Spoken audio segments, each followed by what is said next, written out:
this stuff is amazing. We've had, I should introduce myself for the people who don't know. My name is Tyler Koala. I host Journey to Truth podcast with my co-host Aaron Kuhn, who is at home with his wife in Boston right now. He couldn't make it. But this is something we've been doing since 2019, and we've interviewed everyone around the block.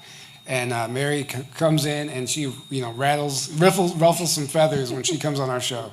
A lot of the stuff is challenging. It challenges your beliefs, and it does take an open mind. And so just be open to this information. But it's mind-blowing, nonetheless. It's fascinating. And if even 5% of what she's going to tell us is true, it means, we got to go back to the drawing board. So that's what we're going to do.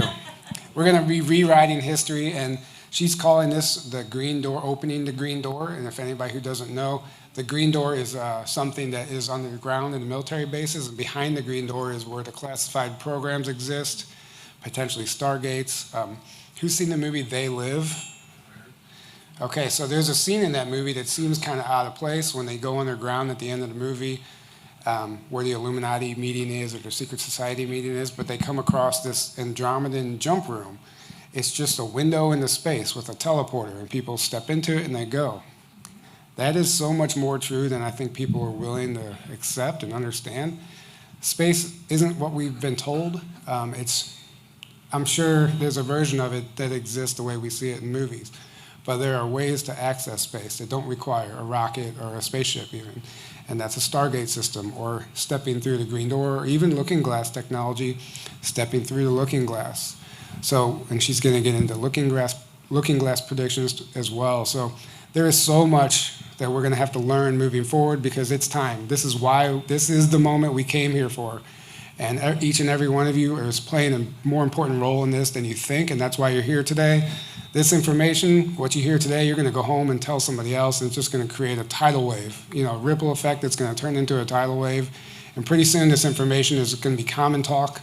Our kids are going to be born into a world where we're not alone, and that changes everything. So just let's give Mary one more round of applause. Thank you. And thank you guys all for being here. I will turn this over to Mary. And we will be doing a Q&A at the end for, I think, maybe an hour or two. There's quite a bit of time for a Q&A. So if you have any questions, jot them down throughout the talk, and then we can ask them at the end. And if I need to interject with any questions along the way, I will, just if we need to clarify anything. I think we have some pens in the back. Somebody went and grabbed some. Yeah, or just jot them down in your phone or whatever. Yeah. So, all right, let's buckle up and let's get started. Thank you. Do I play that first? Oh. I don't know if it'll actually show, because it's running. We might have to skip that, unfortunately. I can play it, but it's only going to play the song. Okay. So if we can just, because it's not going to overwrite the slideshow, which we don't want to back out of that right now. Okay. So let's just. Oh, bummer. Okay. So. Where's the slide? There it is. Yeah, okay. That's where you want to be. Yep. Yeah, because you would have to exit out of that and go over it. So this is just right. Okay. Thank you, Tyler. That was awesome. And again, thank you for hosting me. That was even more awesome, because I didn't know what I was doing. I was just going to do it and hope for the best, right? So my name is Mary Beaver. I created a Donut of Soul. And I was asked several years ago to come out with information, because a lot of the whistleblowers were stuck on what they call like the hamster wheel or the loop. Everybody was saying the same thing in a different way. And so just before we get into this, I want to go ahead and let you know that we do have a disclosure that I have to state, because we do have some agents. Don't worry. They're welcome. They're just watching. They're here observing. They're not collecting your guys' information. And if they have any problems with what I'm bringing out, they can contact Project Crest in Area 51 and talk to the head of that and file a complaint. So, because I have permission to speak, and so that everybody can move forward, because we don't have as much time to figure the future out as they think. So with that being said, a few years ago, I was approached by the Deep Space Program. I was deprogrammed. My handler is in Norway, so everybody's under the MK Ultra, and we have been for thousands of years. We know about it because of what happened in, Egypt, right? How they controlled the slaves and did that. It's a repeated cycle, just a different era. So the problem is we're actually free. We've been eradicated, the world has been eradicated, but our minds have not been, because we've been so embedded with the trauma of the mind control for thousands of years, possibly longer. So we're in war with ourselves because we don't know we're free. That's why everybody around the world is starting to see things, and it's like, oh my God, what is that? They're trying to let you guys know. The problem is people who do own guns are shooting at them. That's why they're trying to get rid of the guns. I'm not saying that's a legitimate excuse, but you got deep sleepers, you got people who are somewhat awake, but some of them are pretty scary, as you can see on some of the displays I brought out, that there are some funky looking aliens to us. They think we're ugly and skinless, and they think we're inside out, and naked. It's just one of those things. And I know we have the Voth up here, as you guys can see. These guys are gentle. They're actually the oldest version of our DNA. They procured about 80 billion years ago on this planet. They are part of the dinosaur era, though the dinosaurs were their beasts, just like mountain lions, bears, whales are our beasts. So this planet has been how would you describe that? It's like the uterus to creation. So everything starts here. And when the metaverse and the galaxies were in trauma, everything came back here, because that's what we do, right? We go to where it's safe and comfortable. So if you're a kid and you have a problem, where do you go? Normally your parents' house. So guess what? Everybody came back to the parents' house. Really quick, just for the people who don't know, maybe you can run through your military background. Oh, that's right. Sorry. So I have 8 years experience as a human intelligence analyst in the United States Army. They found out that I had Asperger's. I thought I was going to get medically discharged because I forgot to tell them I was diagnosed mentally retarded when I was 5. But it opened doors. So I found out what the Special Forces program was. Wink, wink. It's for the special kids. And I ended up in what was called Special Forces area. And my IQ was outrageous, but they wouldn't tell me what it was. And I went into the Special Skills Program, graduated the Great Skills Program. My security clearances ranged anywhere between crypto level 14, which is 2 under the president, and then eventually I was a cosmic majestic clearance of Archangel 1 Bravo, so I got to know about the fallen angels that rule our world. There's 200 of them. Don't have the clearance to tell you guys where, because we don't want, again, they fell 25 million years ago with our planet.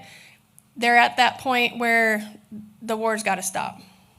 So, and that's part of the disclosure. So yeah, I did 8 years in the United States military, and I did 180 years in the deep space program from age regression and 5 jumps. But at a price, very deep price, and we'll get into what those prices were, because men can only do 2 to 3 jumps, or as, I don't want to coin anybody else's, but the 20 and back, you're not limited to 20 years.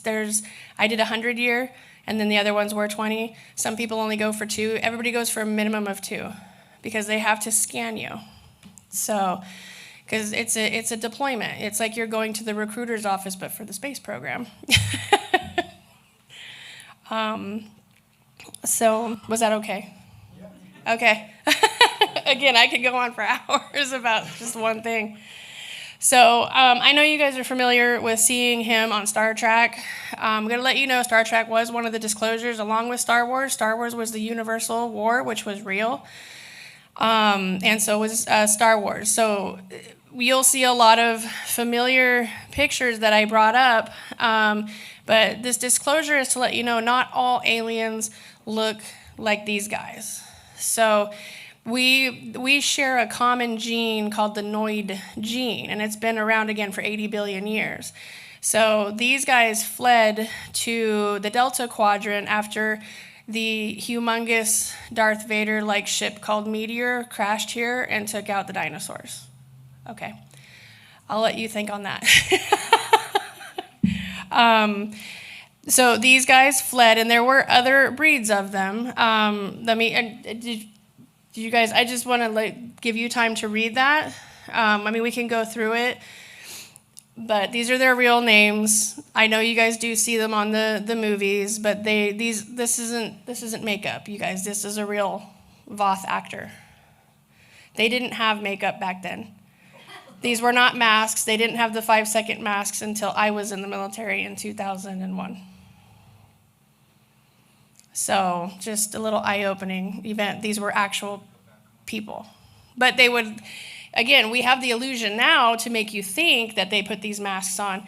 And again, they tell you, like with the particular Jim guy who played, I don't want to say his name because I don't know if there's a copyright on it, the Grinch. Remember he complained about being in that mask for even 20 minutes and he was like hyperventilating. These guys, there's no mask. That's them. That was the disclosure because that's what really happened. These are the deep space. This is where you jumped. You just have to remember, you went on these ships. You were either crew, super soldiers went into their individual ships. You had the MK Alpha programmers. Those were your regular soldiers, your regular hands on these ships, anywhere you went, on the planets. These guys were with you. A lot of other people were also with you. So, and some of you actually look like these guys. You just can't see it, though, because of the veils of illusion over your eyes. Just for a small disclosure, there was a Marine a few years ago who came home. He was in active duty in the Marines. He started to wake up, started to question things. I'm not sure how he did it, but he was able to lift the veil off his eyes. And he came home and ended up freaking out, shot his wife and kids because they looked like reptilians. So he thought they were going to eat him. And he called his buddy, and he was freaking out. They're real, I killed him. And then he turned the gun on himself because he couldn't live with himself. So that's the fear that everybody on the planet has right now. Not just you guys, but them. The bad guys are gone. There might be a few, like down in base 54, but not for very long. So they don't want you guys opening fire. Nobody wants to open fire. Nobody wants to wake up and see a reptilian next to them, but that might be your husband or your wife, so just know that. But again, a lot of us look human. So we'll go ahead on to the next slide. This is the Garan. They're more of the aquanoid type species that have been portrayed as mermaids. Again, lots of different species. I'm not going to bring them all out. But these are also a reptilian species. All the ones I'm bringing out today are reptilian because these are the occupational beings in most cases that their worlds were conquered in the Delta Quadrants. So they teamed up with what was called the occupational humans. But they also, I think that's too close. Their worlds were also shattered by the occupation because what the occupation was a world that was falling apart because they couldn't coexist in their universe anymore, so they ended up harvesting their universes to death. So they had to find a new home. So, and again, you'll see these in some of the other movies, like the most recent one is Avatar. So the second one where he says the star people, that's the occupation. So when I personally wouldn't use I'm a star child lightly because those are the destructors. So be glad you're on a planet. So these guys, again, they're pretty mellow. I do not know what Tac Space is. I was trying to bring my other two books, and for life of me, I couldn't find them, so it wasn't time to bring those two. But I did bring the first one, To the Guide to the Galaxy, if you guys want to take a look at it. But these ones are, they'll fight, but, it's like us. We're going to fight if somebody tries to come into our house. Again, it's just basic common sense when it comes to other beings. We've been a multi-racial planet forever. We are a sanctuary planet, and that's how everything kind of started, was everybody came here under sanctuary. But unfortunately, when you're in a planet and you're growing, you need more space. So now you have 200 different species from other planets wanting to rule the planet. It's just a natural behavior. Because they're running out of room, the other countries are running out of room, so how do you do that? They don't realize that planets actually grow with its population. You just have to stay in neutrality with the planet. And these guys harvested their planets to death. A lot of them have black holes, so their planets got sucked in. And we'll go over that because that's kind of what happened with Gaia. But again, the Quran, pretty decent people. They also, again, all of them live in the Delta Quadrant, and as you can see, I have the planets in there, but again, all of them will be from the Delta Quadrant. The Ladosians, I know you guys have heard Losians. So Losians are Ladosians. So it is a humanoid type reptilian species, and I know you've seen kind of some of these. They do have, like when they get mad, you can see the V in their forehead. They've been interbred with a lot of the species here and other species, because again, we all coexisted for millions of years.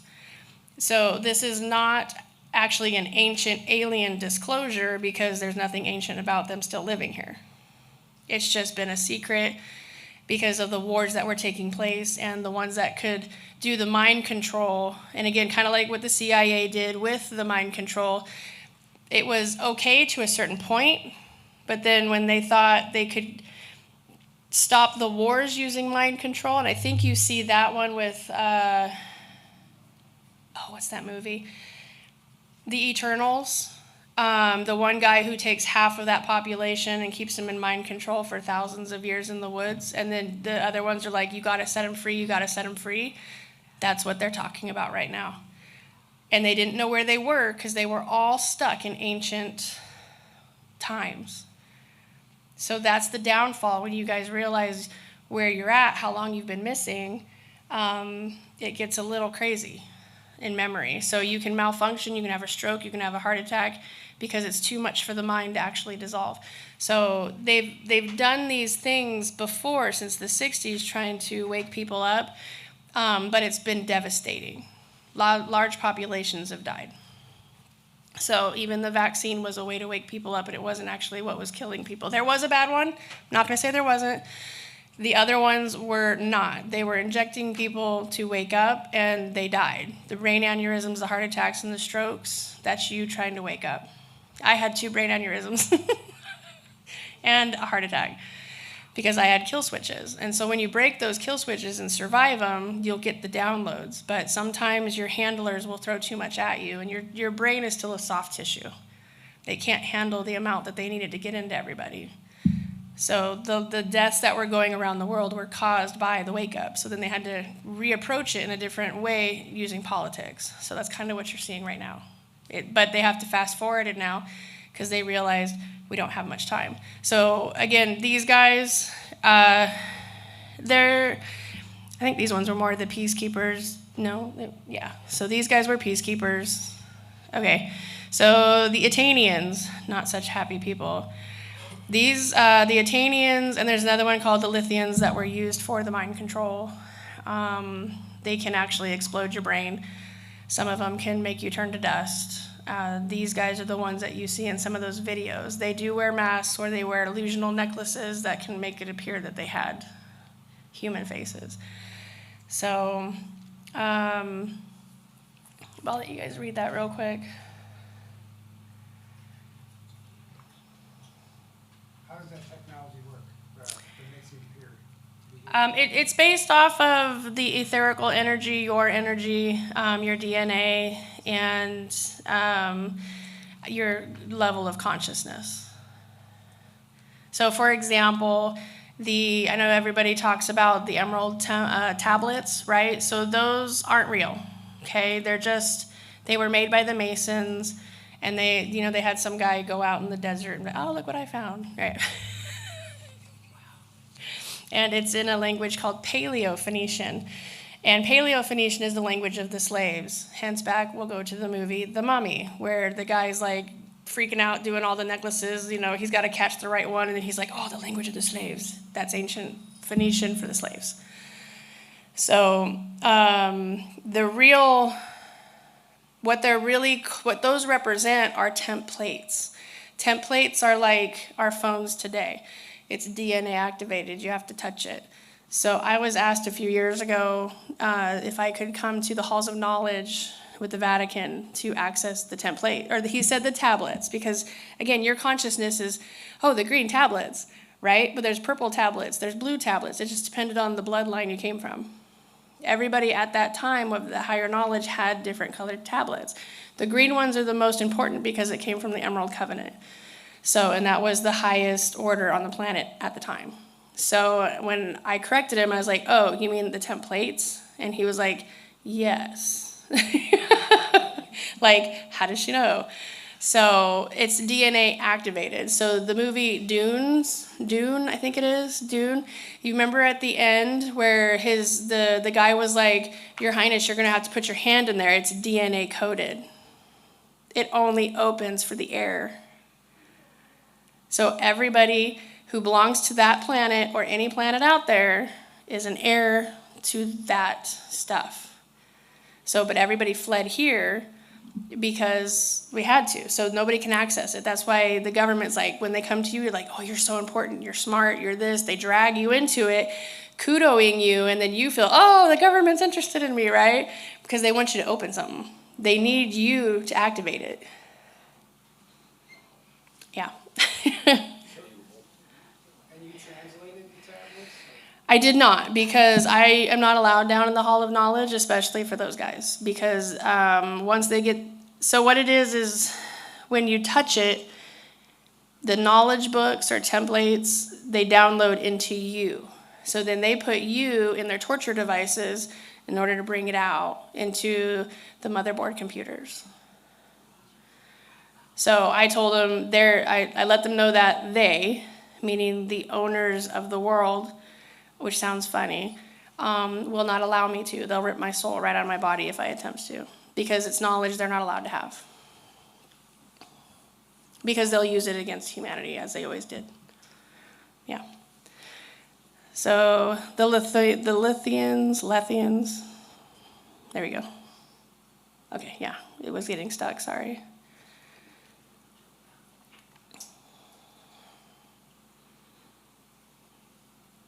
These guys are my favorite. I want to go on a date with this guy. Totally kidding. Probably scrape me with his nose.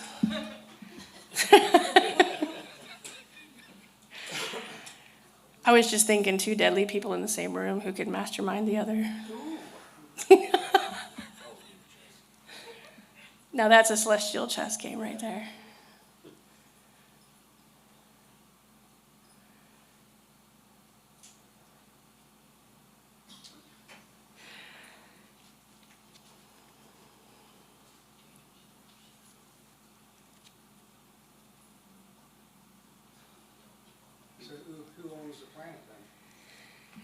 So, I cannot give you his name until you've done the Book of Life.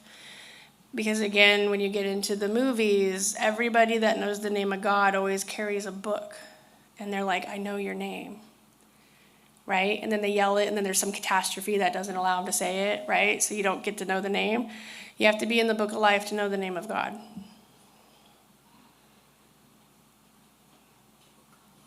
So eventually everybody's going to know his name. But it's Creator, as you guys know, as Creator. The Son of Creator, which would be Jesus, the real one. Because again, there was a lot. And again, I don't want to hurt anybody's feelings who are Christian or hardcore or whatever. Religion it's a tradition. Okay, it's a family tradition. That's all it is. But it's been exacerbated because we can use it against you, right? Yay! If I was a narcissist and wanted to control everybody, I'd be like, religion. Yeah.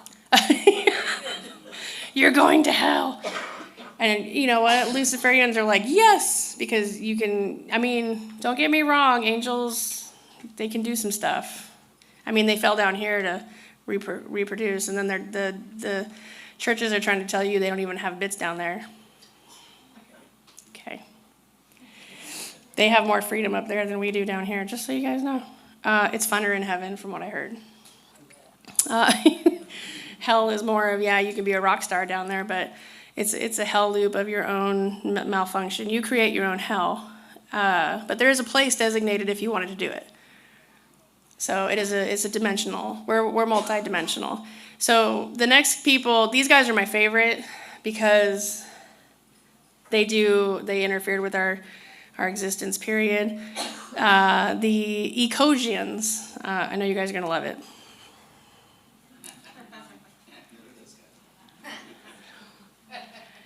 Also from the Delta Quadrant, and I did put a little synopsis, and I did kind of change the wording around because, again, even though a lot of this information came out of future text, I wasn't sure if you can actually copyright on a future program.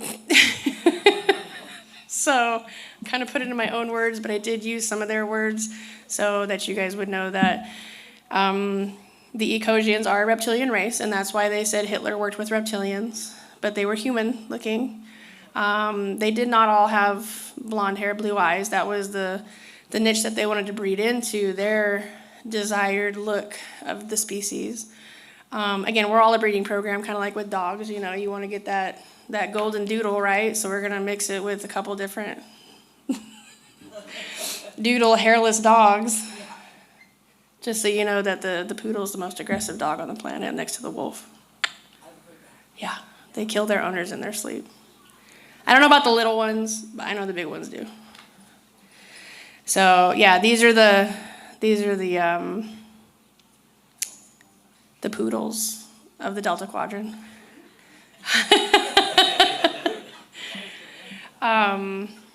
We have some of these in politics right now, just so you guys know. Yeah.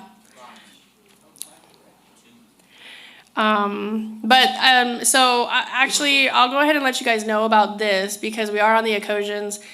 So on my journey with dealing with these Knights, Templars, priests, so they're guardians, just like the Illuminati are guardians. They are ancient bloodlines. I do come from an ancient bloodline from the Illuminati. It's called the Majestic Illuminations. So I do have, I know I have 25 million years of DNA, but I have 75,000 years of memory. So I know what the world was like before all of this happened. And I was able to offer the current government, I guess you could say, the occupation a way home. Because the thing is we're all stuck. The ones that belong here are stuck with the ones that don't belong here. We're all being mixed bred for land and mineral right purposes, and we're the mineral, right? So they were the first ones to kind of implement, and that's not their first war. That's why they were masterful in Germany the way that they were. I mean, the real numbers of people that died was 30 million. And then after that, 7.9 soldiers and their families were prosecuted for being a yes man. Because somebody had to pay for it, right? Everybody's got to pay in war. So that was the problem. This is the cycle we've been stuck in, is paying for the war. Who's going to pay for the destruction, right? So you never actually get out of the cycle. And that's how they keep everybody in a state of war so they can continue to occupy our planet. So again, my job was to find a way to completely stop the war because we've been eradicated. The world is free. But we're not free in our minds, so we're still fighting with everybody in our path. Because nobody knows who they are, nobody knows where they belong, and everybody's got an opinion. I remember my grandfather getting mad at my mom for raising me with an opinion. But I wouldn't be here today if I didn't have that opinion. So these guys do work hand in hand with the occupation. Now, the occupational race is about 12 light years away from us.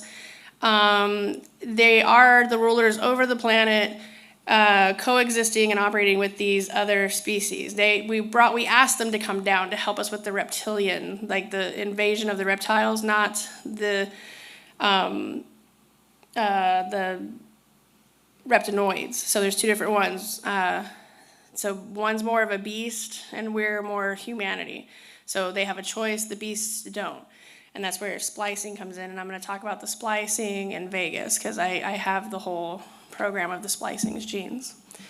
So that way you guys can, again, all of it is memory. You have it already. I'm just here to help you try to remember.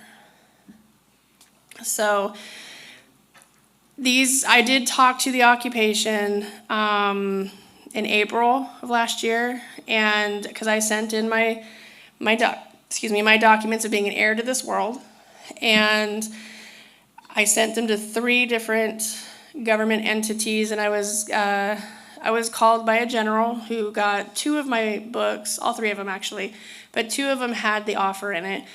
And they wanted to know what it was that I wanted. And this is kind of, they have it. He said he read it with a fine-tooth comb, but he kept asking me, what do you want? And I was like, well, I don't know what you mean. Because this is the game that they play. They want you to say something different than what's in that book, right? So I just kept going back and forth. And he's like, well, let's go ahead and start from here. So my name is General so-and-so, and then this is he had an international attorney on the phone, and I was okay with it. And we still didn't get any resolution in that first 5 minutes. So he's like, look, Miss Beaver, he's like, you're like my 4th demand letter this week, or this month. And it was only a week and a half into the whole month. So I stopped. I was like, look, sir, I'm going to stop you right there. First of all, I didn't send you a demand letter. And he was like, oh, you didn't? And I was like, no, I sent you an offer. He was like, oh, an offer. Because, generals are, I'm going to talk dirt down to you because you're a little blah, blah, blah, you're a peon in this world. So he's a great guy, actually. And I said, yeah, I gave you an offer. And he's like, well, do you elaborate? So I did. And I said, look, I get that we have invader races living on this planet. We have an occupational race that rules over the planet.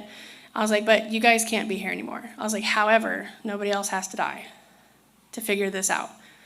So, and they stayed quiet, and this is good. This is like deprogramming even those guys, because he was defensive because the other people were defensive with him. Like, we're gonna kill you. You don't belong here. We know who you are now.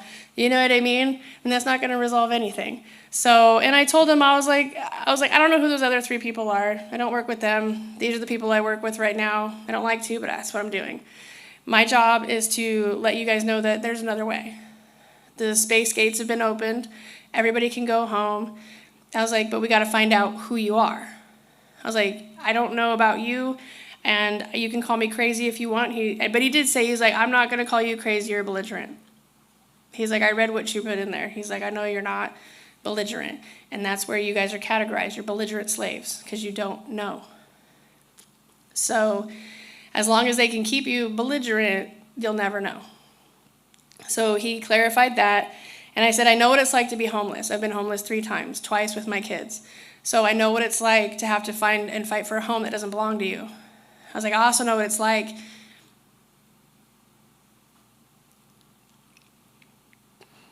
sorry, I wasn't expecting that. My kids to look up to me to find them a home. So I get it. I got why they were here. Because they had nothing to go back to. And that's hard. But you have to fight the species in another planet to try to give everybody around you that life. So not only were they traumatized, we're traumatized. Everybody's traumatized. And it's just a cycle. Kept going and going. I'm so sorry. I wasn't expecting to cry.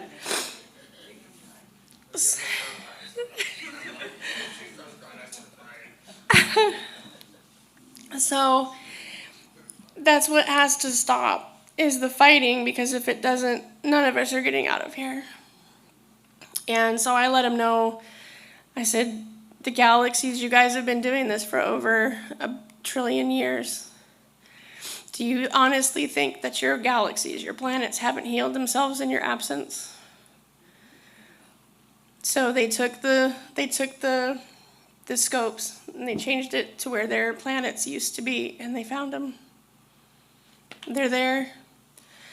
The problem is it'll take them 1 million years to get home. So this is why the current administration is pushing to bring the money back to America, because I made them an offer they couldn't refuse. You get to go home. We just have to get everybody on the same page to not kill each other on the way out. So you have all your different species of people who say that they belong to one and the other. There's a program that we can bring forward that everybody can figure out who you are. That's why the DNA was so important. That's why the aliens were snatching and grabbing people, was because they have to have people to go back with them. It's an ecosystem. You have to have certain things in an ecosystem to run. So that was the offer I made, and he was very humbled after the end of that. He no longer sounded like a general, he sounded like a man. And he was like, I think that's something I can get on board with. So since last year, that's what we've been seeing. That's why there's no war broken out, because there was an opportunity to go home to a raw land. They can start over again, just have to get them there. That's why they came out with the space gates, or the star gates. They're working on the spaceports coming to the surface. Everything that was supposed to come out in 1960s to today is coming out now. So it has to go faster, because if it doesn't, none of us are making it off the planet. So these guys are kind of important because they have to correct what they did. So that, yeah, I know you saw the one guy doing that shit. You know, but they're important because they want to go home too. They don't want to die any more than you want to die. The bad guy, let them take care of their own bad guys. They can do it, and they're doing it. Those that resist, they're the problem. So they're going to do it. It's up to us right now to get out of the MK Ultra and remember who you are. That's the important. Importation is bigger than what we thought. Yes. Oh yeah. Well, it's like the it's like the straws. When the only state that was affected by the straws was California. So why is it a federal thing? Wink, wink. It's the straw man, right? For those that don't know, you can Google it. Here's all the planets in our galaxy. How many is that? I think it's over 100, at 30, I think it's like 34 or something, 134. I didn't count. But, so you'll see like Talos, and it has numbers, and we'll get into this, but ours are in there too. You have Earth, you have Mars, all Pluto. You have those in there, right? So, and again, we will get into it later, but we are not Gaia. We do have Gaia beings here, and I'll tell you how they got here. This is Sol, S-O-L, and we're Sol 3. So just because we have a galaxy, it doesn't mean that we're all like sitting next to each other, right? So that's what the numbers are. They just took, they kept the numbers off of Earth because the people, the occupation, and everybody working for the occupation needed you to stay ignorant. So if you believed this was Gaia, you believed you were home, so you're going to keep fighting for Gaia, right? If you believe you were Palladian or any of those other races, this is your home. You're going to fight for that. And nobody on the planet knows that it's Sol. So that's why I said Adona of Sol. Adona was one of the original 12 seeders that seeded the planet. She's a goddess, and she is part of the genetic,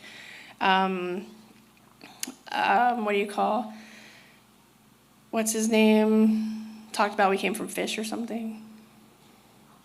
Darwin theory, yeah. So Darwin was a Mason. He wasn't crazy, but they had to play a part because they had to get you guys to be in fear. So the Darwin theory really is the genetic program of this earth was to breed with gods and goddesses. That's our evolution. So I come from the Archangel Brachial bloodline. Elohim is his real name is B'nai Ha Elohim. He is a son of God. He had permission to come down here to breed with humanity, to upgrade the DNA on that side. So angels and gods and goddesses, same thing with creator. Honestly, and I always ask people this, I'm like, don't limit God's, ability to have as many sons down here as he wants, because during the time of Christ, he had at least 10. But King Herod did kill a few of those sons, because we're still mortal. We can still die. especially children. You know, we can be killed as children easier. So they do try to get to those people first when you're babies. And again, you'll see those movies. I think Willow is one of them, the goddess child. Can you explain the Alpha Quadrant, Delta Quadrant? Yeah, we'll get into those when we get more onto the planets. So yeah, because we were talking more about the reptilians being in the Alpha Quadrant, I just wanted to show you guys that we don't have 9 planets, we have more.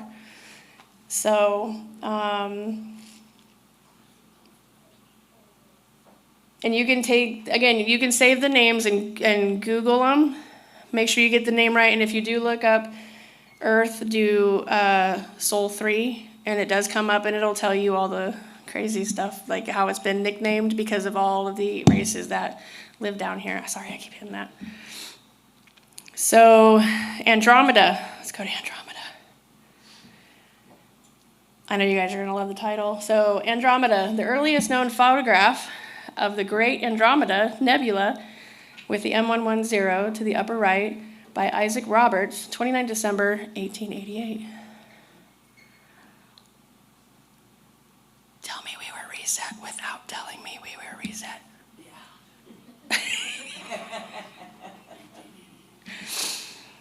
Because you know, we didn't have those big telescopes back then. But we did, because we got a picture of it. Oh, yeah, yeah. Actually, this is a picture of the galaxy, and in that kind of form, you can't get that in a telescope. So guess what? Who took that picture? We all floaters. No, we just flew out there and took it.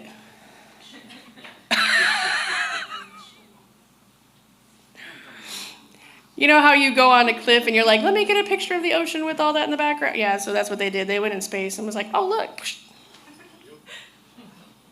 With this big celestial camera.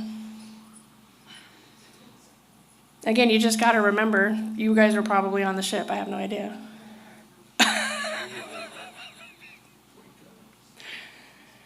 So, but the Andromedans, again, their world was failing. So, and the galactic wars, you know, with the whole Darth Vader and stuff. He was a pretty bad guy. I don't think his name was Darth Vader though. I have not been able to get that in the space program. They don't always put the names in there, just because after a while, you realize you don't need to be such a douchebag, and that all you're doing is like killing life instead of maintaining it. I do believe that that guy's still alive, but they have to kill them because, again, we're going to get angry and go after him. So then, again, the wars never end. So there's got to be a point in humanity's life that we have to say, enough. Do we want them to have justice? Absolutely, but you kind of have to understand why they're fighting. And from a soldier standpoint, I've been in some altercations, a lot of altercations actually, but at the end of the day, that guy is fighting for his life too. So everybody is fighting for their own individual life, and nobody actually knows why. That's why veterans have such a hard time understanding, because the last thing we see is their face, and you see the innocence.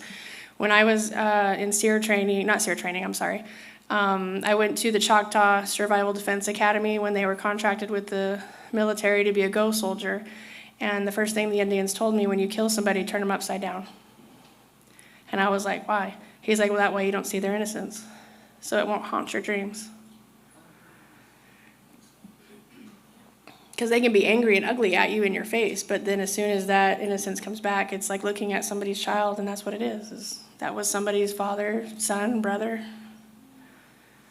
daughter, mother.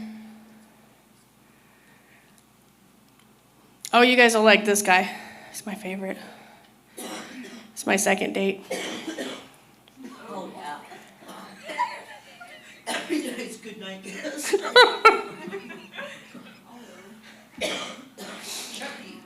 Right. So the Kraden, and I know you guys have seen it on some of the movies with the Predator and stuff.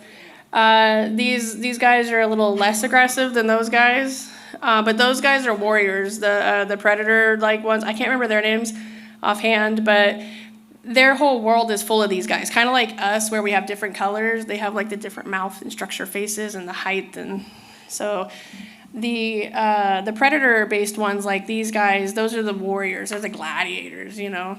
So when we look at our warriors, we're like, oh, and then they go out and create these videos of them hunting whatever out there. But these guys did work in trying to eradicate the world, or I mean the Celestial War.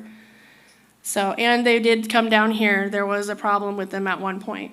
But that's no longer a problem because, again, they took out the ones that were just psychologically so far gone that all they saw was death and destruction.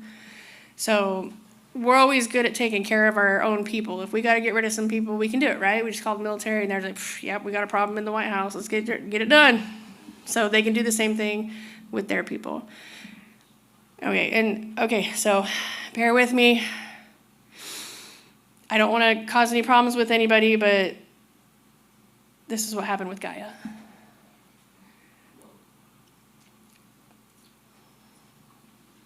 Gaia created a black hole using equipment just like CERN. And they destroyed their world and barely escaped it. So again, this does not look like that anymore. They did look. Their galaxy has been restored. So the Gaians can go home. And again, they have many, many planets as well. But this is the true history of Gaia. But again, we have over 200 races that came for sanctuary, and we all started fighting for the world after that. And then the ones that really owned the world were the ones that, you know, got the hard end of the stick because they had to have a genetic tie to it in order to own it. So, no disrespect to anybody that believes this is Gaia. I'm just here to let you know. We're great neighbors, though. But you got to go home. End of that story. Okay, so I'm going to introduce you to a little bit of the looking glass. How are we on time, actually? It's 11. Yeah, it's 11. So, Yeah, we have a different list on here, so I don't know if you want to stick with that. Oh, Maps, you got maps of underground bases. just flip that piece of Yeah. paper over. oh. If you wanted to get into it. So somebody was helping me put this together. I apologize. I'm a single mom trying to do homeschool, save the world, and, you know, I really did try to fit it all in at once. And then keep my family from, you know, coming at me at the same time. Whew, but I had to wear a lot of hats. Hey, I'm only crazy until I'm not crazy. And that's when we're roasting marshmallows talking about it, right? Yeah, okay, so we'll just go through the slides. So I apologize, So we're just roundabout talking about it. So this is, okay, so we'll go through the looking glass and then we'll get into the planets, what, after lunch? Yeah. Well, it's only 11, so yeah, we're good, right? Introduction. Take it wherever you want to take it. Okay, yeah, we're kind of doing it backwards, aren't we? Sorry. No. There's no such thing as backwards. That's right. Well, there is the duality of... Okay, so since you mentioned that, here's a funny story. So in the high-level governments with the Illuminati and the government has the 10... you guys know the pyramids that... I'm not good at the signal stuff. How do you make the pyramid? Okay, so the pyramids that go up and then the pyramids that go down, the two interfacing. So in between that little... The pyramids don't actually touch. You've got this thin line. That's the 0 point. That's when everyone talks about 0 point. Getting to that. So the arrow going down, that's us. So we're at the 9. So we go 1 through 9, and then heaven goes through 9 to 1. So the duality is the mirror. That 0 point is the mirror, because the mirror is how you get out of where you're at. Mirrors are portals. I don't recommend going home and trying to walk through one because, I don't want to be responsible for anybody's concussions. But they are portals. There are people that have learned to do this. They did somehow access that forbidden knowledge. I do not recommend it because a lot of those portals go to trafficking warehouses. And they can take you because now you're out of free will. Because we're a multi-dimensional planet, so there's gates everywhere. I just want to. No, I don't. The inventor of the mirror, his name is Justice von Liebig. L-I-E-B-I-G. Yeah. L-I-E-B-I-G. A big lie if you're mirror. Right, if you mirror it. He was an alchemist, so he understood. Mm-hmm. Yeah. Magic is alchemy. It's a part of you. It's part of everybody. It's part of these guys. That's why they can master certain things and we can't. But they can't use it to its full potential here. So the whole Superman thing, right? Our sun gave him all this cosmic power where in his planet they were just normal humans losing their abilities, right? Does that sound familiar? Weird. I'm pretty sure that was Gaia, but I don't know. Not that I have any problems with the Gaians. I'm just trying to set the record straight. Just kidding. Yeah, they can use their abilities here because we do have a young sun, but actually we don't have a young sun. Our sun is not dying. Don't let them fool you. If the sun dies, everything dies. So the stars that fall out of the sky, and you see that light going, phew, that's the sun. Yeah, so that means everything in its path dies. So, and we had all those meteors, showers and stuff. Those were the galactic wars that we were watching. But since it's maybe 10 light years away, it takes like hundreds of years to get to us. So we saw the aftermath of those wars. So it just depends on where they took place, what planets and galaxies got destroyed. And they can take out planets. Those will scare other planets into complying. But if the Star Wars people wanted to really destroy a whole galaxy, they'd take out the sun. So, because the sun is the first star. And that's why the stars are so important. That's why everybody worships Lucifer the star, right? Just kidding. Lucifer's actually not a bad guy. He's just a fallen angel. He's an idiot. There is one, though. Okay, so these guys' names are all in space, right? So, like, you got to give it to the Hispanics. They're the only ones that call their kids Jesus, right? Well, in space, they name their kids Lucifer, Satan, all the fallen angel names. It's epic. So the bad guy down here, as I was told by Apollo, which is amazing, is the dark Draco King Lucifer. So because they idolize the fallen angels because they took on God, right? Yeah. Everybody idolizes the guy who takes on the dad, right? Yeah, exactly. Until dad comes down and be like, what? Now you got to fix this mess. And they're like, wait, what did I do? It's your fault. And there's that fight again, right? It's everybody's fault but mine. So the real Lucifer is not a bad guy. Free will, unfortunately, caused a lot of problems. And the bad one is reptilian, so they do eat humans. So there you go. That's why the sacrifice happens. They drink the blood and eat the meat. Num, num, num. We taste like bacon. The other white meat. Okay, so we're going to go ahead and move on to the looking glass. I'll let you guys read a little bit of it, and I'll go into it. Asiatica and the looking glass. Now, on the timelines, we have every couple hundred years on the timelines, we look at these certain events, right? There's many timelines. There's galactic timelines, there's universal timelines, and then there's eras. We are in the era of Christ. The era of Christ started when it zeroed out. So that's why our saviors are called the Christ energy, but it's not just the Christ energy, it's also the Ninhursag energy, which is the mother energy. So there are two godlike energies on the planet right now. So again, this is why half the people are freaking out, the elites and the Illuminati. When mom comes down, it's over, right? Dad can come home and whoop your ass, try to put you straight, but at the end of the day, they're having a beer talking it out, right? Yeah. So that's why we don't like men in politics. No, I'm just kidding. I've seen enough wars where at the end of the day, and the one that really gets me is the German war. When it ended, I don't remember where it was at, but there was these soldiers on either side of this field killing each other. None of them knew that the war had stopped until somebody was out able to get them. I'm sure some of you have heard that story. And then they went out and played soccer. They shook each other's hands and played soccer, buried their dead, kumbaya, and then they went on their way because the war was over. But nobody sat there and thought, like, we just killed each other for nothing because these guys had a beer, shook their hands, and went on their way. Oh, we killed enough people. We can stop the war now. So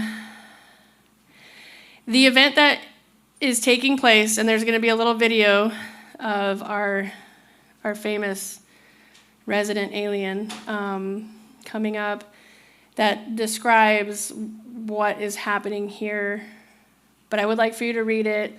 The warning of the collapse. Asiatica, so I know that everybody knows that China was getting ready to take over the world, right? That was the big New World Order. So it's called Project Asiatica. So I have, from the Looking Glass, 700 years of future history. Again, I wasn't sure how to rewrite this because I wasn't sure if it was copyright infringement because it hadn't happened yet. So I don't know if they were going to come at me. So I wrote it in the best way that I could to try to describe to you what was going to happen in the future we were trying to avoid. So the future we're trying to avoid is we're all going to die. And in the Bible, and I know that I don't try to reference the Bible a lot, but you can't say that we're in a biblical story without picking up the Bible of good and evil. So there's a phrase in there, because right now we're in restoration. This book is no longer in the Bible because they didn't want you guys to know about restoration to where we could stop what was happening. So everybody's like, oh, we're in Revelation, end times, blah, blah, blah. End times doesn't actually start until 2038, where the overpopulation program starts. We're not overpopulated. We're actually underpopulated. So the whole killing of everybody is obnoxious. But again, it wasn't actually purposefully killing people. It was people dying from trying to wake up because of the embedded thousands of years in our DNA fail-safes that they have. So they put into us, and it's caused by abuse, trauma, anything that would, keep you in a fight or flight mode forever. And that's what everybody's in. They made you afraid of death.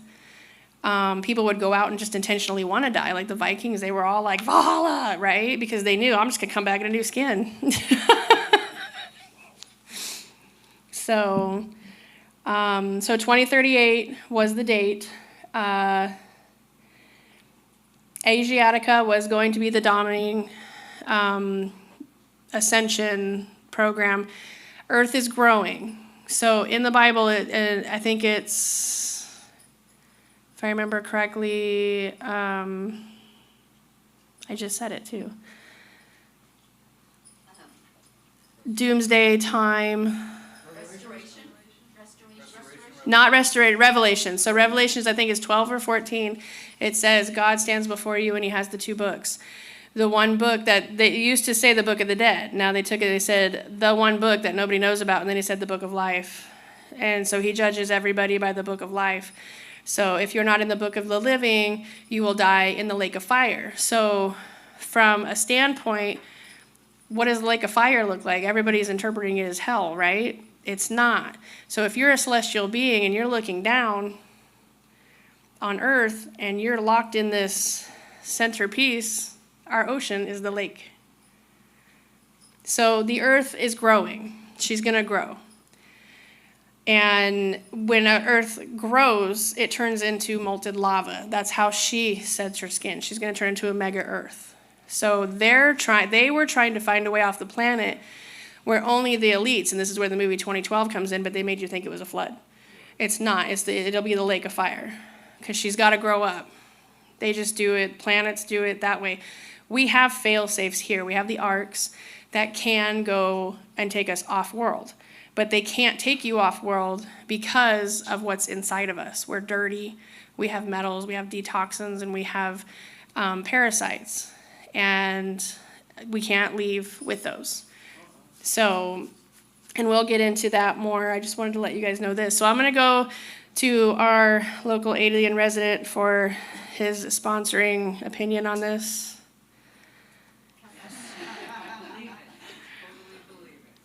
Oh, how do I open this? Yes, we might have to leave temporarily. Again, he's one of my favorites. I will never go on a date with him. Maybe I can get him to come to the next one if I announce him as an alien. Something will happen to Earth, hopefully not soon, but either natural or man-made that would cause the end of civilization. So the probable lifespan of civilization is much greater if we're a multi-planet species, and ultimately Sorry, even I'm go not sure why beyond it's doing that. our solar system. But the first step is being multi-planet, Mars being the only realistic option for that. So I think from a standpoint of preserving the light of consciousness, and which I think we should regard as fragile, I think it's extremely important that we try to become a multi-planet species as quickly as possible. So, hold on, I gotta get back to the other one.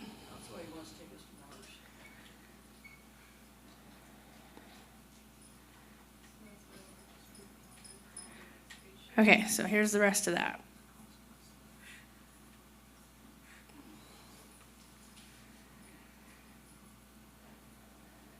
What is this?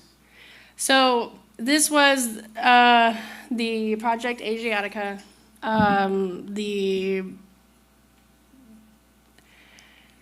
evacuation to Mars. So again, the reason I wanted you guys. Oh gosh. Hold on. I don't know what's happening. Here we go. See, I watch a lot of those things to see what's real and what's not.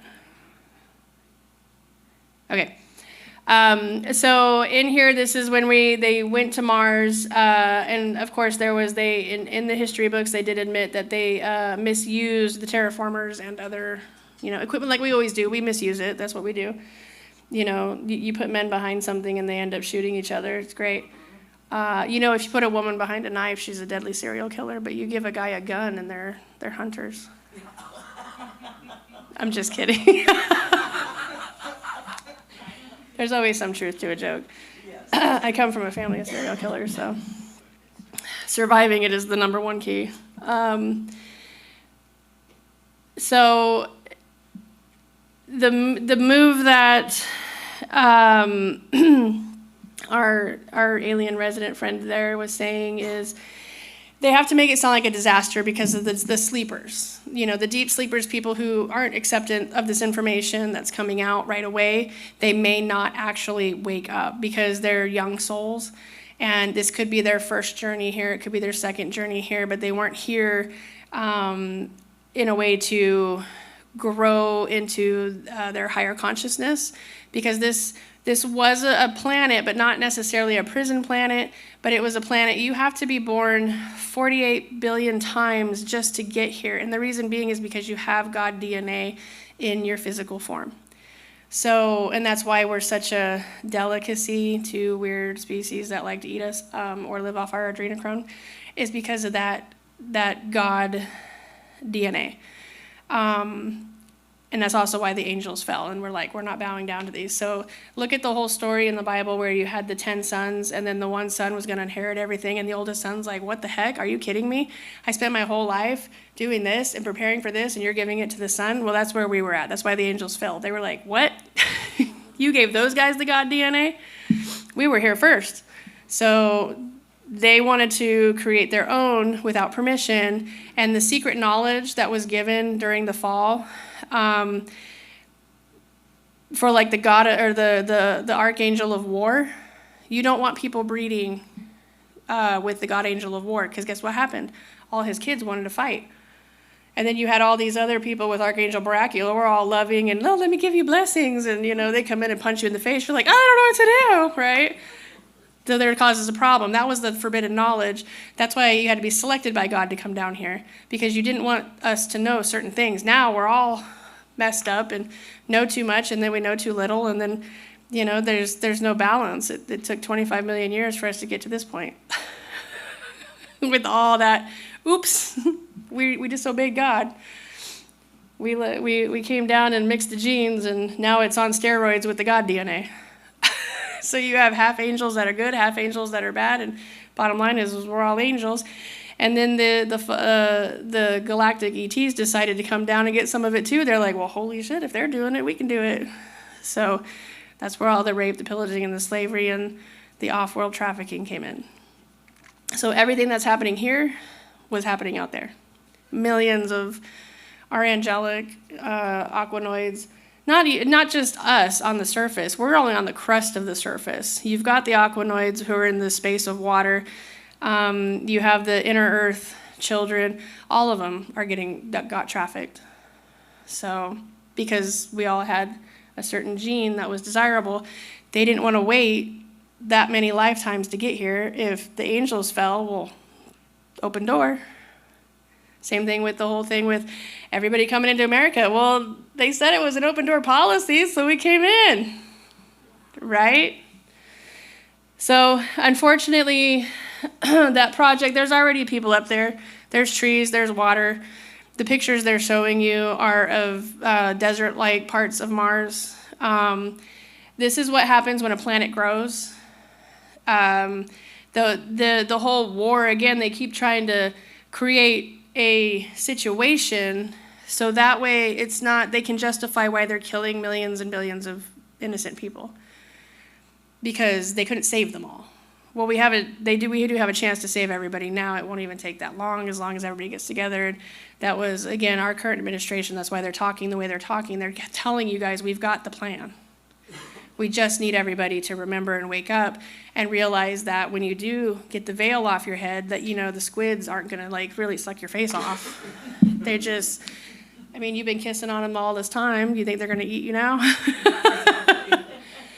So Asiatica was a bad plan.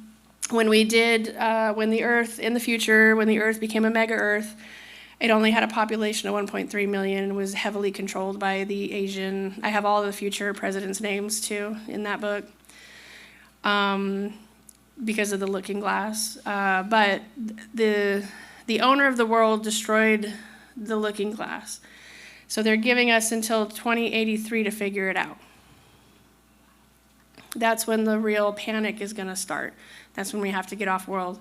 So we have 52 years to actually get off world, and everybody's got to go home. But how do you do that without everybody having parasites, everybody having all this stuff inside your body and toxicity and not remembering who you are or your beasts? You know what I mean? Again, if you're from Gaia, what kind of animals did you bring from Gaia? Was it the chicken? Because everybody asked, does the chicken come before the egg? Well, did it come from Gaia? Nobody knows, right? But we all love the chickens. That's what I'm saying. They brought some of their stuff, what they could salvage, to our planet, and what survived. The ones that went extinct couldn't make it. It wasn't that we butchered them all. We made it look like it because we had to explain why everything was dying. Right? If you're a killer or something mass is going on, we see it in the movies. Just give them some story that they'll believe so nobody panics. What happens when a world panics? I mean, if I wanted to do a whole population control, I could just tell them, hey, we're all going to die, because guess what? They're going to do it for us. They're going to start killing each other so they can skip town.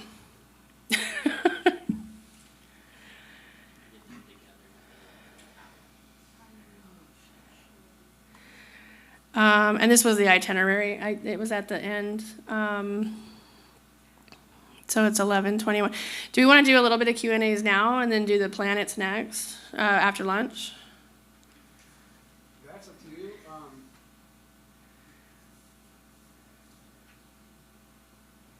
It's entirely up to you. What's the next slide? I have to close this one and go into the next one. Let's see. We can do a couple questions on this. Does anybody have any questions? No? Okay. Oh, sorry. About dying and leaving the planet or going home, can we not just die? I mean, we're eternal souls, right? So, Right, but the goal is your body. Why would you want to die when you spent 48 billion lives just to get here to get this body. Okay, so the goal It's is the to trophy. keep the body. Yeah, because you are a god. You have God DNA, so therefore you were born with 100 strands of DNA. Okay? Okay. When you got here, they cut you up, they did some hoodoo stuff on you to get you down to 9 or 12 strands of DNA. So they broke you down so you could work your way back up. I like to call it the Merlin theory. That's just my way of saying it, because Merlin was born here. He was supposed to be this great wizard, was a great wizard. Something happened in his personal life that he was like, you know what, F the planet and F everybody else. And he turned on everybody. The man's still alive, living in his own sulking. In regards to the vax, any thoughts about those who refuse the vax in regards to this same topic? I just think it was a conscious choice not to take it, because you did have one where they were harvesting people, and then you had one that wasn't. But people were dying either way. But if I personally did not take the vax, does that have any effect on my? It just choices? means you have a choice when you get to leave. Okay. Yeah, because you don't have any of the patenting in your body. Yeah, somebody recently told me that the physical vessel is the highest form of spirituality, and I was like, I hadn't heard that one before, but Right. it kind of makes sense. Well, you're a soul having a human experience. You're not a human having a soul experience, because your soul's eternal, right? So how would that work out? So you need the experience, and you have multiple avatars out. So you have your soul, your oversoul, your avatar, your galactic tar. I mean, you have other bodies at other places. You're just here because you want that God one. Because you want to become a god. So you have the potential. It's in you. It's in your DNA. But can you make it? You know, if I was the creator and the creation, I don't want you running out here doing a Nazi situation again out in the galaxy, because we just got over that one and it hurt. So we just need people that are going to become gods, be reasonable and friendly ones, not psychopaths that. Can you explain the parasite-titan connection? This seems like a fitting time to talk about that. Yeah, so the parasites, all right. So there's a creation. Everybody's afraid of creation. That's why they don't talk about the mother or the queen of heaven anymore, because, again, when dad comes in, he's going to stomp around and, you know, whip your ass, and you guys are going to kumbaya and figure it out. When mother gets angry, we all know what happens. Holy shit, run, don't come back for months. Maybe call, text, are you still awake? You know, how is it going? Am I going to die? Creation is the metaverse. So she came from the dark metaverse, who is the father of her. Now, again, this is past the Illuminati knowledge, just so you guys know. They've asked me about it also, because they want the masculine. So each planet, like Earth, is feminine. So the rulers have to be feminine. Not all of them, but if there was a man like King Arthur and Robin Hood, both kings of their own making and their own design, were balanced between masculine and feminine. So, but they have to be balanced for this Earth, because we're a masculine, feminine planet, but she is a female. Haven't heard anybody deny that it was a male.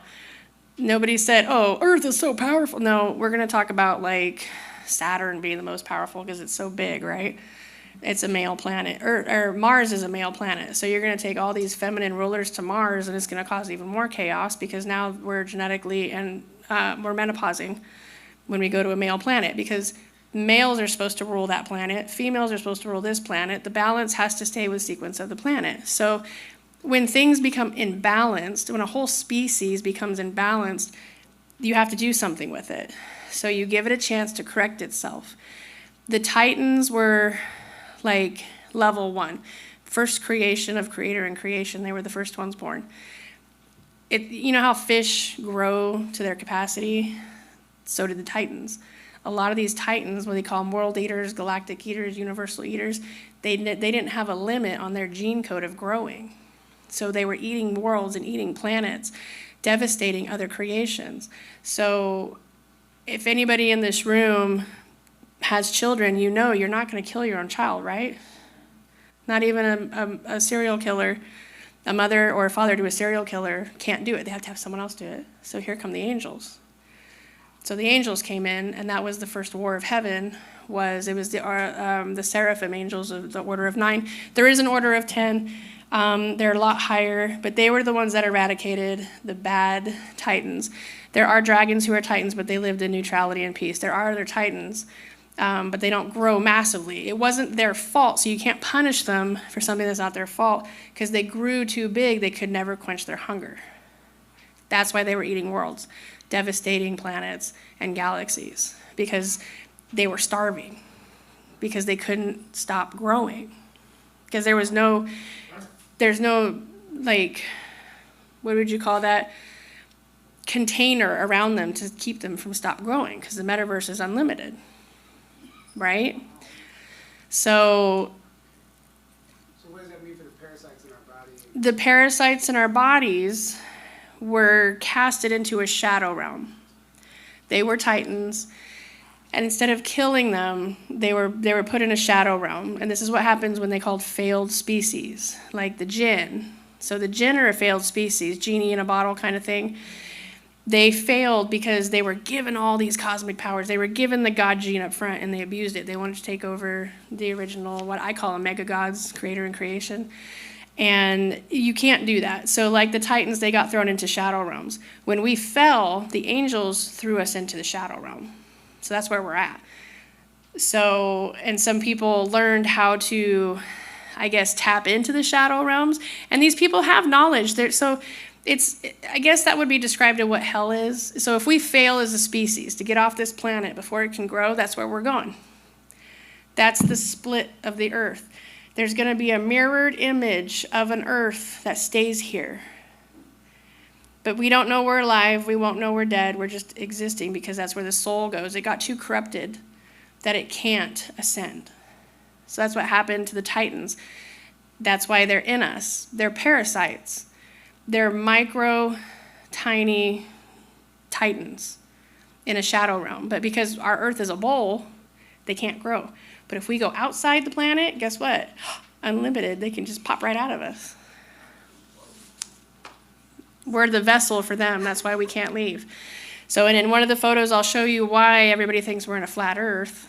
And it has to do with the titans, because if we leave, they can leave, and then they become alive again. They just take our body and use it as their vessel, and they don't stop growing.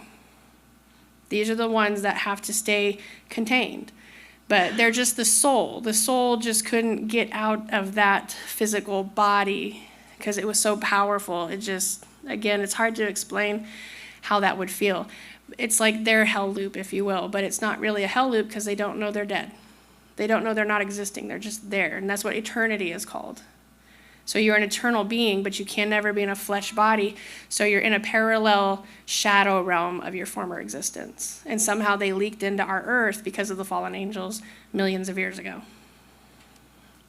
So when they're digging into things out there, bringing in new parasites, all they did was they opened a door, and here come these shadow parasites. That's why they're one-dimensional.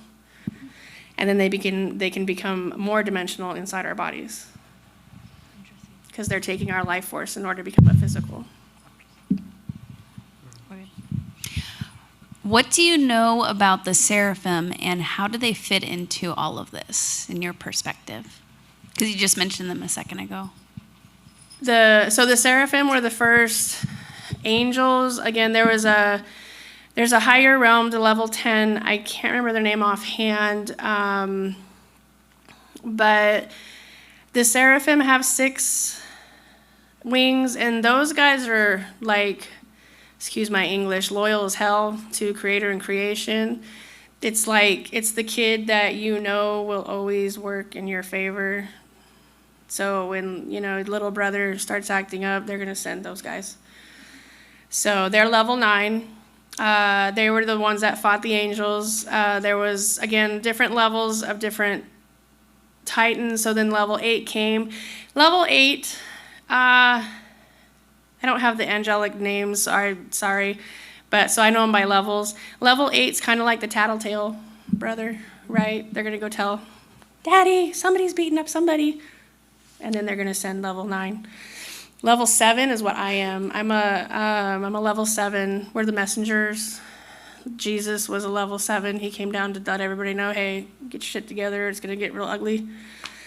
And then level 8 is who we tell it when nothing goes right. And then that's when, so don't pray that God comes down here to fix things, because the way he fixed things is not how you want to happen. Like, again, we're a failed species at that point. Oh, did it come out? Sorry. I'm looking at the audience. I apologize.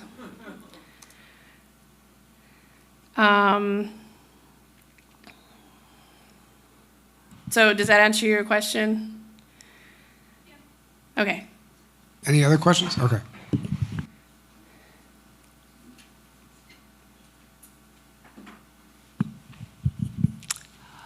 I'm curious as to how what your thoughts on about how everything is supposed to be happening simultaneously at the same time, and it's not. I've heard that like our child self is still happening there, Yes. and everything is just all happening at the same time, but it's just our consciousness at this moment in time, I guess in this body, where we're focused is our reality here, but everything else is still happening all at the same time. So are you talking about like when they refer to the show, like watch the show, you're just in an illusion stuff? Is that what you mean? Not an illusion, but more like a metaphysical speak. So you're real. You're really here. But there's different levels of you being here. I think she means like how everybody's saying everything is happening all at once, kind of like time is an illusion. Like our future has already happened, the past, it's all happening simultaneously. So you're still a kid somewhere or right now. Oh, no, you're all physically teenagers right now. But physically, but Right. I guess her question Linear is, time? yeah, linear time is that the illusion, right? Right, yeah, exactly. So in your body, you were promised 1,000 years of life. So right now, I'm 45. I'm not afraid of my age because I look amazing. Actually, I'm over 3,000 years old, so I'm even more amazing. Because I was created in 54 AD. But I was brought here into this time because of the war that happened in that time of the Christ.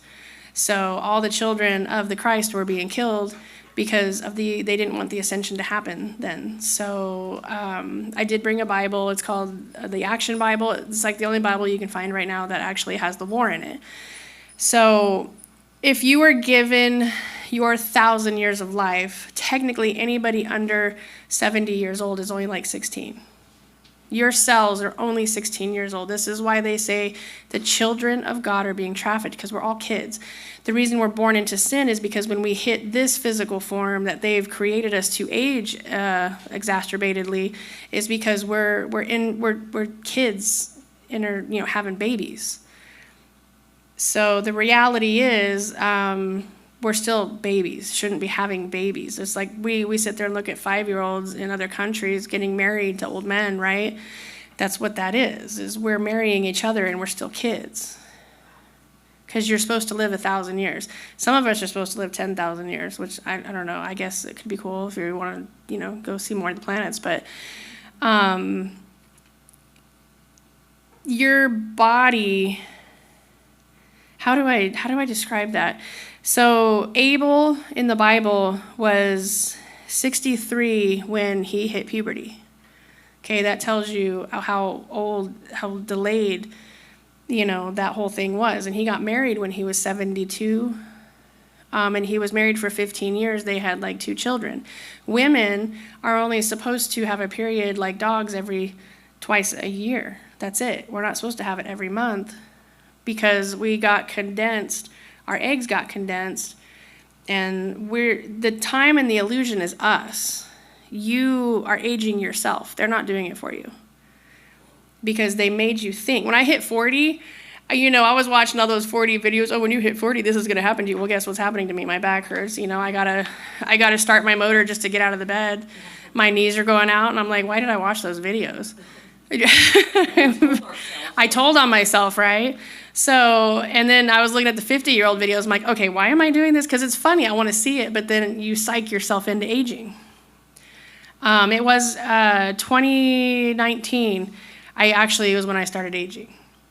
And it was only because I had an alien device put in me because I wasn't aging. And it was everybody on Facebook that hadn't seen me in years. They're like, you haven't changed. My identity was stolen in Georgia. I got arrested. Just so everybody knows, I'm a convicted felon. Identity fraud against myself. Yeah. I'm going to use that in the future, by the way, when I run for governor of California. Starting this year, yeah.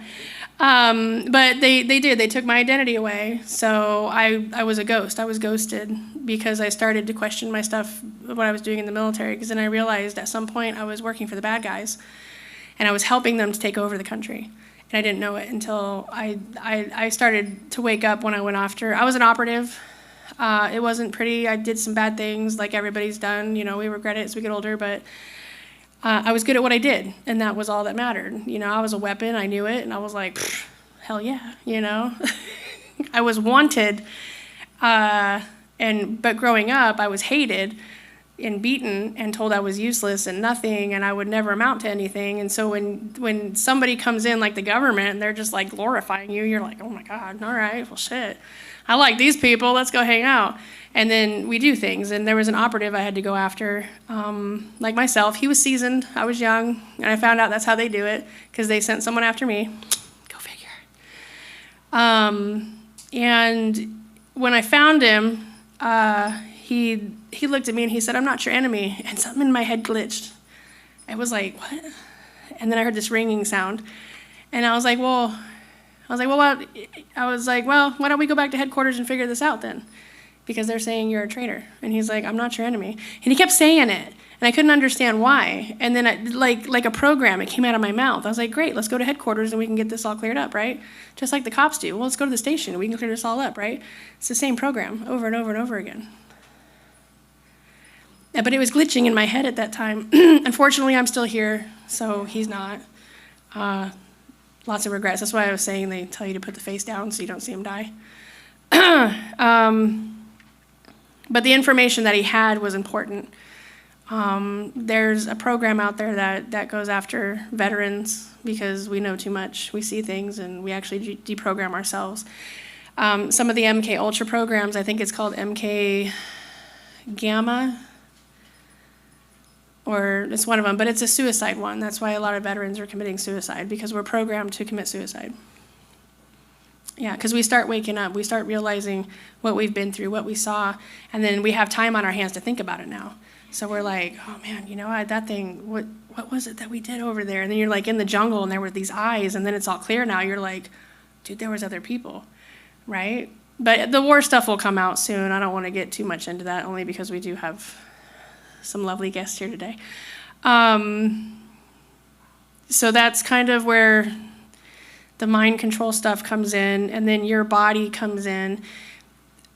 There was a thought that I had. I can't prove it right now, but it's just a thought, because I just recently had another brain aneurysm. So when I get brain aneurysms, it's a download.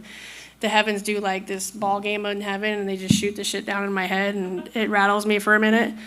The hospital was in absolute denial. They're like, why do you keep having these brain aneurysms and surviving, right? So, of course, now they have to debunk it because I'm surviving. So there goes the medical industry on brain aneurysms. They're easy to cure. You just have to be willing to do it. So, and a lot of people aren't. So it came to me that everybody knows about Tartaria, right? No. So Tartaria was only like maybe 100 years ago. You know, the Phanoids actually lived amongst us 180 years ago. But you don't remember that. You're not going to see that in history. They were here. They lived with us. They flew around. You know, we all lived together about 180 years ago. And then those wars started. So my thought is, and again, I don't have confirmation on that yet, but it was a memory that downloaded that we all coexisted, and then when they do these resets, these country resets, the children that survive, you know, the towers and the churches, they have the things, and they call them the energy frequency. What if those actually were what age degressed you? And you've literally been here 500 years and didn't know it. And the ones that died were the robots, the clones, and you guys were turned into kids. And they moved you to a different area and started you all over again. That was just a thought of mine. That's like the Cabbage Patch Kids. Right. Yeah. So that's where that concept comes from. The orphan trains and the Cabbage Patch Kids, they were, Yep, the orphan trains. and everybody who had memory of the past was thrown into an insane asylum. That's why there were so many of them around the whole planet, really. Right.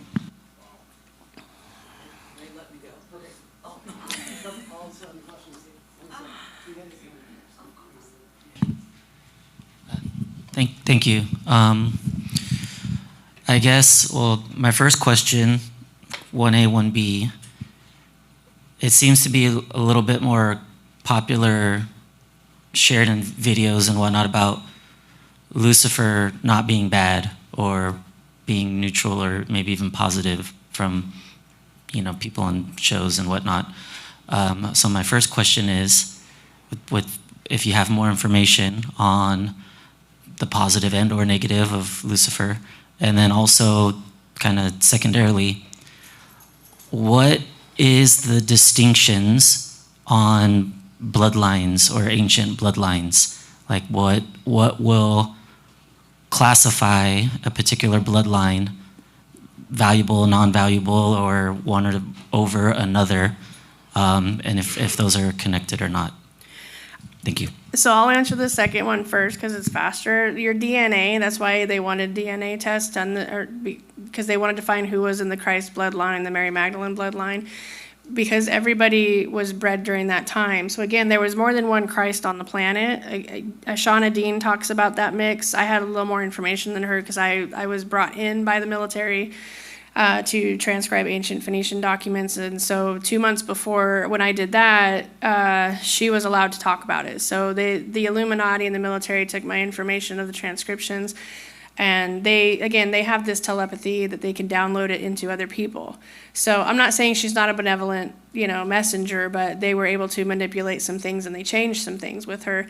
I have reached out to her, but she can't talk to me. So that tells me she's still under manipulation. So, and it's not a bad thing. It's just how much can you guys handle without, I got to worry about you guys leaving for lunch and having an absolute meltdown after what I talk about, right?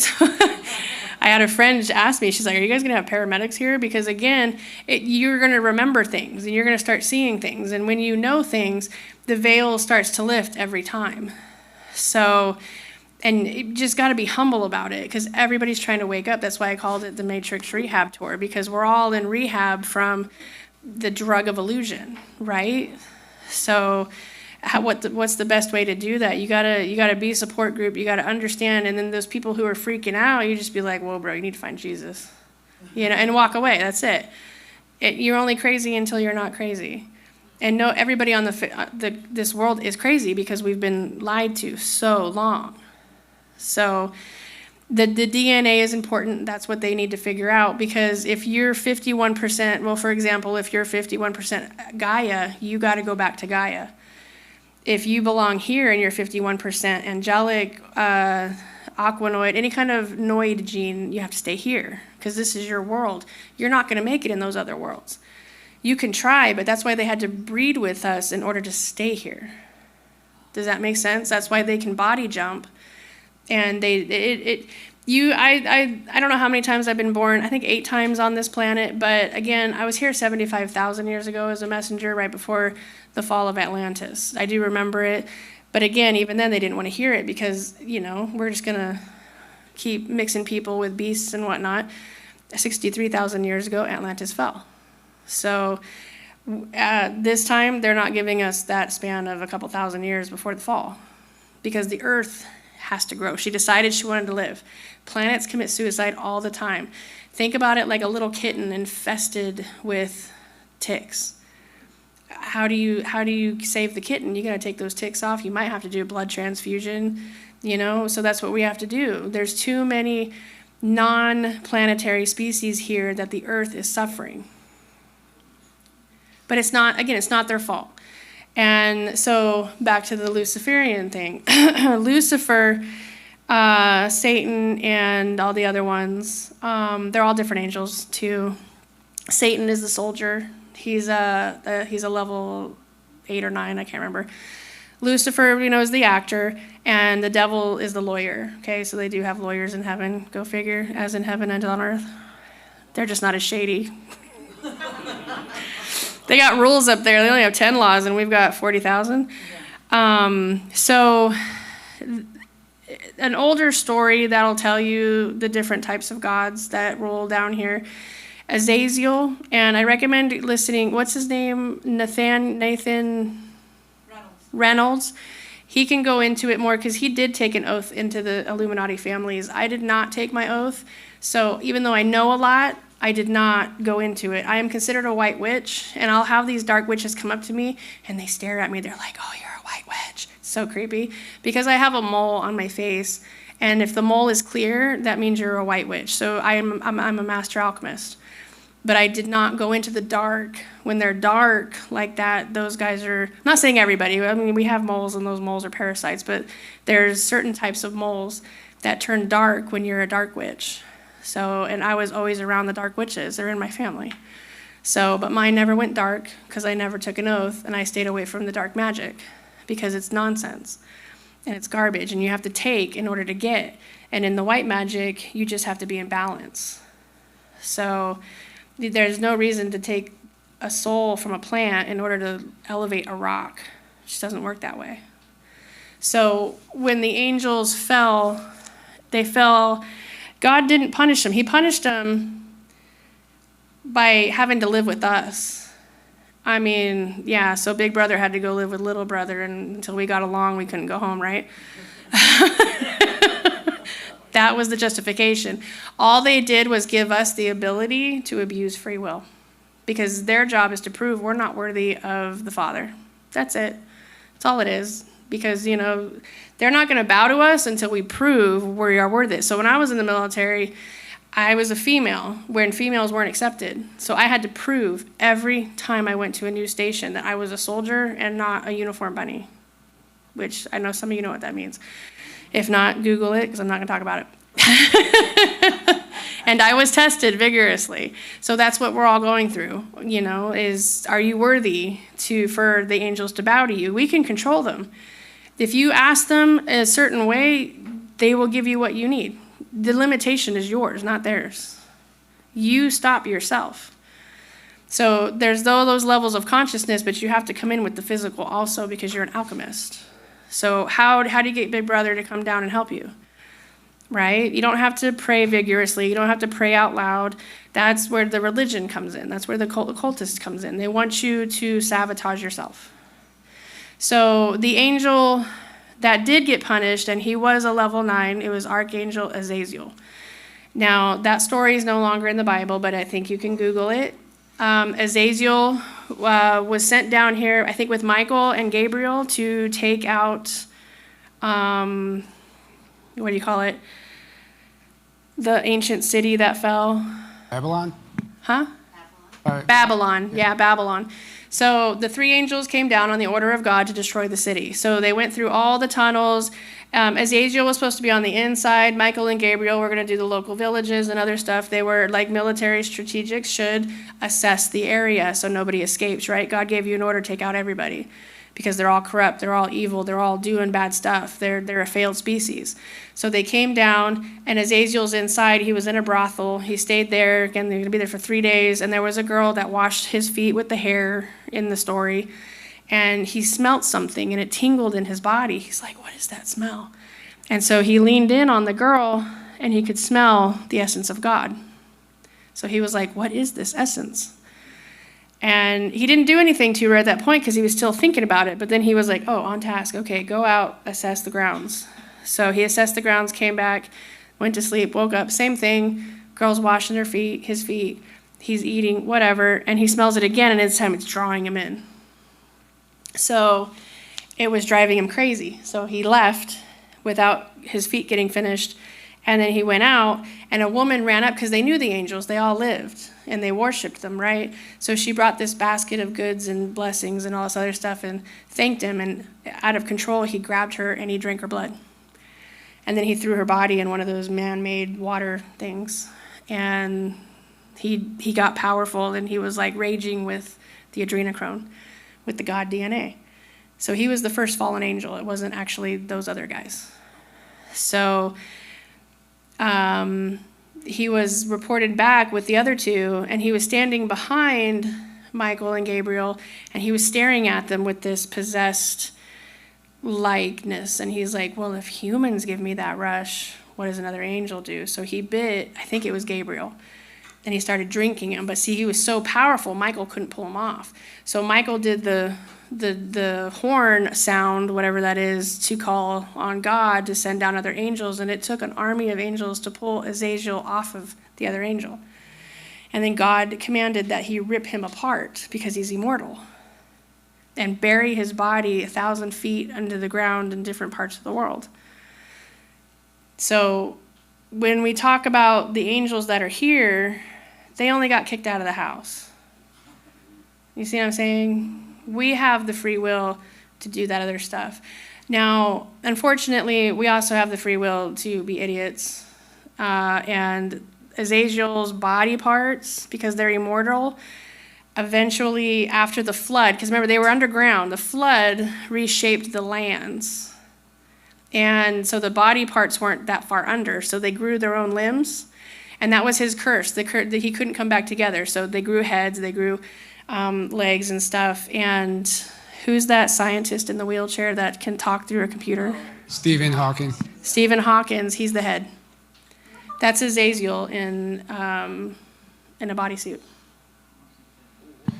Yeah, because it's powerful. The head is the most powerful part. But they are the first vampires. They are the reason for the vampire race.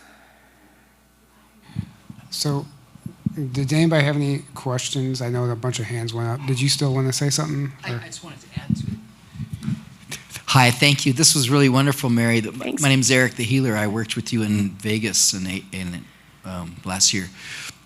I think it's wonderful that you're saying all my favorite topics that I've been a pioneer speaker about, and I'm looking forward to hearing about that's Rocky, by the way, and I'm looking forward to hearing about the books of you have the Nos Confunden and the maps, and that's really wonderful. Oh, what I wanted to add was you talked about Tartarian flat Earth, one after another, and the CIA had made a law that you couldn't talk about either in the 40s. And so that was, and then if you look at any encyclopedia, 58 or older, they'll talk about flat Earth and Tartaria. Right. So you have to look at the encyclopedias 1958 and older. But thank you, this is great. I'm having fun. Thanks. Thank you. Hi, Tyler. I came because you invited me. So I have a question about like the Ascension event and like post-Ascension. Because like it's obviously disclosures upon us, but it's so hard to discern the truth, and there's so much disinformation, and we all are like, what the hell is going on? And what we all know we're here for a reason. Something's happening. It's happening. We just don't know, right? I just want to have like an understanding, like if Looking Glass has technology to look, what does the highest organic ascension timeline look like if we make it, if we ascend? And you say like we're leaving and we're going home, or is that the bifurcation? Do we go to a different like new Earth? Is it what kind of abilities tap into? Like what comes back online? Like what does it look like post-ascension? Like where are we in reality? What it looks like? What kind of technology can we have? Is it like Star Trek? Like what's it gonna look like? Well, you guys already have the technology because it's DNA coded to you. So that's why they need your fingerprints, your voicemail, everything about you, your DNA, so they can activate it. The whole thing with the robot invasion, that was actually you sending your own robots to kill you because they're DNA coded to protect you. So you're the only one that can tell them. So they create these movies because you're the co-creators, right? They manifest. If you say, man, I wish I had $1 million, the things I can do with it, well, guess who just got that $1 million? Not you. But your slave owner did. Man, he's living off of your manifestations. Or she, whoever it is. So the kings and the queens of the world that you don't know exist anymore are your slave owners. So they're living off of your manifestations. So do we manifest our own reality as far as what You're manifesting it right now. You manifested yourself here to find out how to manifest. Yeah. So the reality that you're in, we can slow down the earth from ascending faster because, again, it wasn't supposed to happen for a couple hundred years. But because of everything that happened, and she decided, I don't want to kill myself anymore. She was in March 28th of 2022, she was going to commit planetary suicide. But enough people on the planet said, I want to live. And that's the most beautifulest thing. What do they tell you when you're with your baby in the hospital? The best thing to do is to hold it close to you so it doesn't die, because you're the reason it wants to live. If it can't feel you, it's like, there's nobody there, I'm alone, so it lets itself go. So the earth was alone because we're all fighting. And there's too many populations of other beings that are not solely, meaning your soul, connected to the planet. So a question, sorry. If people that aren't ready to evolve and ascend or like move on, level up, what happens to them? Do they just... Oh, so the going to the other worlds, I don't recommend it because then you got to do this cycle all over. Yeah, that's what I was curious. Like, is it just like you just restart and you... There's 1,000 worlds like ours that were created, and some of the bodies and the souls that have passed already since 2012 have been moved to those planets already. So is the they're Earth- already cycling into the new programs there. Right. So is that something like we are on some level, like on a soul level, we've already chosen to like ascend? Some of us know that where we're going and what we're going to experience. Nobody knows where they're going. If you've been planted with something, I would definitely think twice about that. Yeah, that's why I guess I'm wondering if it's like we're just kind of along with the ride and Earth is like, I just want to save as many and take as many with Right. me. And So like, again, those reptinoids that I showed you with the mind control, if you feel like you're a Gaian and they're like, you're free to go, guess what? You're going to get on the wrong plane or ship, and they're just going to take you, and you lose your free will the minute you step on that ship. So they could put you in a box, they could age digress you, they could put your soul in a Tesseract cube, and they're going to ship you off to the next planet. Sounds Wow. like going to the DMV. Yeah. A lot more paperwork on your soul for sure. So there's a good question from the chat and Telegram from the live stream. Okay. So, for one, they want to know, how do you know what lineage or what bloodline you are? How do you find that out? And they want to know if you can talk about the galactic ties to that bloodline, and does eye color play a role in it, like your eye color?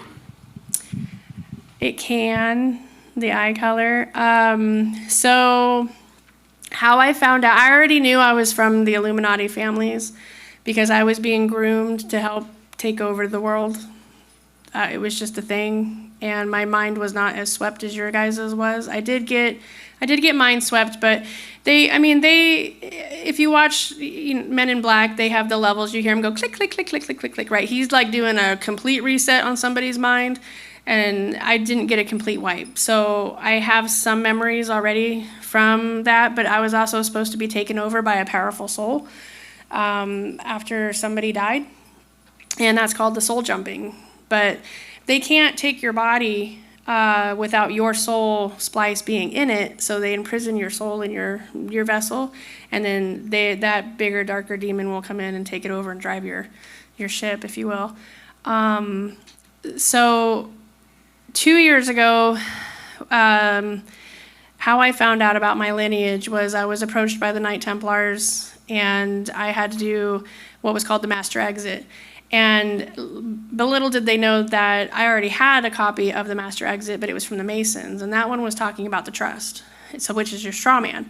So at first I was like, heck yeah, man, I got the Master Exit, I'm gonna get this shit done. And I was typing it up like a crazy person, and I got to like page 4 or 5, and something just didn't feel right. So I put it down, I walked away, and 2 weeks later, I'm summoned into the Social Security Department, having a fight with Social Security because my son's autistic. So they stopped his pay. So I'm in there fighting with the guy just out of the blue. They're like, we really need these documents. I'm like, you already have these documents. He's like, we need them again.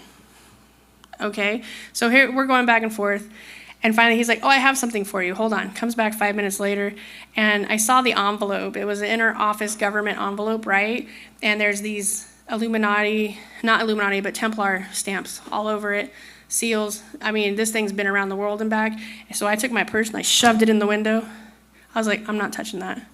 I was like, you can just take that right back. He's like, I need to give this to you. I'm like, no, you don't. I don't need it. I don't want it. You can take it back. I don't want nothing in there. Because I know it had to do something with the elites, right? Don't want anything to do with those guys. And eventually I realized this guy, if he didn't deliver it to me, it might be his last day. So, because he's like, I need to give you this envelope. And I'm like, no, you don't. You can give it to that trash right next to you. But he had to give it to me. And he's like, look, Miss Beaver, he's like, I don't care what you do with this. He's like, you can throw it out the trash on your way out. He's like, but I have to give it to you. So I realized he's in danger if he doesn't deliver this to me. So everybody in these government offices don't always know about these people until they get something like that. So this was secretly shuffled around in the government to get to me. So somebody was hiding something from somebody else way up there, right? So I was like, fine. So I took it, went home. I didn't touch it for 3 days because there is a law of 3. And I had to feel the pull to open it when it was time. So I opened it and I realized, well, this is the same thing that the other one was, only it talked about the treasury. And the Mason one was, the Mason Jesuit one was only 5 or 6 pages long.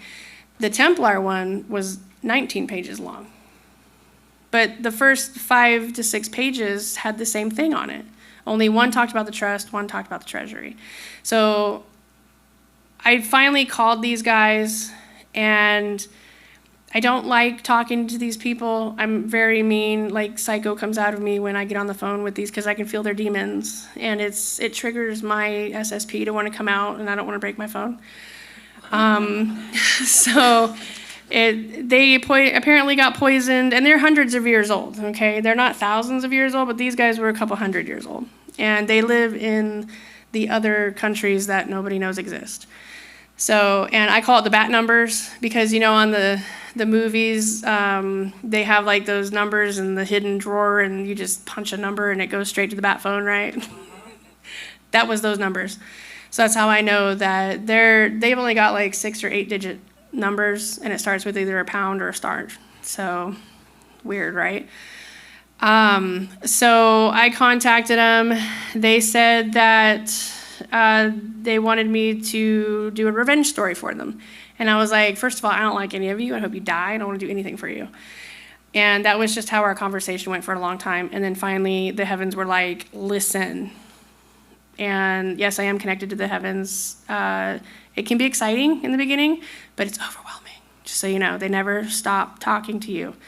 And you have to set boundaries when you connect to these people because they get just as excited to talk to you as you guys are to talk to me. They're all coming in because they got thousands of years of shit to tell you, right? So yeah, it's fun. It's all angelic. You're like vibrating, and then you're like, I gotta sleep, guys. The body does not work like that. Don't hear. You can't shut it off once you open that door. But you can set boundaries. You gotta set boundaries because they actually froze me at one point, and I almost crashed a car because they were trying to communicate, and I was like driving frozen. I'm like, I can't move the car, and I'm gonna hit a wall. It was terrible. I had my kids in the car. Yeah, so again, once you connect, it's a connection, and you gotta set boundaries right away. And you will. Everybody's going to, right? I'm just letting you know ahead of time. So where was I going with that? What was the question again? I trailed off. I'm sorry. I'm trying to talk to the chat. How do you know what lineage? Oh, the bloodlines. Yeah, Okay, the so when you do this master exit, and as I was doing it, there's rules, you know, and I had to interact with these people for about 6 months, and to do each step. And eventually I made a book, and I realized I made the book of life. The master exit is the book of life. It's your ascension, and when you do it, everything opens because it's all in your face anyway. So that's how I can see more than anybody else, because I was given the tools to do it. So when the Masons do their things, the Masons are like high schoolers, right? They're like the high school of the occultist secret societies. Not everybody knows. Not everybody's playing jock, you know, up in the big leagues. And when you get into the Illuminati, the Majestics, and what's the other one? Templars and stuff like that. Those are your schools. Those are your colleges. So that's why I come from the Masonic Illuminati families, because everybody has to be a Mason first, and then you choose what secret society you want to go into. So that's how that works. So when I did the book, they told me they have my direct descendancy going back 75,000 years on Mary Magdalene's side. So everybody knows her real name is Maria Christina of Bethany. And it's spelled Crista, Christina, I-N-A. It's not C-H or K, it's C. And she was the keeper of the keys to the kingdom of heaven on earth. The whole Christ era was about her, it wasn't about Christ. There's 3 of them. There were 2 Christs and Mary Magdalene. Mary Magdalene held the keys to the kingdom of heaven on earth. She was, her mom held them before her, and they keep the balance. She had the earth energy to be the queen of the earth, to keep the earth in balance. Jesus 9, also known as Yeshua, he was the King of Kings. That isn't wrong. He was the King of Kings. His job was to keep the kingdoms in order. And then Jesus 12, known as Jeshua, he was the king of the galaxy. So when I say the creator and the co-owner, Jesus 12 is the co-owner of all the planets in our galaxy, all of those ones. I don't know where. Oh, it's in front, right there. So he has a throne with God in heaven. Heaven is in Hanova or Nova. That's an actual galaxy. I have a birthmark. That's also how I know that they knew who I was, because we know by the movies that all the prophetic children have birthmarks, right? That's how they know. I think God has a weird sense of humor, because they were actually looking for me. The Vatican was looking for me in 1979, and they had to find the child with the mark, and it was the mark of the eye of God. So I think the laugh was I was born a redhead, and like Dalmatian puppies, our spots don't come in till later, right? But freckles are birthmarks. They're just invisible ink. You're not in a certain light, you can get it out. So I do have the birthmark of the eye of God. So I was very hidden throughout life, covered up by secret societies my entire life. What's the difference between the Illuminati and the Majestic? Like we hear the MJ-12, Majestic 12, and I've heard that the Majestics are above the Illuminati. Is that the case? Yes, because so when I was in the military, the Majestics coded me. I thought it was a code word MJ16. I thought, because I was like, even my email in the military was Mary.Jones16 or Jones.Mary16@mil.whatever.gov. And I didn't think anything of it. So when I got the Majestic clearance, I was told my code sign was MJ16. So when I told the Templars this, they laughed. They're like, "Do you still not figure out what that was?" And I was like, "What are you talking about?" They're like, "The MJ stands for Mary Jesus DNA."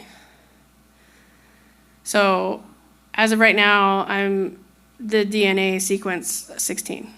Of Mary and Jesus. I'm actually the only one DNA of that sequence. The Majestic 12 are the 12 children of MJ-12 and his wives. He had 7 wives. There was twins born in most of them. I think one didn't make it. One wife died with her children. So the Majestic 12 are the descendants of Jesus 12. But they were guardians of the planet when he left. But they went bad. Somebody in the chat wants to know more about the Elohim. If you can maybe, I don't know if you have any more information. Oh, he asked God to come down and help spread the love, and he did. No, the Elohim. The Elohim, like I guess from the Bible. The archangel that asked permission to come down and breed with humanity. Okay. Yeah, that's the Adam and Eve DNA. Bene, B-E-N-E. Ha is his middle name, H-A. Elohim, is his full name. He is a angel. He's a son of God. So again, those are called Grail bloodlines because we are God and angel mixes. So God comes down sometimes and pops out some Jesuses. Creation comes down as Eve and pops out some female creations called Ninhursag energy. It's just an energy sequence. Oh, sorry. Thanks, Cora. So he was an angel. Lots of them. You'll find if you do the Book of Life, you guys will find that these angels are in your DNA, and you will be able to see it. Like I can't look up your history. Is it still not coming on? Oh, that was a cool picture of this. That was an actual. Has anybody seen Treasure Planet? It's my favorite. I resonate so much. That's the technology you've never seen, Tyler. You got to get with it if you're a disclosure guy. Tell us about it. Treasure Planet. So when I first saw Treasure Planet, they make it based off of like this whole space program, right? And there's these beings or whatever, and they have the ancient ships. Now the whole Peter Pan thing too, right? The ship can float. Just sprinkle some dust on it. The ships, they fly. They're into space, just like the whales. They actually are in space. The whales can leave even from here. They're our guides. They have more knowledge than even people on the planet. But we ended up slaughtering them, so because we don't like things being smarter than us. Yeah. Go back to your bloodline. Oh, the bloodlines. So, yeah. So I just recently, actually, this is the funniest stuff ever. I don't think I can pull it up because we're on this, but I just found out I'm related to Gandalf. I thought that dude was just some kind of cool movie, but he's real. And he was a Norwegian king back in the 700s. Yeah, and he was the one who he was Gandalf of Norway. He fought with Blackbeard over land of over there, and him and Blackbeard ended up becoming friends, splitting the land. You had Sweden, now you have Norway. Both Vikings, right?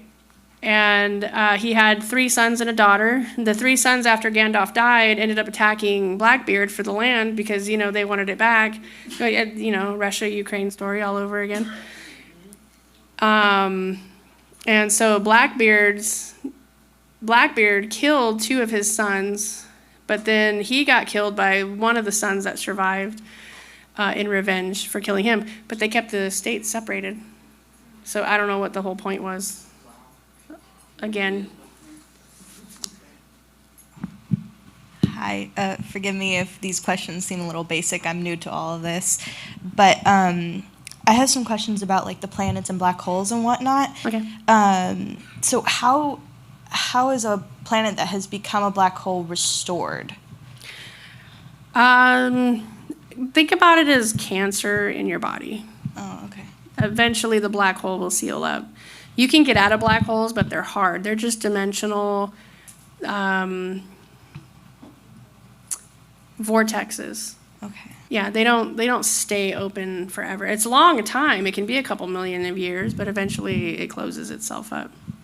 And then one of my other questions is you were talking about the Earth growing. So if and when the Earth does grow, the people who actually belong to the Earth and connected to it, are they able to survive the Earth growing, or do we have to leave the Earth and then come back to it once it has grown? All I know from the heavens, they said only 83. If we can't figure it out, only 83,000 people will be taken off the planet. Everybody else will die. Because they have to reseed the planet. So the Earth has to have it's going to be big, so it has to have a certain number of life on it. So when the arcs came back in the day, they weren't they might have looked like ships, like the one I have on my laptop, but they're not bound to the 3D. There's 75 of them right now on Earth that the military is confiscating because they could be a little rock. You could have thrown one just, skipping rocks in the lake and not know it. They're not bound to our visualization. So they can be a tree, they can be anything. When it's time and the Earth says we need to do this, they're gonna literally, like the book does say, pairs are going to come onto it. The energy is going to come to the animals, so the animals are going to come. Humans are supposed to bring the plants. So only 83,000 will be rescued if we can't figure it out. Because we're considered a failed species. But they have to reseed, and they'll reseed us with a different gene sequence. So what's figuring it out look like? I guess we can all kumbaya, roast some marshmallows, and call it good, and everybody goes home, and we stop fighting and killing each other because of past issues. You know, we got to get over the issues. Yeah, they did some bad things. Yeah, we all got experimented on, but the good thing is you're alive. I mean, when you die naturally, none of that stuff mattered anyways. I'm not saying that people don't need to be punished, but you got to remember these people come from their own worlds, and those laws worked in their world. All they were trying to do was implement their laws and take over the planet. They wanted their government here, not ours, because they grew to a bigger population.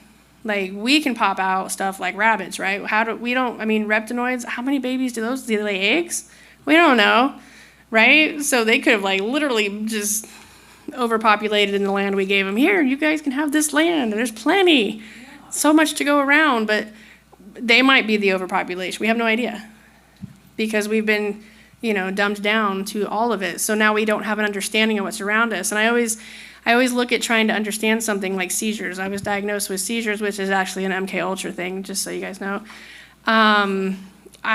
He said, don't tell anybody you have seizures. And I was like, why? What's the big deal, right? So when I started telling everybody, I was thinking, it's not a big deal.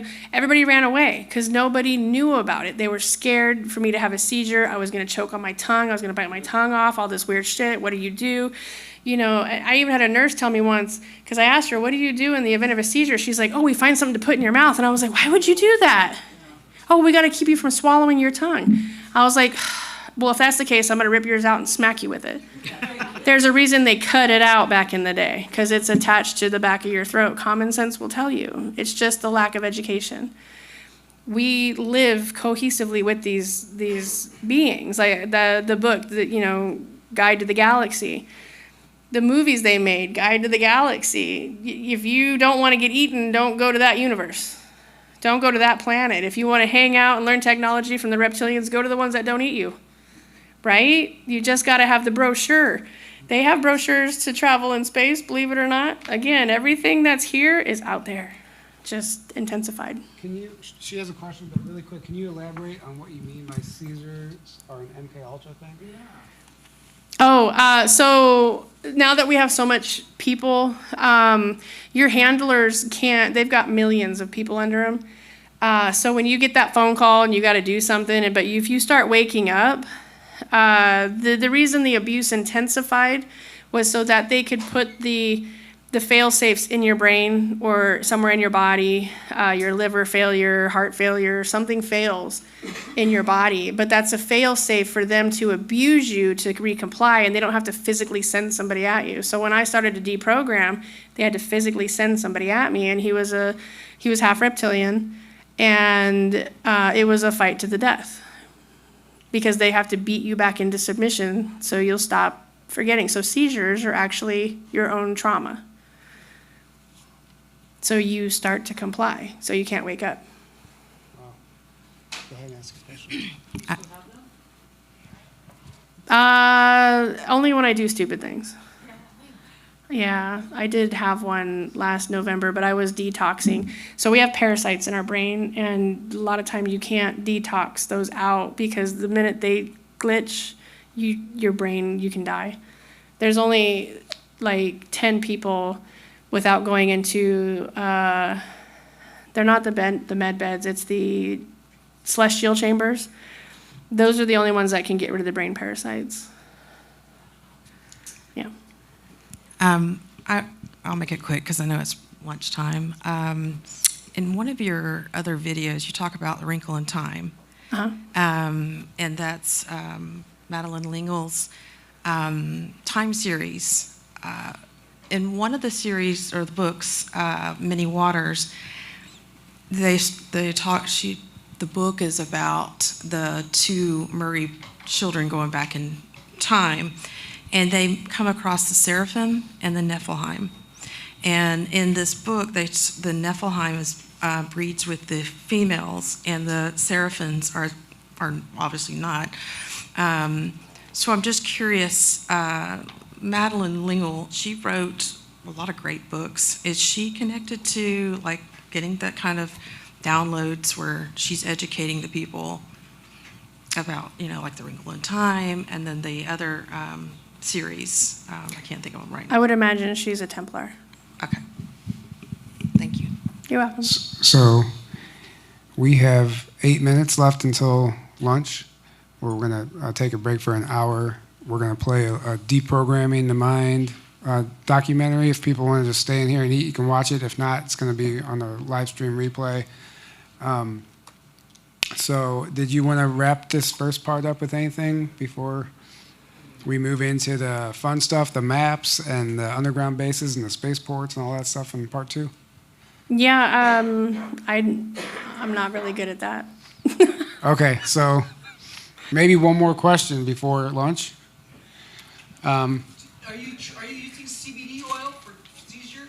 One drop of CBD oil works for seizures. Oh, yeah. So it depends on the person.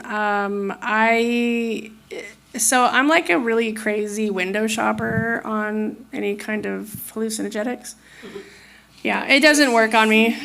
CBD. Oh, I know. Just a small amount of THC. Yeah. So again, I broke those restrictions. I use my own white cells to, you can extract your own white cells and stem cells. Plasma. So Yeah. yeah, I'll talk to you more about the CBD that works for seizures too. Yeah. Okay, sorry, there's so many. I don't want to be rude. Okay. Well, here, go ahead. I'm curious, like, how you could, if there's techniques, meditations, a process, or anything you could do to like tap into your memories, to remember who you are, so we can fully embody our higher selves, and like if we want to communicate with angelics, or those. know if If we you feel wanna connected to them, but we can't make that connection fully. How can we do that? It's easier than the New Age is trying to tell you guys. If you've seen some of those maps out there that say, oh, this, that, you don't really have to meditate. Meditation is what we teach children on how to tap into your higher consciousness. You really just have to get with the old people in your family and find out the weird stuff that you did and talked about as a child. Like I was called Moonchild, and I have 3 sisters on Mars, and because that's where all your memories are. If you were like a battleship starfighter, you were running around the yard, taking out the bad guys, you were some kind of starship trooper. It's in your childhood. It's all there. You just have to remember, and you have to unlock it. And the people that are going to know that are the people who were around you as a child. What if you were a walk-in? Huh? What if you were a walk-in? Like, do you have any information about walk-ins where maybe your soul didn't come until a teenage year? No soul just comes down here because anybody in their right mind would not come to Earth. I agree with that. Yeah. But the creators are so convincing, right? Look what Creator did. He walked up to Mary and Joseph and was like, "Hey, I want you to have my son." And Joseph's like, "Hey, go ahead. You're the man. I'm not gonna tell you no." You're gonna tell God no, but the gift is you're gonna raise my kid, right? We do that.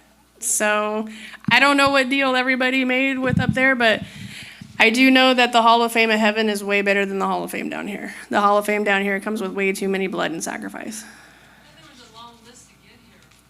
A long waiting list. Not when you're in this era. They were like, oh, let's just throw them all out, Yeah, but so they can't, those are the ones that are not going to stay, so they can't have the body. So it's like, hey, you get to experience it, but you still have to do this journey. But in order to save it, because again, this is the uterus of creation. So you are literally living in where everything was created from day one. The reason Earth is so important to the metaverse is because it was the first planet. It's the uterus. All life starts here. Can you see my origins? Can Can you? I can, but you can't. You won't be able to see them. But can you tell me? Probably. I don't know if it will help you. Can you, please? You should probably just do the book, and then you can. It comes to you. Yeah, it all comes to you, and then it just keeps coming, and it's not a surprise anymore. I mean, So maybe at the end, I know you're going to talk about like the master exit and stuff. Maybe you can explain the Book of Life a little more at part 2. yeah. But one last question from the chat. Somebody wanted to know, like, what if you find out you have ties to Masonic bloodline, or something along the lines that is a negative bloodline? Can you like cut those ties, or how do you heal that? You do. The more you ascend, you cut them on your own. I did find I had a spiritual healer before I did the Book of Life, and she cleared a lot of the hexes, the spells, the curses, and I had a really gnarly. I didn't believe in the exorcism until I met her, and she was clearing me for like 2 years, and then like no joke, it was disgusting. You'll find it in jokes and family traditions, right? Because I come from the Jones and the Smith family. Weird, right? So those are actually the oldest bloodlines. My family on the Jones side, they called it the Jones family black cloud curse. Anywhere you go, it doesn't matter where you move, you got this black cloud. And life will always be devastating. Well, it was because of a curse that happened at the original fall. So my family was cursed because we're the original family bloodline. O stands for original. You were here before the fall. And so Jones Smith are one of the highest Illuminati families you guys don't know about. So that's why they say keeping up with the Joneses to hide the bodies with the Smiths, rebuild back with the Beavers. So yeah, it was just weird. So Smith is also a Illuminati bloodline? Yeah. It's separate from Jones, or is it? Are they? That's why I'm asking. Yeah. I mean, everybody in this room is my cousin, I guarantee you. Because Adam and Eve were not supposed to get married, the whole thing. Adam was married to another wife, and he said, screw this, I want to be the hierarchy. I'm going to beat down Adam or Eve, take her throne, and we've been beat since. That was the curse of Eve. So this is a Persian artistry, tapestry of ancient Persia, of the center of the earth. So we've explored down there, we've gone down there. Ancient Persia is the last city that talks about, or the last kingdom of God to fall in the Bible, which fell. It was Iran. So now that's why we're going out of Restoration into Revelations, and there's a very small window for us to correct that. Yeah, because if the last kingdom of God fell, which was Persia, but they told you it was Iran, so the Middle East. They actually started the war in 1979, but you're not going to find it all collectively in one category. Every country in the world attacked the Persian kingdom. So that way you can't find the war. So you have to go in each country and see who was attacking who in 1979 in the Middle East. So that's how I found out how they did it. So there was certain years where beings like myself were brought to this timeline. Like I said, my DNA, my cells were created in 54 AD. And I was brought here because of the war that happened back in the days of the Bible, because they were killing off the ones that they knew they couldn't control. So a messenger is the one that starts what they refer to as the doomsday clock. So I'm a doomsday clocker. I started it. I started the war by being born. So they would send their high-level Illuminati wizards out, and their specialty alchemists and stuff to try to find us. And that's what started the first rituals of sacrifice. So angelic DNA was used, to keep them, like, rumor had it, I don't know if it's true, that our somebody's DNA like mine could sustain them for 100,000 years. Yeah, so, but now they can't get close to me because I'm all genetically mutated, and I can't die that easily. And I'm protected by the heavens, so thanks for that, really, because that's a hard one. I don't know how many times I could have died. I think about it though. how protected I am. And it's like, how many people actually died that didn't, you know how you see the movies, like somebody's walking cluelessly, that's me, like cluelessly walking through, and then there's like this big fight going on over here because somebody was trying to kill me, and I have like these invisible, you know, people following me that are my protectors, right? So that's what my whole life has been like. But they're called the Bavarian Illuminati, which was not actually the bad ones. And again, our current administration is part of the Bavarian Illuminati. I am a offspring of the Bavarian Illuminati, but they are not, they're the Illumination. They're not bad. They're the ones trying to fight against the resistance. So, but everybody has a purpose. We want to save our souls at the very least. So a lot of these bad guys that change, like the Templars, bad people, it's not up for me to judge what contract they had with the Creator to save their souls. Their bodies were dying. You know, again, they were hundreds of years old. Their bodies were dying. They were poisoned with something really bad. Something like, you know, the Gulf War vets, their insides are turning to mush. Yeah, that's what these guys were injected with, something like that. So their insides were turning to mush. So in ancient Persia, this was just an artistry map of inside Middle Earth. So there was a lot of pictures. That's why they don't want Americans going over to the Middle East and seeing the renditions of these, because then you'll have memories. Because again, some of you never left. Some of you just got age regressed over time and got moved. But some of you did die and you did get recycled. It just depends on who you were, how valuable you were, and who your, what do you call it, the usurpers are over your estates. Because the ward thing is real. So if you don't know what the world really is, you're considered a child's mind, then they can usurp over your estates as your caretakers. So that's one of those maps. This is an older map, and it does show you entrances, Antarctica entrance to Middle Earth. And then on the top, it shows you the northern entrance. This is an older map. So this doesn't show much. This doesn't show the missing continents or anything. But the Bermuda Triangle, it's where a big space. It's one of the arcs under 3 pyramid crystal cities. Yeah. So that's what that is, and it is guarded by ancient creatures. So that's kind of why everybody's scales go off, because they're benevolent beings. Like the Nephilim, just so you guys know, the Nephilim are not bad. But if you're the government and you're hunting magical beings, right, wouldn't you lash out? I would. I mean, people hunt me down all the time. So I can be nice, or I could be your worst enemy. That's just how that works. So that's why the Nephilim, they're not bad. Did they eat people back in the day? But yes, they did. Why? Because the Donner Party, they did the same thing. Survival. They cut down their trees. They cut down their food supply. They killed all their crops and stuff like that. So what else did they have to eat other than the little people? So it's just bringing common sense back to why things happened the way they did. And then it'll start to click in your brain. So this one's one of my favorite. No, I can't read it because it's in Paleo-Phoenician, but this was the Nazi map to Middle Earth.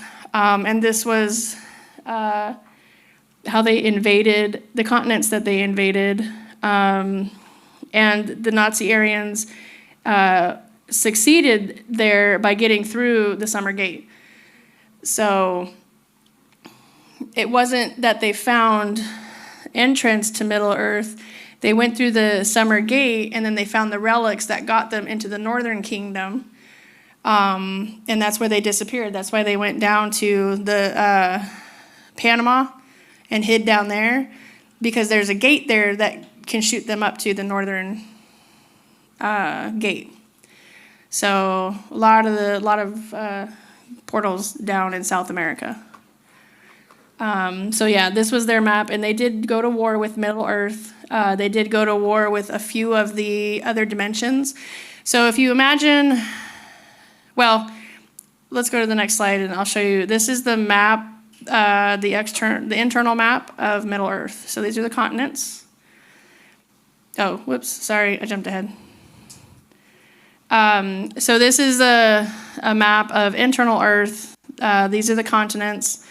And the levels that the light illuminating in the middle of that is their crystalline sun, if you will. That's their life source. It's also the heart of the planet. So in the movie Atlantis, that's what it's referring to, because the Atlanteans at the time were the keepers of the heart of Atlantis, which was also the crystals of life. So that's, in that movie, they were going down into that. And to try to get that. So they achieved getting into Middle Earth in Atlantis. It really wasn't them going into like this portal in the crack in the hole. They were showing you that they got in to Middle Earth through these, and those things do exist. That is technology. And they were telling you all they had to do was put your hand on it. So if you're DNA connected, you can ride those machines because we were created with those machines. So, so here's some with the other one. I'll walk up and point out, because I noticed my nephew, when I asked him, he did not see, and I think you guys can, but he knows about a lot of this, but he couldn't see the countries. I asked him, what countries do you see? And he can only read the ones that he knew. And he didn't see the other countries. Do you guys see the other countries? Okay, can you see Atlantis? That's a lot shrunk compared to these other ones. Right, it's a tiny one. It's in between the East Coast and Europe. The flood did make it smaller, but that's Atlantis. So the Atlanteans still rule America. We're called the Masonic Atlantis country. Yeah.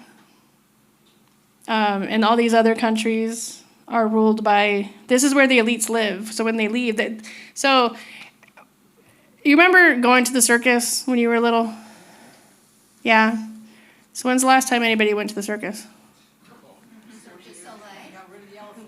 When they got rid of the elephants? So what happened to the circus? They took the animals away. They got into the government.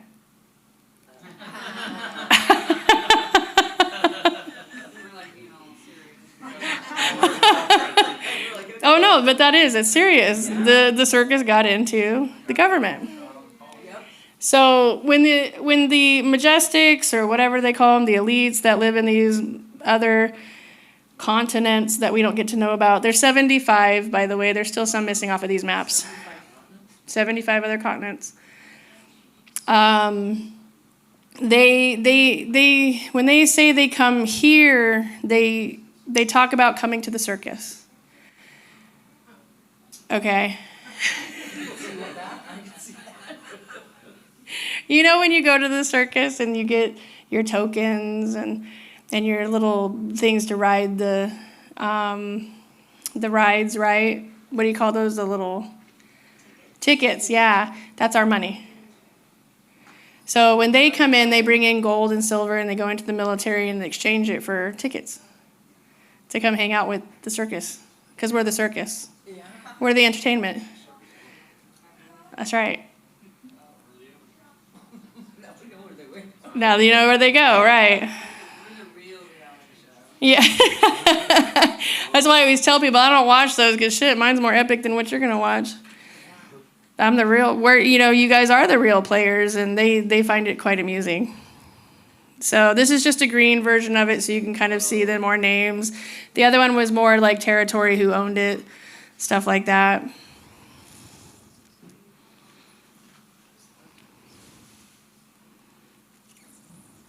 Now this, yes?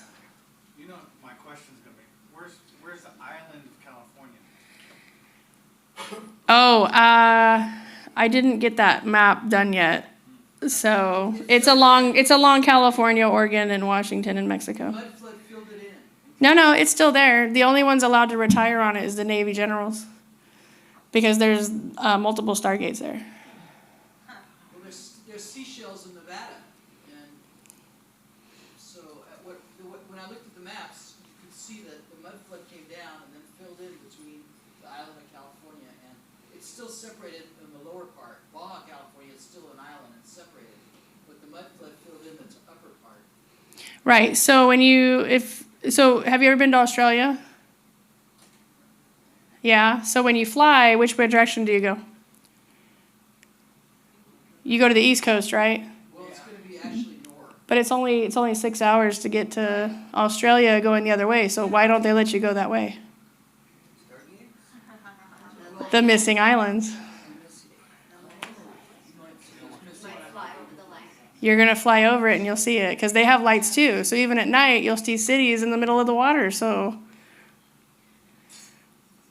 yeah, the California, the real California it's a country along our country. We're called the mainland. The other country is still there. The Navy is the only one, because Atlantis owns it. So Atlantis and the Navy is the Atlantic military. So people like myself, I love water, but I don't like to be at the bottom of the food chain. Kudos to those that do. My brother went to the Navy, so I believe he's got some Atlantean DNA somewhere. How far off is it? How many miles? You know what? I have no idea. It's, hold on, I'm gonna stand up. So it's about right here. Oh, wow. And then there's a lot of islands in between. Yeah, I had a lot of dreams about that. And there's indigenous that still live on those islands, and they're protected. So you can't talk to those people. Yeah. So the maps that are pre-1750 are actually legit? Yeah. When you say type in islands of California, you just Google that and you can get them.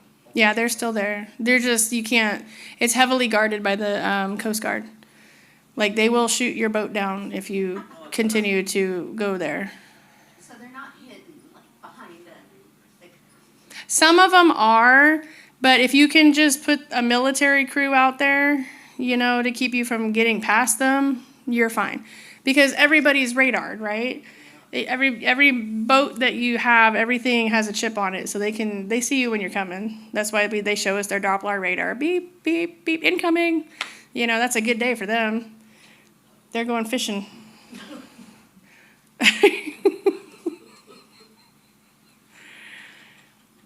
So this one kind of got a little cut up, so sorry about that. I think the bigger one, no, it doesn't either. Yeah, I don't know what happened to the middle of this one. It just printed out wrong. But this shows you the older version of those other continents on the South American side and the North American side. Those are there. Mu is on the other side of Florida. Or not Florida, Hawaii. And then it shows the other continents hidden on the other map in between the two. And then it shows a bigger rendition of Atlantis. And then the ice cap up there, that's the entrance. And it's guarded by the northern countries. So it's just another one showing you the different sections. And this is an older drawing. This is something that somebody in the military actually mapped out because he had gotten a hold of some classified documents, and before he was arrested, probably murdered, he drew this and sent it out of what he saw. I have seen the military maps. They do let you see it when you get a Majestic clearance. So These are just the ones that are public. Again, if it's not on a link that can't be found, I won't post it because that's usually when they start giving you issues. Even though I have permission, I don't want to do it until it's somewhere in a URL in our world because that protects everybody. And they're all going to come out, like, I would say in the next 2 years anyways. You guys just are getting a head start. So Lemuria, however you pronounce that, other hidden seas. I think this is where they, do a lot of the dinosaur stuff is in the islands out there. You mean the dinosaur movies, or? Yeah. Well, the real dinosaur, they have dinosaurs. They did make, that is real. They do have them. Yeah. So would this be to like the left of California if Mu is down there? Yeah, up a little bit higher because you see Mu is down there. Kota, Kataya, and Sara are up more north. But again, those other maps don't always show it because they don't want a lot of that out. There's literally, we're not overpopulated. There's so much land, it's stupid. Well, I think they think that the powers that be or are, were, whatever however you want to refer to them, that they've inflated the numbers. Well, right, because the wars never stopped. And then when we did wake up, it was, I'm going to kill you for doing what you did to me. It wasn't, there's no forgiveness. Why the forgiveness thing is huge. It's not an ego thing. It's, do you want to live thing? Because they can still control you because you don't know how to control them. So the war is inside our head. Yes, a lot of good people died, but if you really know what is happening, death is not what you think it is. And I know a lot of people talk about it, but again, you're a soul having a human experience. And when we have funerals and stuff, I'm not saying stop the funerals because you do have to bless the body before it goes back to the earth, but they're not even putting the bodies back in the earth. So again, we're taking mineral from the earth and they're shipping it off world. So there goes that energy, and that's the energy of the earth because it didn't have permission to leave. So when you keep taking from a substance, what happens? Eventually you deplete it. And where the minerals, this body belongs to the earth. And the ones that don't belong to the earth, it's like they're putting those in there to try to coexist the energies, and it doesn't work that way. The greater gods, they care about us, but we're the last one on their mind. They're going to save the planet first. So if the planet's in danger, we're pretty much SOL, if that makes sense. So here's a more, again, of Mu in between Asia, America. This is an older one. They were a lot bigger, but again, between harvesting wars and the floods and stuff, they've depleted their own lands also. But just so you guys know, we are a water world, so there you go. We're lucky we have islands. We can think Maui Theater. Just kidding.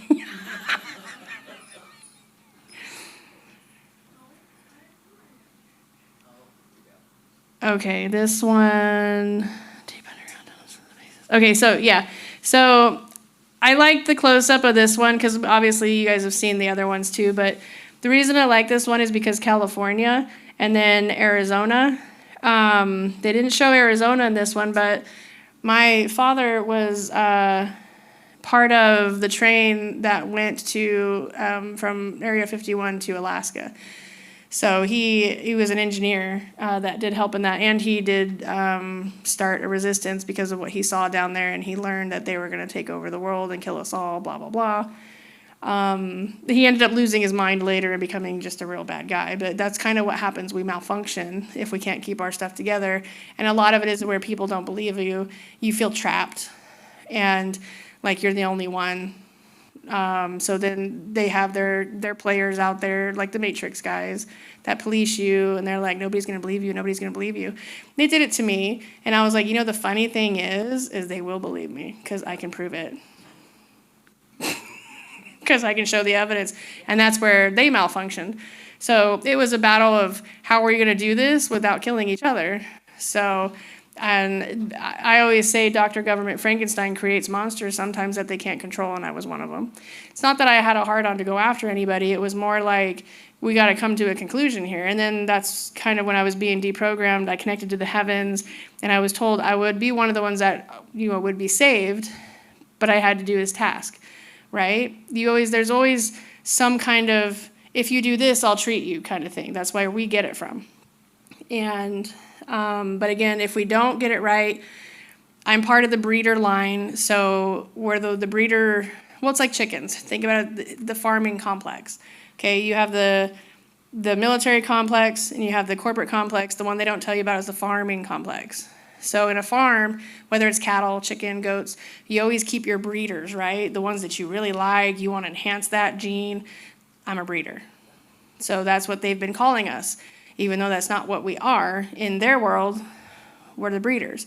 So we're the ones that get reseeded, everybody else gets wiped out because it's a failed species. It wasn't able to get out of its situation on its own. So therefore, it was defective. So if that's what we do with ours, if we have cattle that aren't considered breeders, we try to sell them. If we can't sell them, they go to the meat market, right? Right. Welcome to it. And so this is my favorite one because it shows like it gives you animal mutilations, high UFO activities. And this is an older map, 79, weird, I was born that, yeah. So, but it's a little more exacerbated now. I'm sure there's more dots on the map by now from 79. But yeah, this one was leaked out also. I think in 1983. But a lot of the Stargates and stuff are in there. Possible UFO bases, possible portal. They have to say possible because when you're doing disclosures, it's like saying, hey, I have the cure for cancer. They're like, no, you don't. You don't have the cure. So, no, you don't. You don't know where that is. But really, and then I like to argue with doctors all the time and say, look, the cure isn't something like immortality. Because then they get mad. They're like, you said immortality. So the cure is just for the cure at the time of the ailment that you have. So anybody can have a cure. Radiation could be your cure or your downfall. So you just have to be able to argue the statement. But I liked this map because it had a little more of the UFO activity stuff. Crazy enough, there's a lot where I live. And right? So these are the submarine tunnels. We have also waterways, and this is how Russia and Germany used to sneak into our country through the Great Lakes. And did you know it's illegal to kill a whale in the Great Lakes? How do they get in there? What? Oh, they get in there through these guys. Yeah, that's an actual law. You can look it up. It's illegal to kill a whale in the Great Lakes. But how did they get there? So that's how they get there.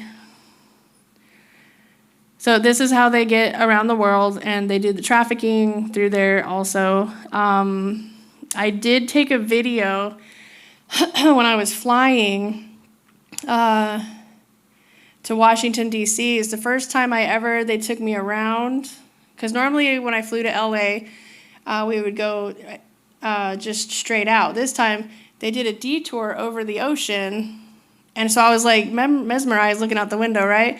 And all of a sudden I saw this black object in the water.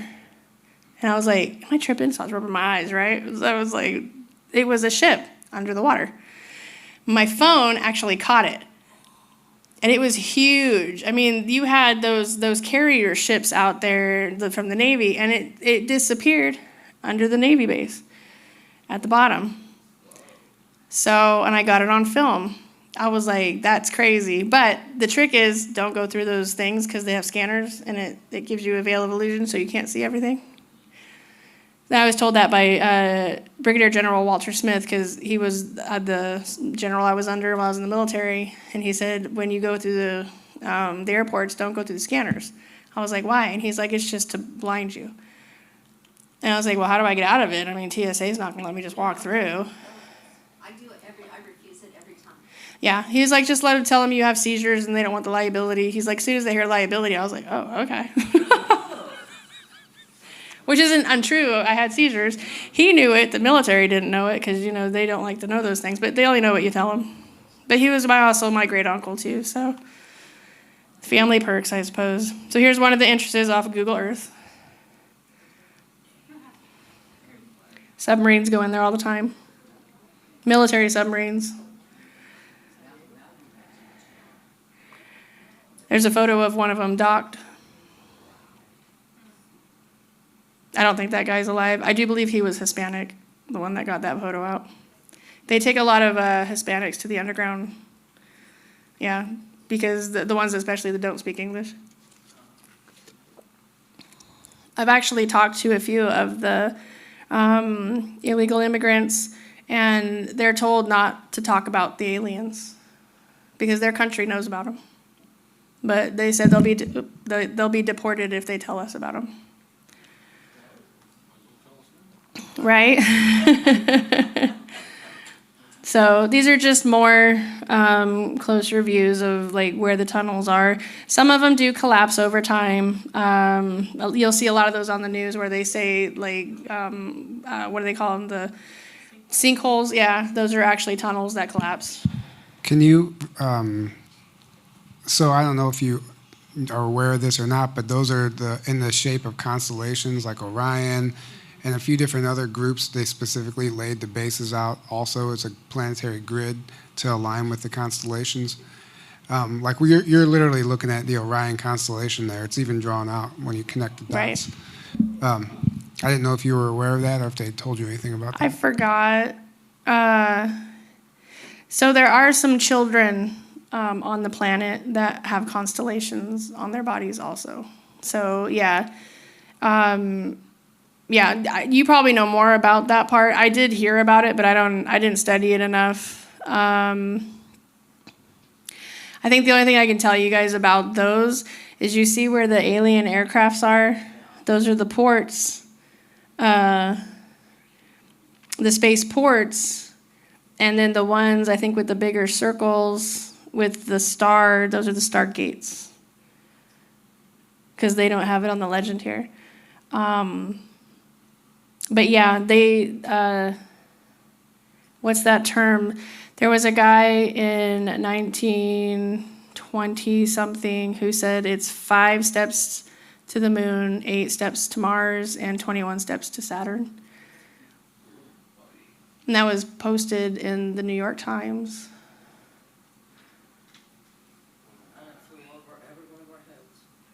Well, but they knew about it back then. Like I said, we were all just reset.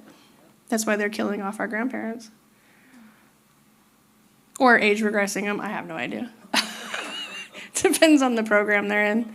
So yeah, Tyler, I do think that you're right on that. If you want to touch up on that, Tyler, that'd be awesome, because I don't know a whole lot about it. I did hear about it, but I do think it's connected to where you can exit with the black passport. Yeah, I'll just direct everyone to orionlines.com. Ryushin Malone, he has done extensive research on this, and he can explain better than I can, but there is really something to it. And all the underground bases are specifically located for these gates, and also there's alignments with the stars as well. And so, to my knowledge, there's 163 underground bases, including in the ocean. So the reason they call it area, like Area 51, Area 1 is DC. So area just means under the surface of an area. It's kind of like space. Space is not just outer space. That's just the space outside of the planet. Again, you have aquaspace. We're on the surface space. We're called surface dwellers. You have inner space, which is the tunnel people, or like as they call them in New York, sewer rats. So that's a space. You have the space of your consciousness. Space is it's not just UFO. There's a whole library on what space is. So yeah, there's a lot of space. The aqua. Do you guys remember the movie Quest or the TV series Quest? Yeah. So they were telling you about the underground military bases in the water. Yeah, Johnny Quest or something. Yeah. So again, just another one. It shows the evolution of it. This one was more directed, I think, with the Native American tribes and the stuff that they have to deal with. You'll see a lot of all-seeing eyes in this. Those aren't spacecrafts. Those are actually Masonic movements. And where the moon and the suns align, this is a, what do they call it? So the cross in the middle there, Oklahoma, the heart, and stuff like that. So this is an Illuminati map of like where their spirituality cults are and where the big ones reside.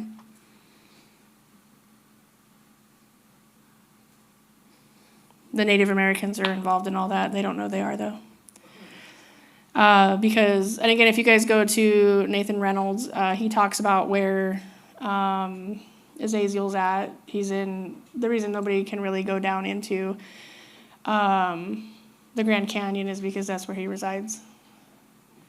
So don't end up being an offering. What? Azazel. Yeah, the first fallen angel, the first vampire.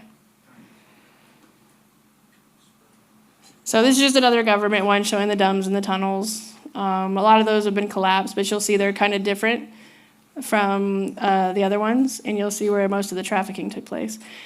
That top part of Northern California, that's, I know it seems a little high up there, but that's actually El Dorado County. So that's a stop under Placerville. We are a mud-flood city, so El Dorado means the city of gold. That's why nobody can find it. Because they buried it, and that's why the Illuminati are there, because it's a city of gold, and they need to stake their claim when they were getting ready to jump ship. So don't move there. Yeah, right? No, I wouldn't. I mean, it's beautiful, but, I mean, I do, actually. I'm trapped there, for now. So, to my friend in the back with the flat earth, so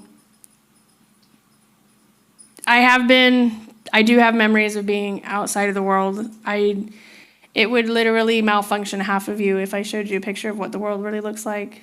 But if you can imagine a spherical ball with 11 lines on it, we are in a 12-dimensional planet. The dimensions go by kingdoms. So we're the northern kingdom, so we're 1, 2, and 3. When you guys ascend into the 5th kingdom, it means you're leaving. So you're not gonna, it can happen here, but only a few can stay. This is part of the restoration. So when you guys ascend out, you're gonna ascend out the gate, or you're gonna ascend off the planet, depending on who you are and where you have to go. So this is the assembly line. Those that belong here and are in a body that you get to keep, you get to go through the summer gate. And you're gonna go to the next level. That's where 5, 6, and 7 are. And then there's 8, 9, and 10, all the way down to 12. 12th kingdom is the southern kingdom, and that's where you'll find the unicorns and the dragons and all that other stuff, the majestic creatures. So that's the level of ascension. But because she's gonna be growing, everybody has to leave the planet so she can grow. We don't know what form she's gonna take afterwards. I've only seen a few pictures, but it was not a world picture. So it's uncertain whether inner Earth, according again to Apollo, if she's going to keep inner Earth or if she's going to turn it into a solid. But we will still be multi-dimensional, but it'll be like a clean slate, new map. So a world to be discovered kind of thing, and very big. And it can hold, right now we can hold 20 billion people comfortably, and we're only at 9 billion. A mega Earth can hold up to 50 billion people. So it was kind of weird that a future planet plan only included 1.3 million people. And it was controlled, everybody was chipped, nobody had free will, you didn't even have your own children. It was a bad future under Asiatica. So that would have devastated the planet, and she would have shrunk again. Again, look at an animal look at your grandparents when they like the grandfather that could never get beat, right? And then one day you turn around and he's all bones and brittle, and that's not my dad, right? That's the earth. So, and that's what happened from these wars. And so when that whole splitting of the earth, it's not really is splitting. Like I said, the shadow part of her will stay in the shadow realm for those that can't ascend. And so their souls will be stuck here in this repeat because they can't, and those are the really bad ones. I don't know what the other things are going to be, but we're going to ascend out of the shadow realm back into the Milky Way. So this is kind of where we're at. Down there is a rendition of our world. And then the Watchers, obviously. The ship, there was a ship that did do the mind control, and that's where I said we were eradicated. That ship's no longer there. It's gone. It was taken over and removed. I don't know how, I don't have that information. But the dome, that crystalline dome, it is on us because we can't leave with these titans in our bodies. Yeah, you can't leave Middle Earth. So yes, we are encaged in a dome. And because we're at the very top of the world, we do appear flat. Because you're at the top. It's not pointed. We're not like a chicken egg where it's like all up here like this. It does curvature, and we're at the very top. And then the outer gate is at the helm of the turn. So, but when I was in the space programs, the Earth, you could see all of the other countries and the walls. Some of them are stone, like mountains, and some are ice. Not all of them. They're all different colors, and they all have their breakaways. So when you do see, I have the books of the Flat Earth. So, and I've read them.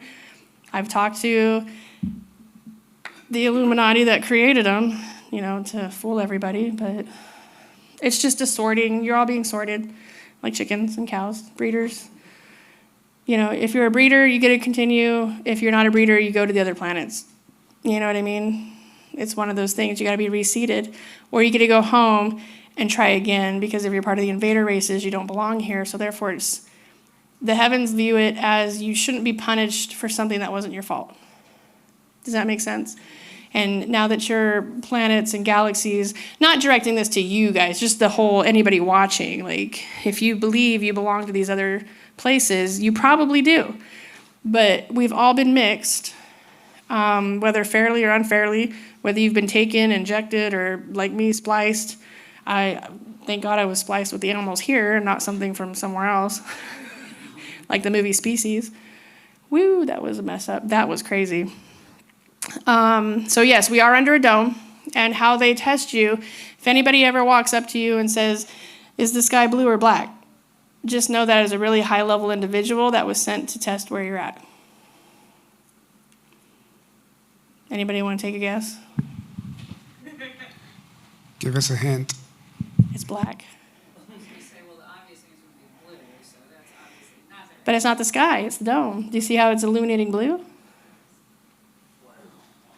And then all the So what does that chemtrails? tell them? What does your answer tell them? Huh? Depending on how you answer that, what does that tell the person asking you the question? That you're not ready. You're following the wrong agenda. So If you say blue, yeah. Because then you would know that you are under a dome. You know about the dome, but you have to remember, how did they measure the dome?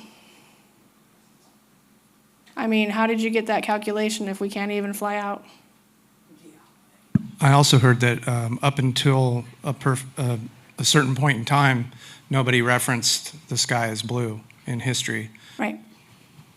In literature. And it was just recent, because a lot of the bad guys were trying to flee. And then creation said no, because again, we were all infected. And when some of them did get out, it caused a huge problem with parasites in space. And there are movies that also show that too. Again, they were a really beautiful species at one point, but if you have a fish that can't stop growing with this insatiable hunger, there's a problem with all other creation and life. So how do you stop something that when it's not its fault? So the punishment, it wasn't really even a punishment. For creation, that was a blessing in disguise, because she's the only one that can erase your soul. And that's what they're afraid of. They've done so much bad things. And again, every time these Illuminati or the Templars, they always ask, because they know I'm connected, they always ask, what happens with, what's going to happen with my soul? And I'm like, why do you ask stupid questions like that? You could ask me anything. And that's the one thing all of you go to.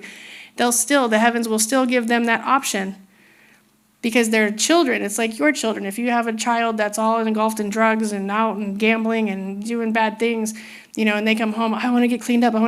It's the same thing. Okay, well, you can come home, but here's the rules.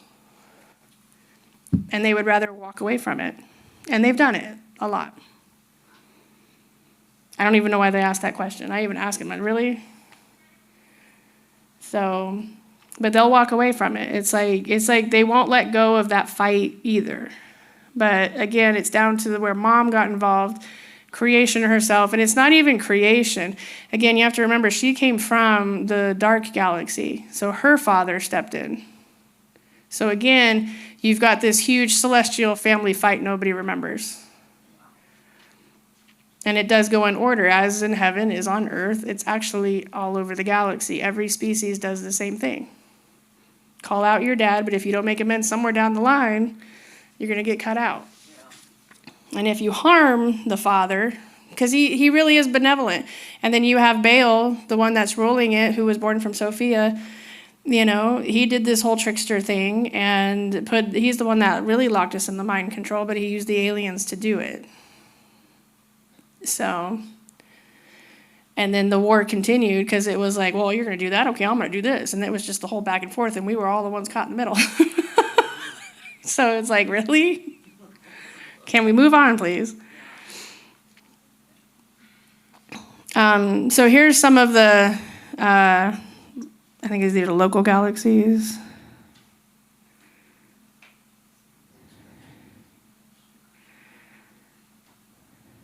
Oh yeah, so these are all galaxies with stars. I left the description, but of course I took out who sent it.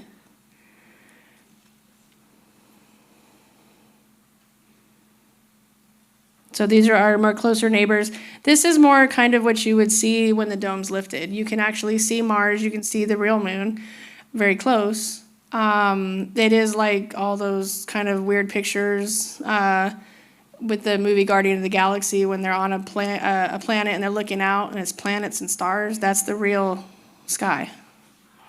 It's planetary. And you know what's funny? In El Dorado County, we have this, Jeanette, what's it called? Where your kids went the other night? The sky, the Exploratorium. I called that number at like 12 o'clock at night, and it had this like 1920s recording or some shit about if you were like contacting the aliens. I'm like, what? I hung up because I was kind of freaked out, but it said leave a message. And I was like, no way. So I called it back to see. And sure shit enough, it was like, if you're here to contact the aliens. But then I called in the morning after 8 o'clock. Totally switches. Are you sure that was supposed to be you? I mean, it could have been, but I mean, how many people try to call those places at night, right? We're all going to try. Yeah, we're all going to try tonight. Right. I mean, you should try it. It's kind of weird. I tried it the one time, and I was like, no way. I mean, my mind was blown. I'm like, should we go up there in the middle of the night and see if we can take a trip? But I got a little nervous because I'm like, once you get on that ship, you lose your free will. So. Are you talking about the Exploratorium in San Francisco? No, this one's in El Dorado County, but all the exploratoriums are spaceports. Planetariums? Planetariums, yeah. Anything that has to do with galactic, anything. NASA, there's 2 NASAs. There's the one and then there's the one that actually launches real ships. And works with the real aliens behind the green door and the blue door, maybe the red door. There's a few doors. Depends on the level. This one's not really, I thought I could have a clearer picture.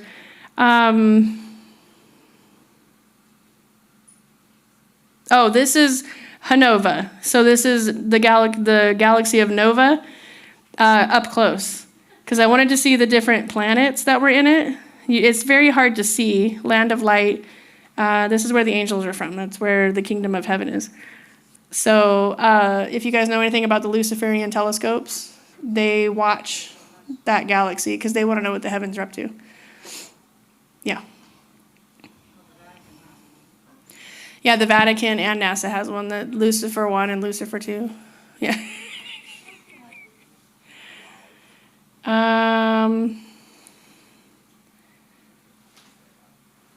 Oh gosh, I'm sorry these turned out so blurry. They were really good. And I don't remember which one this is. Let me see if I can zoom in. Oh, this is the Bean Nebula. So there's a lot of nebulas. Our nebula is the most important, again, because we're part of creation and the crystal of existence, or life. So a nebula is where there are stars, constellations, but the color that you guys see in there, that's a creation energy. It happens here. I don't know how much it happens in this one, but here it's every 25,000 years that we get what's called creation energy. That is from the masculine. So it's going to sound kind of weird. It's how God spreads his love. There you go. But lots of beings from other galaxies and stuff will come and they collect it. And because they're allowed to, and they bring it back to their worlds, their planets, and they sprinkle it in their worlds, and it like rejuvenates their planets. Because everybody's in different cycles. So depending on what is happening in their different cycles, I don't know what this one had, but it was a good example of the nebula energy. Theirs could be like 60,000 years, where ours is 25. So ours is like a boost. And this is how we did celestial trading. Again, and they do talk about it in some movies. Let's see if I can go back down. Okay, wait. Oh. Somebody gave me the wheel. Shoot. Okay. End of slideshow. Okay, so now we can go and talk about the Book of Life. If that's okay. Or do we need to still stream something? Can you, that website you sent me that shows the list of all the spaceports?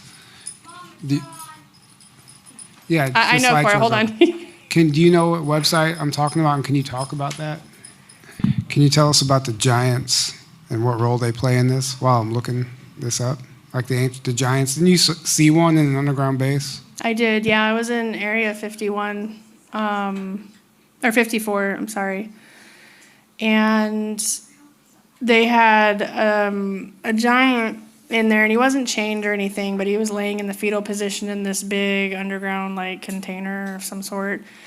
And they had a few of us soldiers come in who fit the DNA description of being able to walk up to them, because usually other people explode when you get too close to angelic DNA. And that is a true thing, because when I get downloads from the heavens and it happens to be an angelic one, I pass out. Like it's such a powerful frequency. So in the Bible, when they said God came down in the wrath and everybody was bleeding and blowing up and dying, it was because we fell. And he came down to try to scoop us out like any father would, right? And we were all dying because we were in the 3D, and he was such a higher frequency. We blew up, and that's why when you're in physics and you put that apple next to the sound frequency, it explodes. They're telling you that's what happened.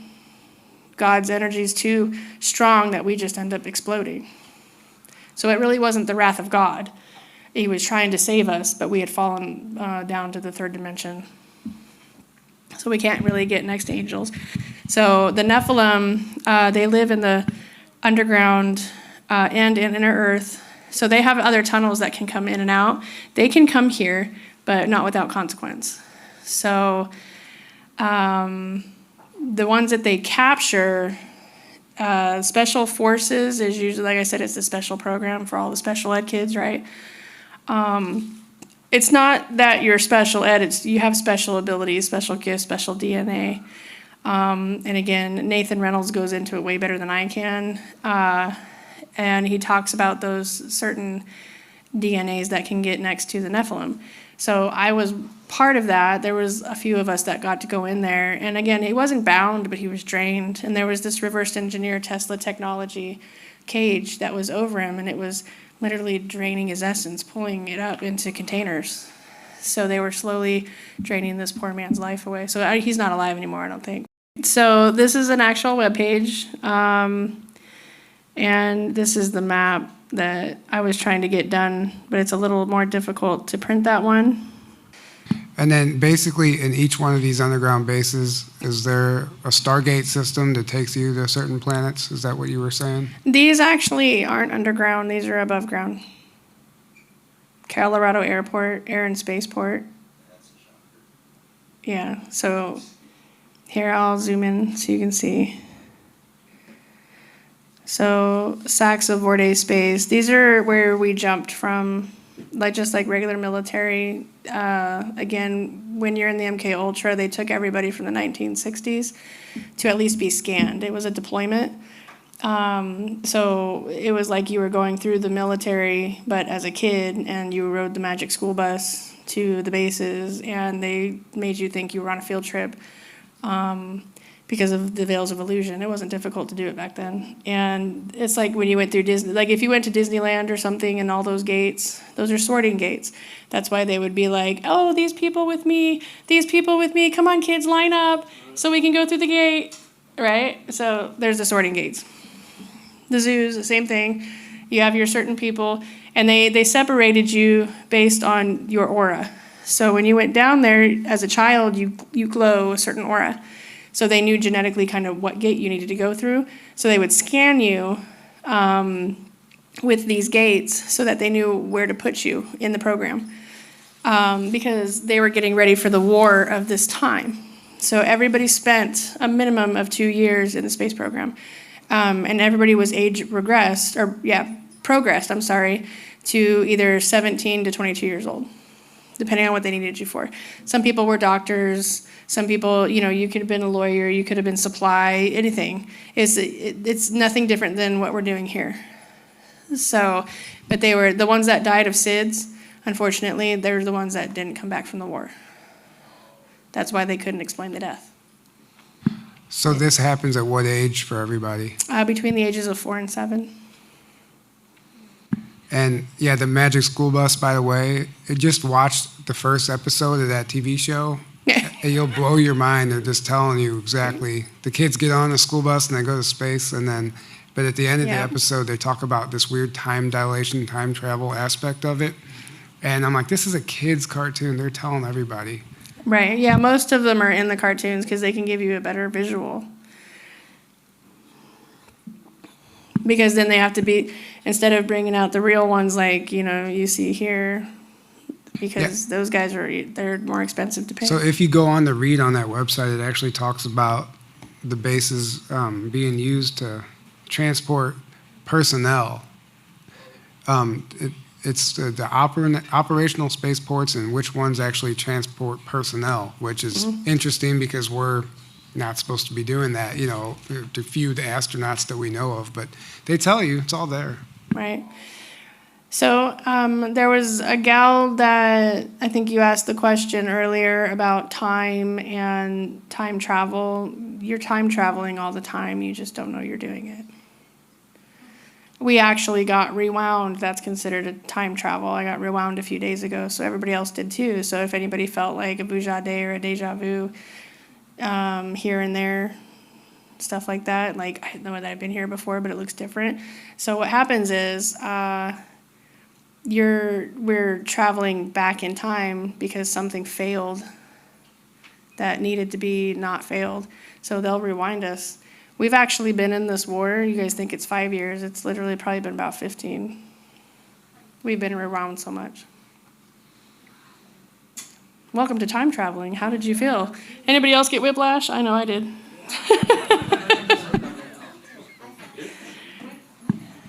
in the last 2 days. Yeah. I was walking down the hall in my house and I was like, something happened. I get these feelings that I don't fit in my skin right. I've really noticed the last one. Yeah, that's part of the ascension because you're not in your right body. So, again, some of you could be aquanoids. You like if you're really drawn to water, you could be both. If you're royal, you can. It's kind of like the movies. Royals can go from back and forth because they have to intermarry the kingdoms and stuff.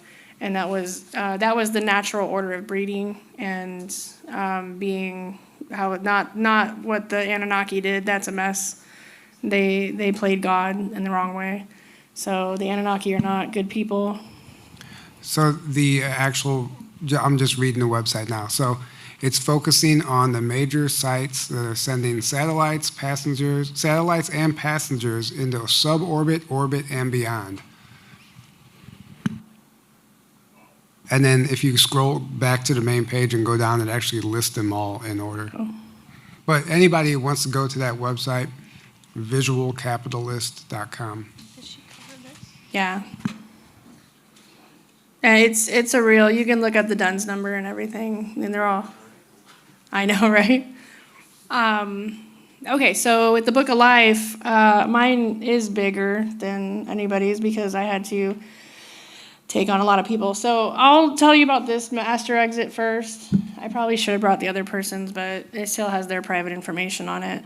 So when they give you the master exits, this is what the Illuminati and the priests were really supposed to do. So we watch the movies like Warlock and stuff like that. These guys, that's when you master certain elements of yourself, you're in a place of ascension. So the guardians of our world, which were the Illuminati and the priests, were supposed to come to you when you were ready, when you started showing signs, right? And so when we see in these movies, they usually go back to the older periods where, you know, wizards and witches and stuff like that. But it's really in today's society also. But when I was approached with this stuff kind of came later. But this is called Occupation of Planet Earth. It's written by a guy named Peter, and it's a really good read, but don't get lost in it. They tell you the truth, and then they tell you the plan. So you got to be careful. It's a good read. It tells you what they did with your inheritance in 1933 and before. I almost got lost in it as it being the way. It also tells you about who Mary Magdalene was, who the keys were, and it quotes in there when Jesus gave Peter the keys to the kingdom of heaven on earth, they're telling you the treachery. So keys are figuratively speaking. So what are the keys? Anybody want to guess? DNA. So who did Jesus give to Peter? He had to give in a body, so he gave Mary Magdalene. That was the treachery. Oh.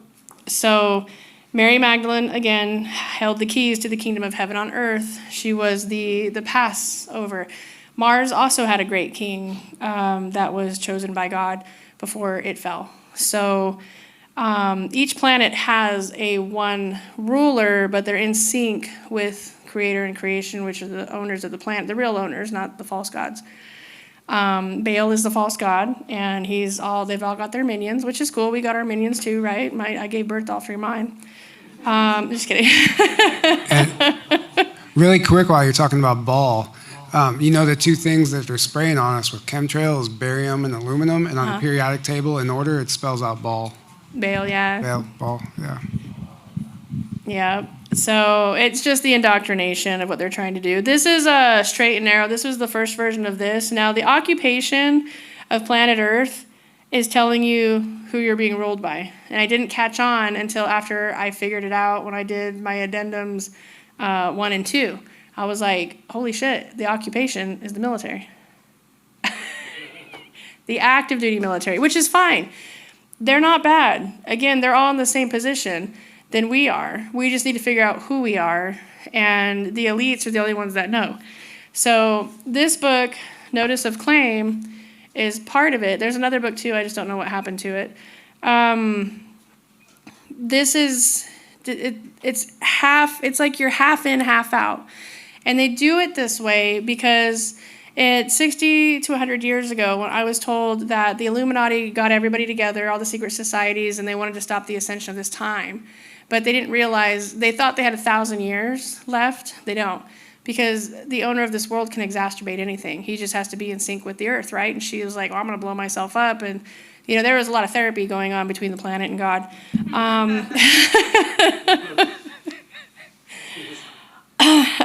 You know, we all talk about being bipolar. Well, there you go.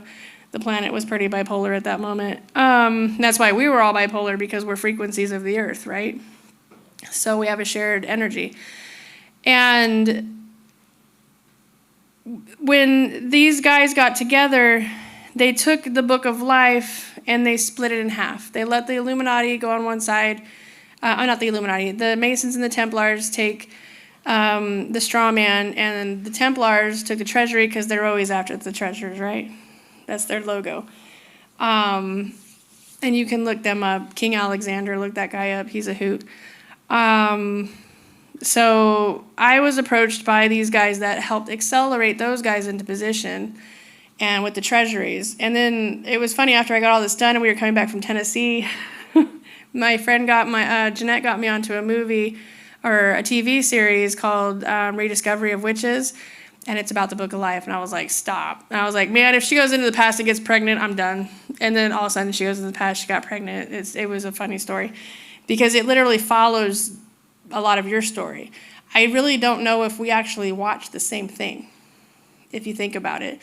You can actually watch a movie, and that's why people have different perspectives, because you saw something different that matched your timeline. Riddle me that. Right. So when you get to the certain point, and so this chick in that TV series, she was only missing 3 pages. I had to put 2 pages back together.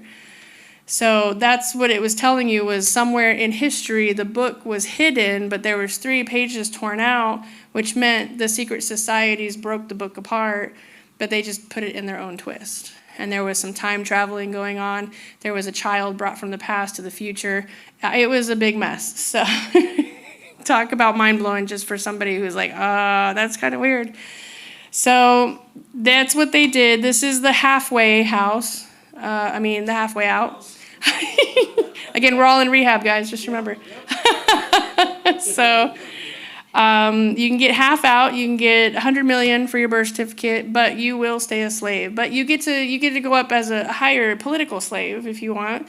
You get a little bit more, and you have to manage the people under you. So again, depending on where you go, this is what happens. And if you use the money or credits, because you don't get real physical money, they don't give you your treasury, because they only have the straw man. This is just your straw man exit. It has nothing to do with your original inheritance. And the other inheritance that also came from the other planets, like Gaia, those treasuries are here. And they're heavily protected. Nathan had brought up a good point about the angels statues. I know you guys have seen those on the news, right? They found these. They're like, oh, they're frozen in stone. So those are gargoyles, right? And they're guardians of a treasury. They're guarding a treasury. So that's why they're backed up against a mountain, because there's an entrance there. So if people succeed to get in there, these statues come to life. That's why they move. They're there to protect the treasury. Now, if they kill those, or they're able to succeed those, they can go into the treasury, but they won't come out. Because it's like the whole Aladdin thing, only one can enter here.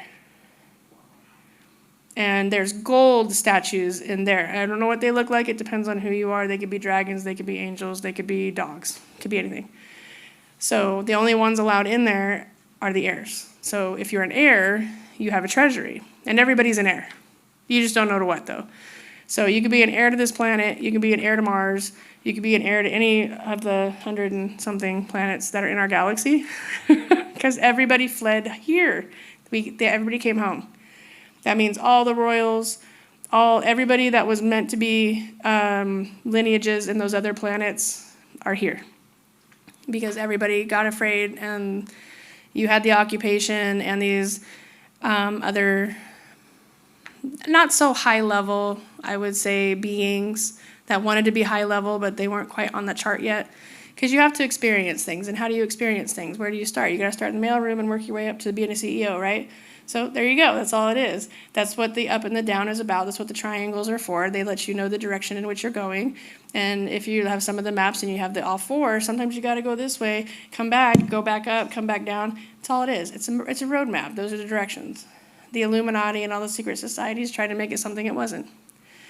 So that's really all that comes down to. So the Book of Life, or the Master Exit, it should be called the Master Exit first, because you build your Book of Life. Now, I've come to find that the Book of Life either makes you or you make it. Depends on who you are, what you want to do in life. If you're only there doing it because you think it's going to get you something, it's not going to work for you. It will protect you, but it's going to be a rough ride because the Book of Job comes into play when you do this. Satan gets to come in and test your spirituality. But you'll still complete the book. And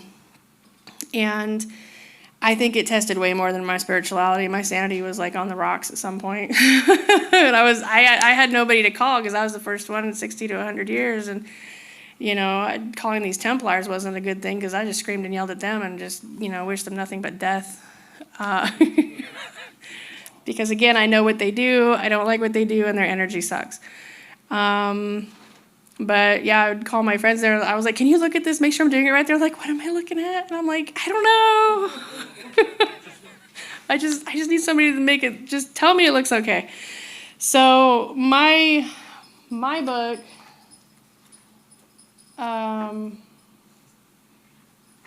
is 257 pages. So this is, I don't have my original one. My original one had to go to Trump because he's the chief and commander, but that's how thick mine is. This is just a copy. You have to put it on parchment paper. Your evidence can be on regular paper like this, but you have to put it on parchment bond paper because you're bonding out. You're applying for freedom from the planet, from the slave. There's a really significant movie that I know the Gen Xers know, North and South, right? Great movie. Anybody ever seen it? Don't tell me I'm the only one. What? North and South. The slave movie where the North and South were... It must only exist on your timeline. No way. It's a long movie, yeah. It talks about the black slaves trying to escape, or the South, whichever one, and some were applying for their way out. They just had to apply to the master, but the one group, it was the whole Civil War fight. One side wanted to keep the slaves, the others didn't. That's what you're in right now. You're all slaves. You're trying to apply to get out. So you have these guys going, do it my way. Go fight the court. Go tell them it's yours. You demand it back. Don't pay your bills. Get arrested. So you're not an honor. But they're going to brainwash you and tell you you're an honor.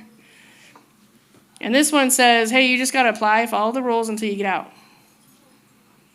Because it really does. You have to read it. I mean, you don't have to read mine. I wanted to have a template here for you guys, but I can actually put it up. I'll do that. So mine is the thickest because I had to challenge this king, 146 of them, I think. Yeah, I'll read some of this. I know you guys can't see it on here, but...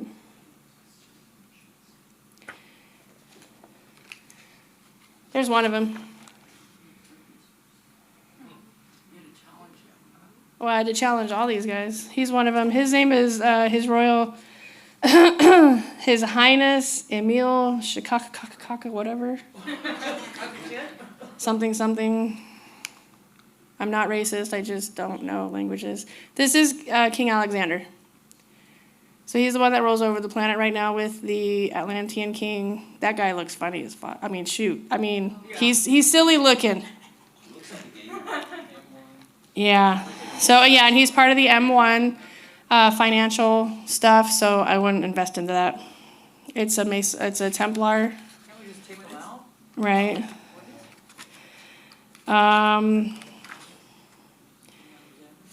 Yeah. Well, and then all their plans in here, they literally wrote out our whole destiny. You get $1,200 a month. If your child is in school, your child gets $600. When you're in college, Cora. She's like, I want that program. Let me talk to that king. So this is a little harder to see, but I'll read this to you. This is what is in the Treasury, the World Bank, and I did put a lien against it. 5,783,963,482 metric tons of gold. So tell me we're broke again? That's about I don't know if you guys can see all those zeros, but it's about 700 zeros. In metric tons, yeah, I have gold. So these are your treasuries. Did you say where all the planet's gold was taken? Or has it been removed? No, these are the treasuries of your gold. I know I'm asking though, maybe, Oh, this is in Texas, I think. but have you been told where the planet's gold has been taken or removed from Fort Knox? Do you know anything about that? Well, I do know that it went to England first, and then the Vatican. Trump at some point had it in the United States, and then after Obama got in, it was moved to the Philippines, and then right before Trump got back in, it was brought back to the U.S. I do not know the location of that right now. I thought they said some kind of Indian party on Nevada. Yeah, that's Outside of Nevada. the new treasury. Mm, Outside of Reno. Yeah, Indian reservation. Who knows? it's not on an Indian reservation. Not to sound cruel, but the Indians can't be trusted right now. I mean, they're still hanging out with Azazel and the weirdness. They're still trafficking their own children, so. Well, we know Fort Knox is empty. There is an upcoming Native American king. Hopefully he's watching. I have talked to him. I've talked to a lot of the chiefs and stuff. I do feel bad. I mean, I come from the Native American families, King Japasaw. So I was told we were, but who's going to believe a white, redheaded, albino, half-breed, whatever. Yeah. Right. Yeah, white witch. Like, whoa. But then if you think about it, guess what? What happens when you ask for a sign of peace? Anybody want to care? White buffaloes, right? I'm not as heavy as a buffalo, but I might compare. But I am white, so we're the redheads and the albinos are the peacekeepers. White people actually are not native to this world. They're only born in a time of war. We're peacekeepers. The natural color of this world is tan and black and tan. So they are the original color. So that's why white people have dominated, and that's why a lot of people want to kill the white people, because we're peacekeepers. We're born white to let the world know, hey, God heard you. But since we got sacrificed, I mean, you still get sacrificed in Africa if you're an albino. If you're born an albino, the chances of you surviving past 3 days is not a good thing. They literally will sacrifice an albino child. Still, it's illegal to be an albino in Africa. Are you allowed? Some parts. Are you allowed to leave the planet if you haven't filled out your book of life? No, you'll die in the pit of fire, the lake of fire. Because you can't take the book of the dead with you. And you can't get into the celestial chambers unless you're free and you know where you're going. Because we're all mixed, so we don't know who's who belongs to where. And everybody has to do something to leave. But you have to leave in peace. If we leave with any kind of chip on our shoulder, that energy gets out into the celestial world. It's just going to be another mess in a million years. Even the Ecosians, they agreed. They believe, and they're a warring people, but let them go back to their world and do it. But they have to leave in the book of the life, because that gives you an oath that you're not a god yet, that you are trying to be. These guys are lower level frequency. So there was a gentleman that I know, and he said that he was doing some great things for these other beings, right? And I was like, what he mentioned sounded like the three Jesuses. And so I was like, the three Jesuses? And he was like, oh no, the five, or was it the three, the 5, the 9, and the 12, they're these guys are higher than them. And I was like, no, my friend. I was like, why do you think everybody hates the Jesus? I was like, you have to look at the order of operations. These beings right here are trillions of generations below God. And all of the people that belong to this planet were the third generation.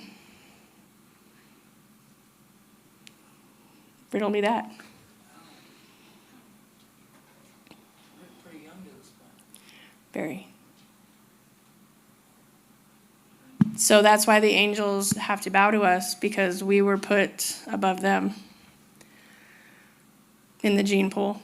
So so again, it goes creation and creator are the same. They were one, and then somewhere in the millennia of time, they split. They became, fun gods and created some planets and life like we do. And again, the first children were the Titans. There's a lot of them, but they're above us.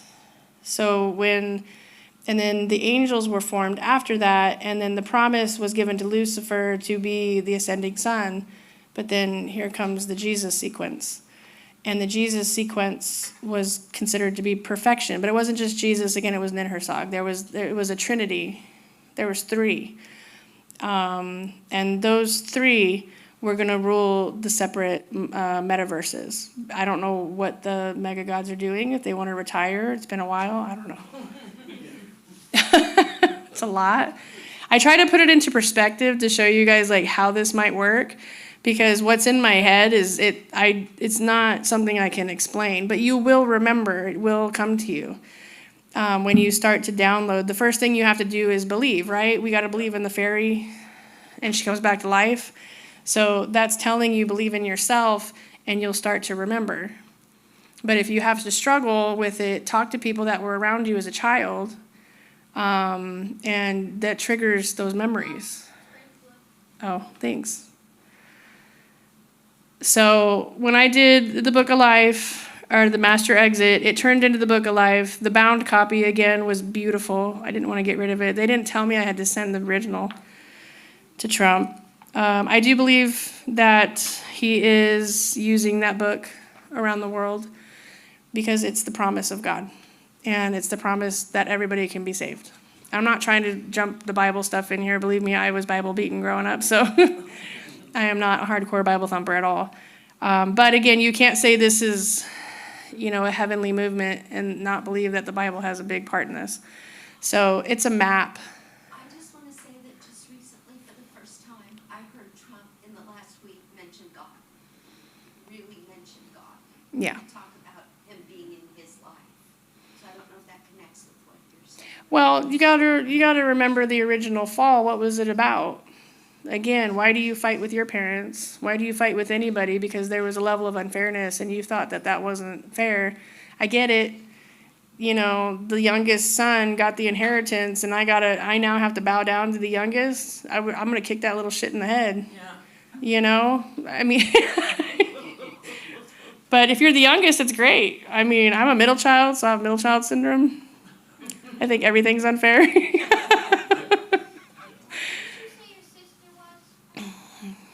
She is the youngest, yeah. I love her to death. No, but it is, it's great. Everything that we do here, we mock space. They're just different people. They may have different ways of doing things, but that was the great thing of discovery, right? That's why we were such a loving planet. It was like, oh my God, what kind of knowledge can you bring here? Nothing was more powerful than the knowledge we have. So they took it, brainwashed us, sold it back to us so they could buy the planet. I mean, didn't we hear that's how we took Mexico? Yeah. Just saying, we kind of repeat things in a weird way. So this is my whole book. But if you think about it, have you guys seen those huge books from back in the day? Yeah, I'm pretty sure that's Jesus's book. Or Mary Magdalene's book. That was their book of life because they had to take on the slave master, and they were the first ones. Those huge books are the ones that take on the world. And I challenged these kings. I've challenged the Illuminati, the Rothschilds, the Rockefellers. And it wasn't to take everything back because I don't care about material. I only fight for freedom. so I can live without anything, because I feel like everything is already ours. So what's the point in fighting? I don't like to be homeless, that's for sure, but I'll do it. I did it with my kids and it sucked. But this opens up, what? We still are. We're partially, Cora. We live with my mom, but I think it's safer there sometimes. There's a veil of protection that was put on there by my grandparents because they were both Masons, Masonic Illuminati members. That's cool. No, not really. No. Oh, I was like, I don't know about you, but. Not that more, no.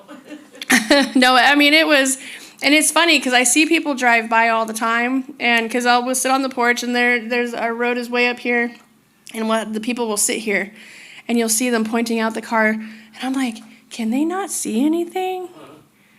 And friends that come over, I'll give them the address, and they drive right past. Law enforcement drives past, medics, everybody drove past the driveway, and I'm like, can they really not? We got to send somebody up to flag them down. So again, in that TV series, the one, Rediscovering Witches, it has the island that is covered, right? So that, the Illuminati can create an illumination over your property. So nobody can see it unless they're invited. So tell us more about your book. I mean, is it ready to go to press? Is it going to be sold? Is it? Oh, you guys can buy it at the courthouse. Yeah, they'll send you, you have to file it in World Court. You have to challenge your slave owners. No, it's not a book that she wrote. This isn't a book that she wrote for people to read. Right. Yeah. Her process of how she's challenged the slave owners. She's referring to it as a book. Book of Life. Your master exit turns into your book of life. Mine just happens to be that big because I had to do separate steps. I had to do addendums to the original book. Like this one is addendum 3, oil, gas, and mineral deed. I took on, Eco Holdings, which is one of the biggest companies, but it has to do with my family's legacy. So again, I think God put this all together. He allowed them to do bad things, get away with it, and then addendum 9. That's funny because I would love for you guys to talk about that. But anyways, we were in Tennessee, and addendum 9. I don't know if I could ever keep it. Let me show you how fat addendum 9 is. It's the funniest one. The book is for everybody, though. Anybody can Yeah. Yeah, a couple people in the chat are wanting to know how you can create the Book of Life. So, there's a template. I put the 2 books back together.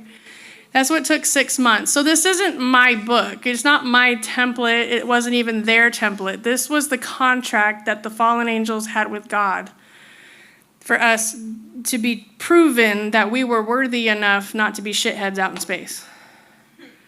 Right? Because if we can't stop fighting with each other down here, you're going to go out there and piss off some guy that, has no tolerance, and he's going to eat you. So there's a level to becoming a god. There's 9 steps of ascension. I don't know what step I'm on, like maybe 5 or 6, but you'll ascend. When you do this book, you physically ascend with your body. The war stops. You no longer feel like you're being attacked.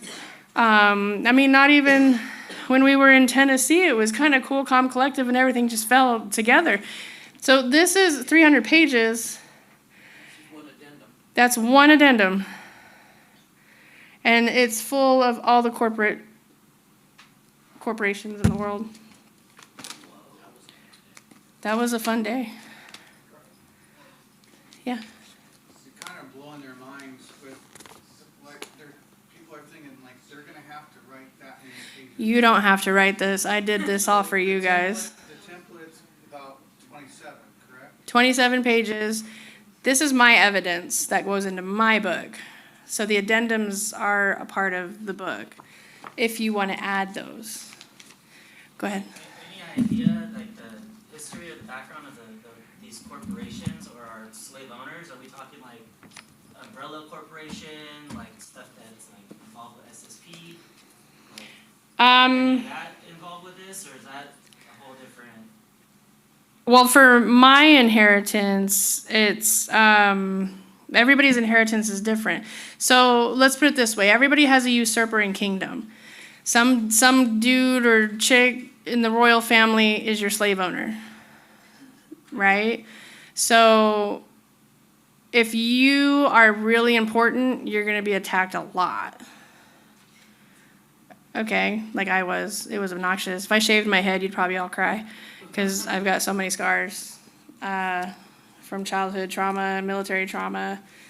My mom actually had my sister braided it, and my mom came back. She's like, "Oh, look, you're going bald," and I was like, "No, Mom, that's a scar," because I have some deep wounds.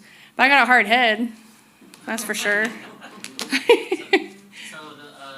guy or girl, the royal, are they in these countries that we can't see? Mm-hmm. Oh yeah, so the Buckingham Palace, it has a portal. They go in there, you see it, they're like, "Hey," and then they jump into another country. What species are them? The royals. Oh,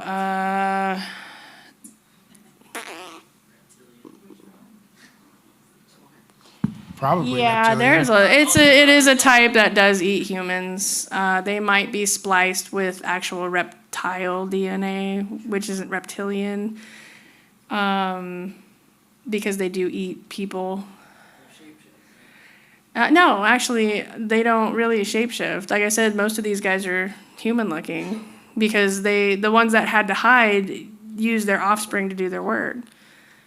Yeah, the Queen Elizabeth was the last one. I'm actually the heir to her, not to her, to marry Queen of Scots, but the original Queen Elizabeth was a cousin, and she didn't have a rightful claim. And they can all argue, but they're not going to call me to argue because they know I'm right. It is in history that Mary, Queen of Scots, but she didn't want London. She just wanted to be left alone so she could rule, whatever. But Mary, Queen of Scots, had 3 husbands. James wasn't her real husband or her child. The second husband was the second husband was her half brother, not cousin, illegitimate bastard child. And the accounting from the Tudors at the consummation and the birth accounted that the child that was born from them was severely deformed. So did the painting depict that king was severely deformed? No. So it was swapped out with a bastard child of that. So it's not even a legitimate line. And that was the big family secret. So, that's when all the Rothschilds and all of them came in and swooped in and started making deals with that guy. So King James was actually the one that twisted this whole thing around because he wasn't legitimately an heir. And I come from the first marriage on my grandma's side to Mary, Queen of Scots, and King Francis. They did consummate. They were married for 5 years before he died. Their daughter's name was Queen Mary. I don't remember her middle name. She was the legitimate heir, but she was being threatened by the crown already in place, and so she didn't want any problems. So she denounced her claim, but there's this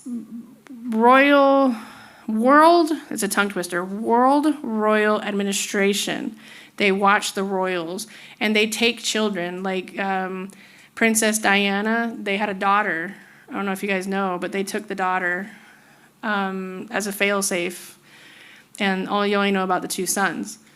So, but they'll take children to keep them safe as a bloodline heir. So I came from Queen Mary's daughter with King Francis.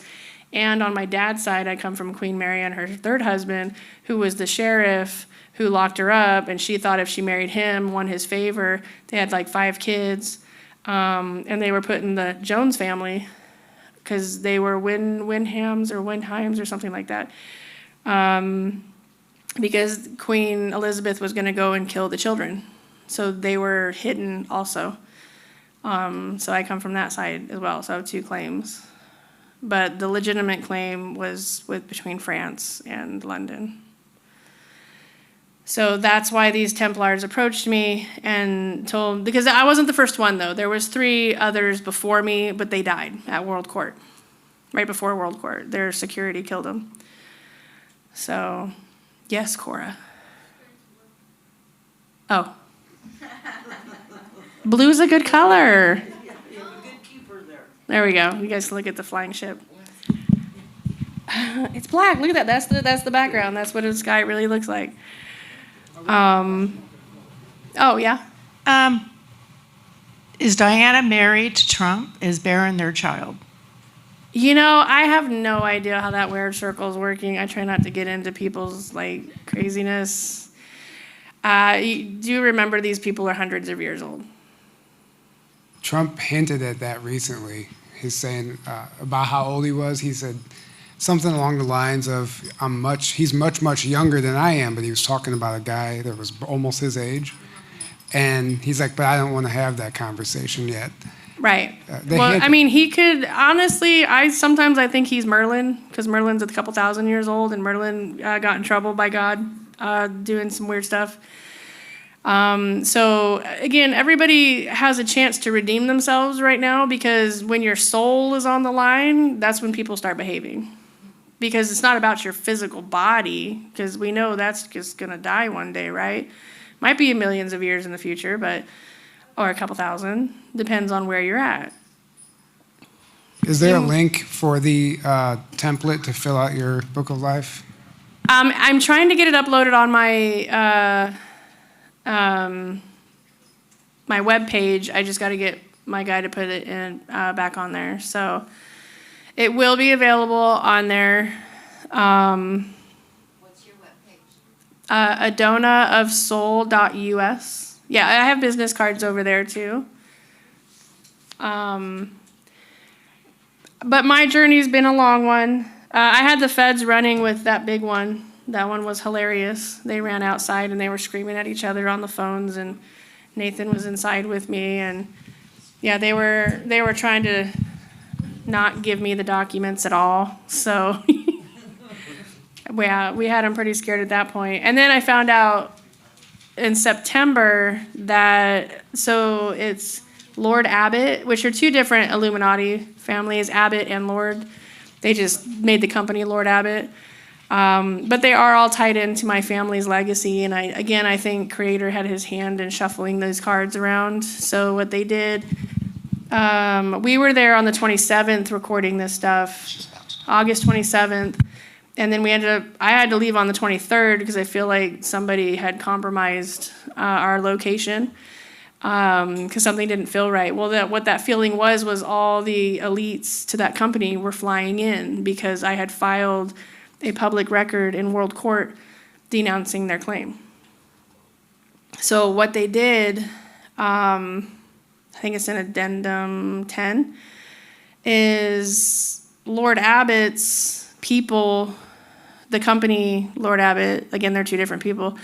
One of them's dead, so their kids had took over. They put me on the board because my name's not on there, but I'm listed as the board member because in the court documents that we have that secure the claim, it was called the board member. So they put me in as the board member.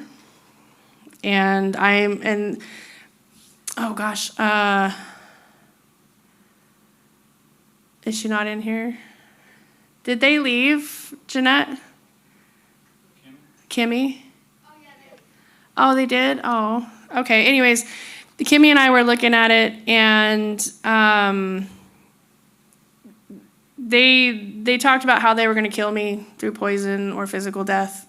They updated their business stuff. It was rather, I have those printouts. I printed them out, put them in the evidence. So that's an old trick of theirs that they use, the old Rothschilds, like the Jacob Rothschilds, the founders of the laws of corporation. They would add somebody in order to remove them. They would create some scenario that when they added you, you mishandled the whole company, so they had to come in and save it. So unfortunately, I caught on to it. Kimmy helped me with that, and we did the other addendums next to it. So pretty much, Lord Abbott is behind the New World Order, the company, wrapped it up into a bow for creator, boom, and then I took it. It's all in there, filed in World Court. That's what the gold seals are. Shows you where it's been. Where is the World Court? So there's 3 of them in the United States. We went to Nashville, Tennessee. There's one, I think in Delaware, but I could be wrong. And then there's one in Louisiana, which is interesting because that's where the vampires and werewolves are. Oh, and the witches. So there are other heirs. Like I said, there was 3 before me. There was 6, and all of you guys in this room are an heir to something. But you just need to find out what it is. Don't try to force the book. It will call to you. I always encourage people to read it. Let it find you. You find it, and it'll work with you. If you try to force it because you want money or you need something, you don't need anything. You need freedom, because without freedom, you don't have anything. It belongs to somebody else. And you have a better understanding of when you're doing it that, hey, the war's over.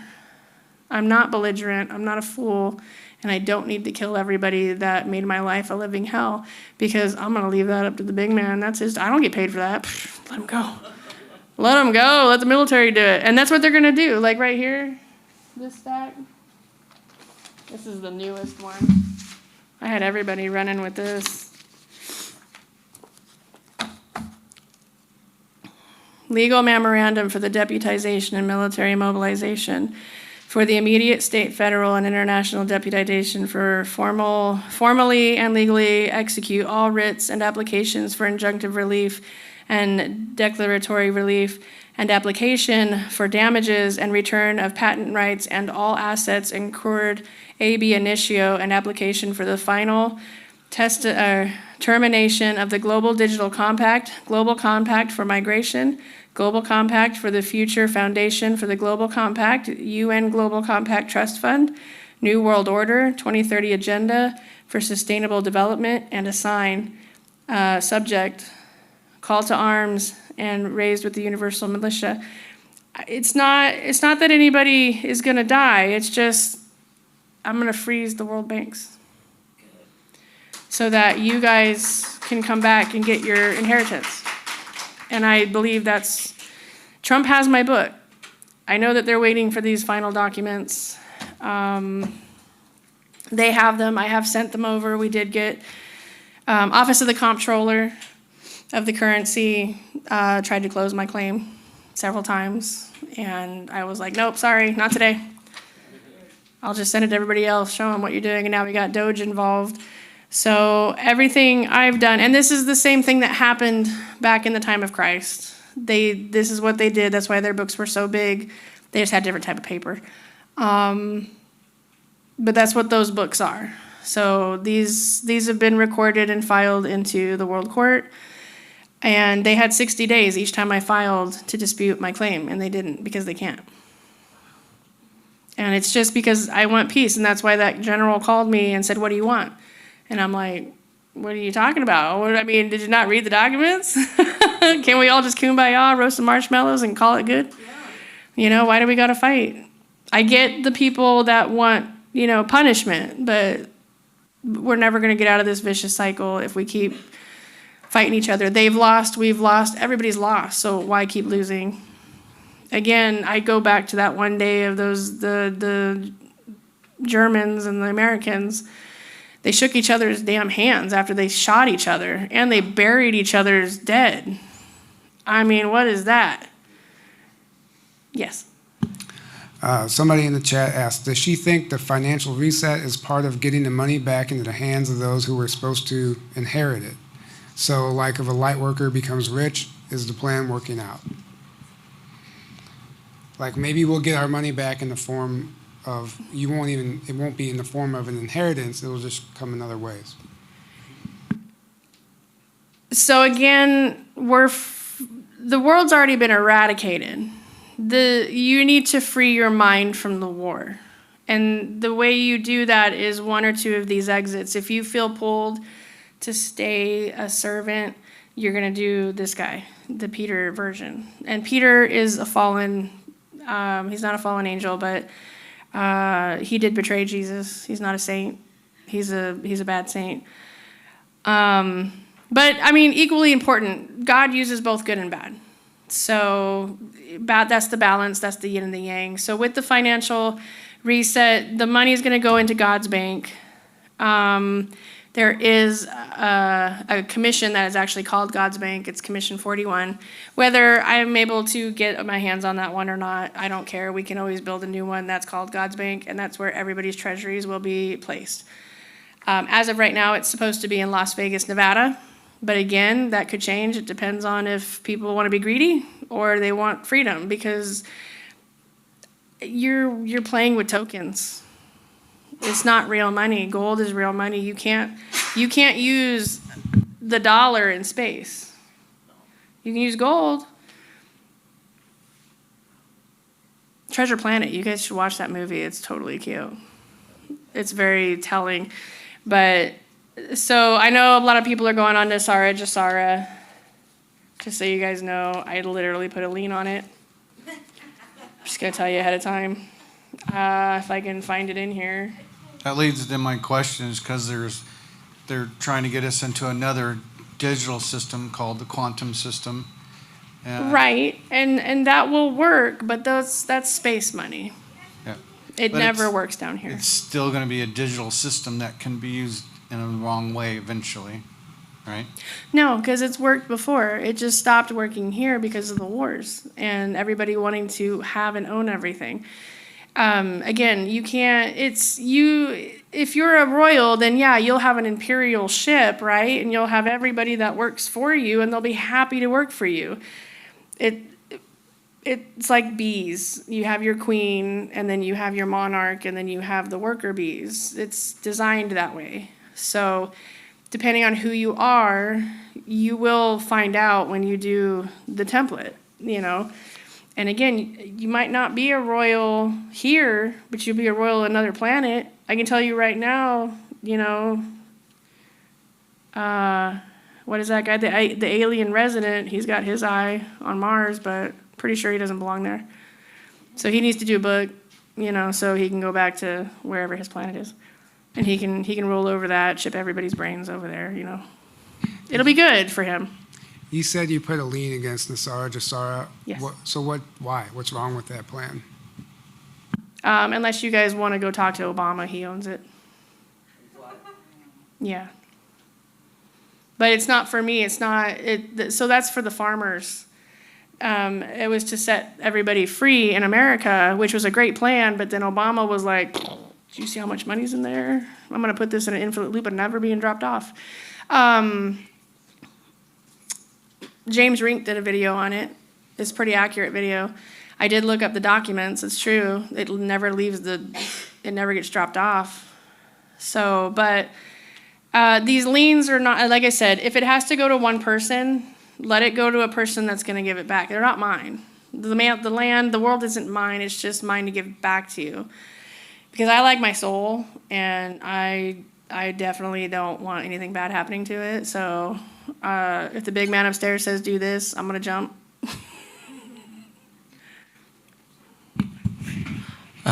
Thank you so much, Mary, for sharing this. Let's say you post the template on your website, and some of us start to take action into completing our book, however that chapter of our lives unfold.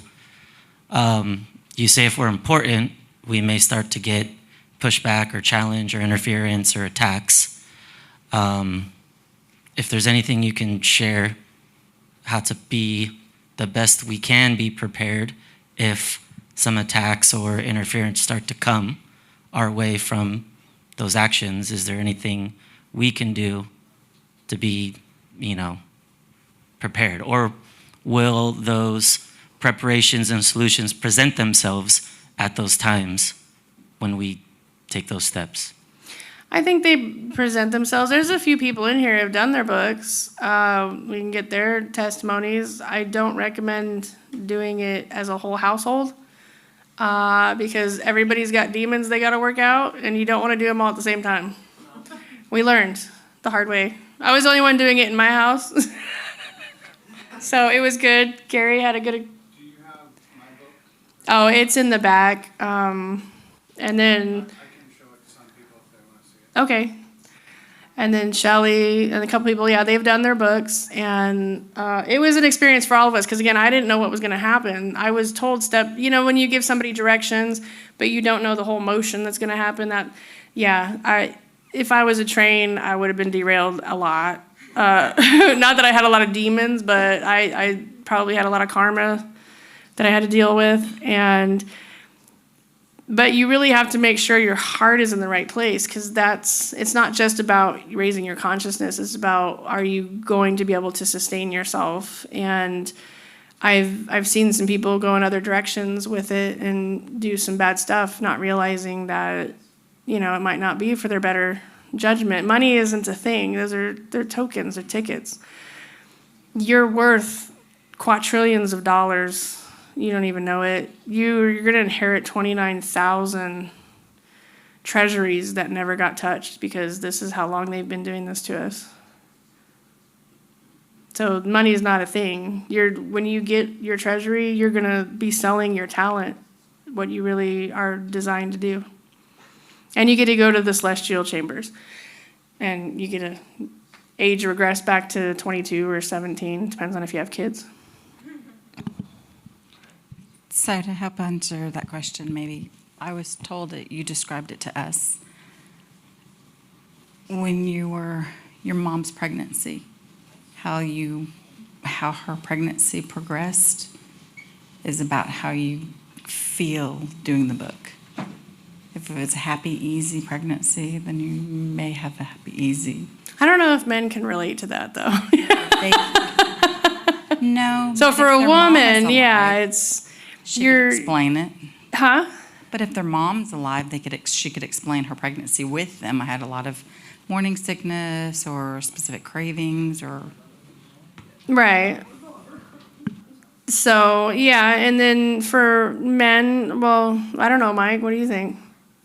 What do I think? Well, I found that as I did the book, the things that seemed to be like a reoccurring problem with me in my life became more emphasized, okay? So it put me in a position where I had to work on me as I was working on the book. So it's not like the enemy's just going to throw something else at you. It's really your own crap that you have to deal with, because the book is about growth, and it's about expanding who you are and who you really are meant to be. So once you get a hold of that concept, you start to realize, well, I've wasted a lot of time, and I've wasted a lot of words, and I've wasted a lot of effort on things that aren't fruitful in any way, shape, or form. You have to forgive yourself. You have to forgive other people that have done bad things to you. And then you will discover that you're a much better person and you're a new person. And it's not, it's a journey for yourself. It's not a journey for anybody around you, okay? It's 100% about you and your relationship with your Creator. What you're saying is I choose my Creator, and that's it. Now, the attacks will come because they don't want you to choose Him, okay? They want you to choose whatever distraction they've kept you in, whether it's video games or TV or money or anything that you feel takes precedent in your life over you and your relationship with your Creator, okay? So the attacks they seem big, but once you're over the attack, you kind of look back and say, it's kind of stupid, you know? I don't know why I made such a big deal out of that. and you move on to the next thing. So it's like walking up a staircase in life. You get over one hurdle, and it seems huge, but once you're over it, you're looking at another hurdle. And life is that way. So how quick you ascend those hurdles really depends on how flexible you are and how you're able to take things in. But it's also very important that you have your relationship with your Creator laid out. And that's what the book affirms for me, okay? All the possessions and the money and all that other crap, it comes and goes, okay? It's temporary situations. It's overall irrelevant. This world has made us to believe that our possessions and gold or whatever we desire in life is the most important thing. But those people that rule over us have everything, and they're miserable. Their kids are miserable. I know some of them, they're alcoholics, they're murderers, they're horrible people. That money didn't make them any better, okay? So if I'm going to be blessed, I want to be blessed, but I want to be in a place where I deserve that blessing. Because I don't want a blessing that's going to cause me to stumble or cause me to go the wrong direction, okay? So if that answers your question, it's all about working on yourself. It's not about anything else. There are things that come as a result of working on yourself that are better than riches as far as I'm concerned, but the riches will come as far as working on yourself as well. So there's a lot to know. We've spent a lot of time talking to Mary. You get her on the phone and she's like, 3 hours later, she's still talking. And wonderful information. And she's like, oh, I got to get off the phone, and 3 hours later, she's still talking. But the information that you get from her, it's all consistent. You understand what I'm saying? So I was asked a question a long time ago by one of our cousins who doubted her, and I said, well, every time I talk to Mary, it's the same thing. Anybody I know that is not who they claim to be, the story changes. Well, the story hasn't changed from day one till now. So this isn't a testimony. I'm just telling you things that I feel are relevant to me and my belief system. Okay? We are all gods. This is important to understand. There's really nobody more important than anybody else. The world teaches us that, but that's not the fact of the matter. So in order for you to be in a position to be the kind of God that you want to be, do you want to be the good kind of God or the bad kind of God? What do you want to be? I don't care about being a God. I care about being right as far as my Creator views me. And it's hard. So those things about you that you have to work on, those are the things that the book will help you with. Hey, can you say your name? Somebody wants to know who the brilliant man in the chat is. Oh, boy, you got that one wrong. My name is Mike Kunkel. Thank you for that so much. So we have 15 minutes left, give or take. Did you have anything that you really wanted to get into before we wrap this up, or just keep going with questions? Yeah. Oh, so when you start on this, again, it's your own journey. Whenever you're ready, nobody's forcing anybody. Don't force it. You do start to see. You can see the aliens. You can feel them better. Doors that never opened before start to open. I actually had an implant, an alien implant, since 2019. It was put in there by the Reptilians. It was on my uterus. It was pretty gnarly.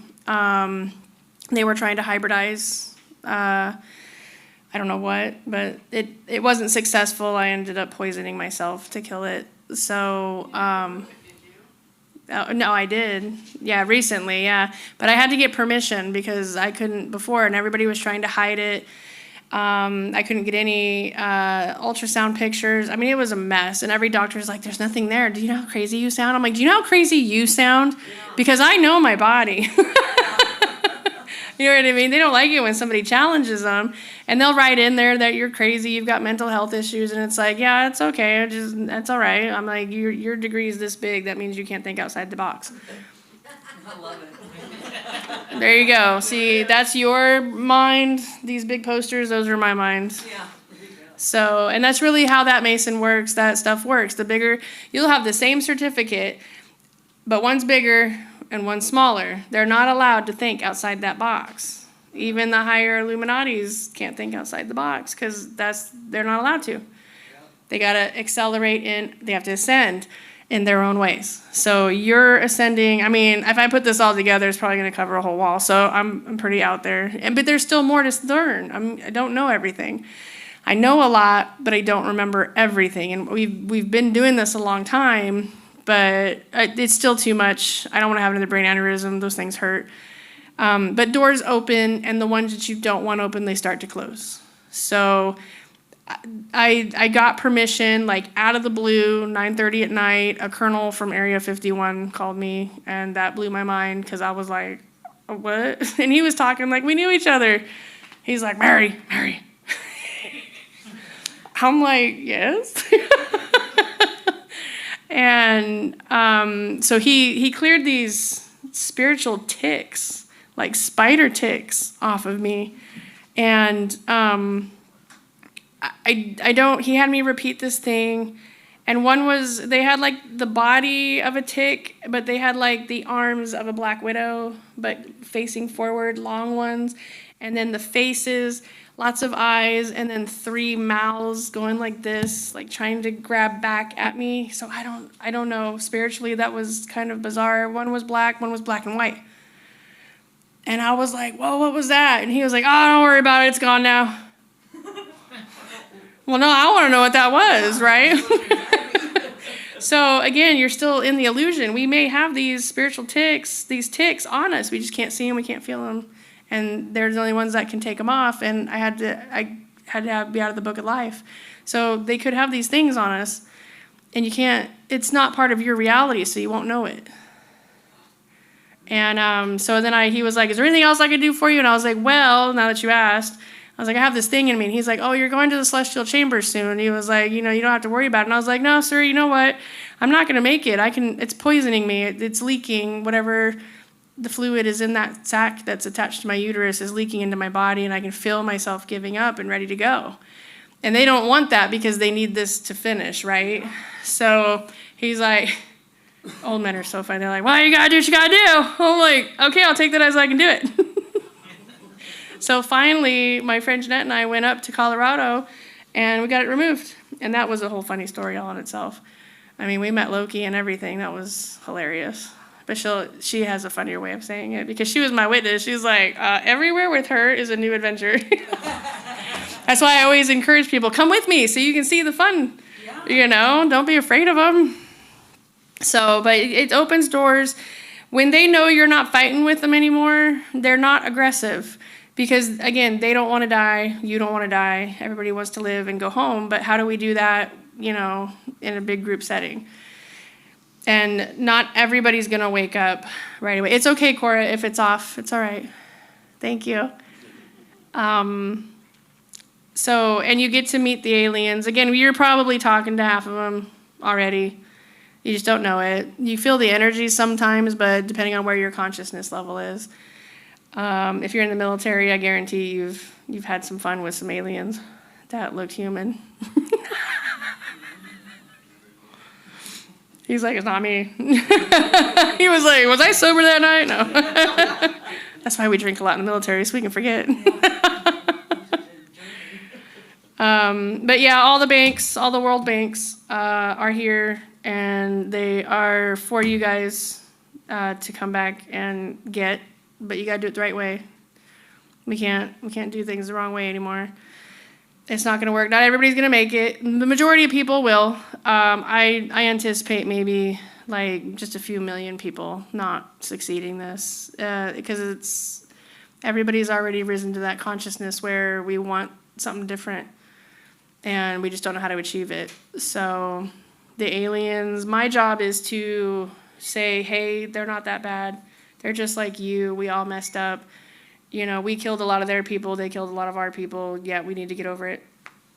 And just so you guys know, I do know about the child trafficking. Not all of those children were human, but they weren't aliens either. Some of them were clones. The clones cannot ascend. So if you read the Bible, remember where they had like that plague going around? Those were people that couldn't ascend. So it's, again, when you're going into a higher, it was 2D consciousness back then and somewhat physical. So the reason the crucifixion was so important And the blood was so important was because it allowed you to be able to ascend. So that crucifixion was basically what allowed them to ascend. If not, they were melting and dying from within, because that's what's happening to a lot of people here. They're breaking out in blisters. They're getting broken. Their bodies are falling apart. We're all, I mean, even I am getting like bloated because of the Ascension malfunction. Yeah, that's my excuse. The Ascension malfunction, that's a good book title. Right? Well, I mean, it really is. If people are going wish-washy back and forth with the Ascension, we're the Ascension. Our consciousness is the manifesting Ascension. So if we keep doubting, it's going to put us back down. So we're going to get sick. We're going to have heart attacks. But when we're all on the same page, it's like, oh, I want to go to the gym. I want to go walking. I'm not sore. My back doesn't hurt.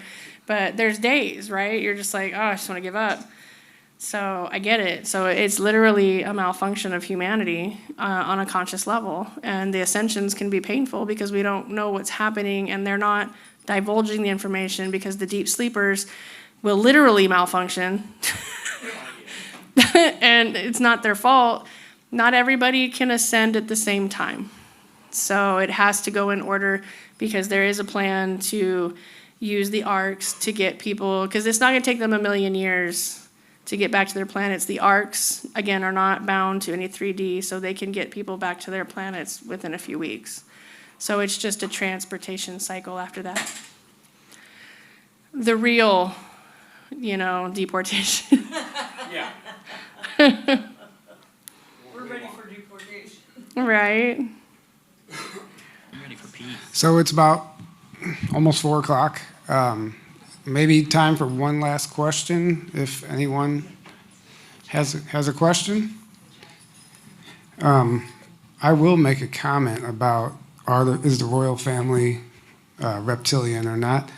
Patrick Riley is a former combat veteran from 16 years in the Army. He's actually going to be speaking at our conference in May. And he bumped shoulders with a lot of people in the know. And the one thing that he was shown that shocked him the most was what he calls a biological living mask, a mask of a human face that was alive. It had pores, it had hair, it was living, it had veins. And he said the inside of the mask was molded to a reptilian face. And he said it would just merge with the reptilian, and the consciousness would animate the mask. So when they go out in public, they would just wear a human mask. And he said he saw it and touched it, and it was the most profound thing that he saw. And he was in the underground bases and everything. So that's my answer. There's probably some of them walking around wearing a mask like that whenever they have to come out in public. I would say more so now that the veils are falling. Yeah. Mom, you're great. Aw, thanks.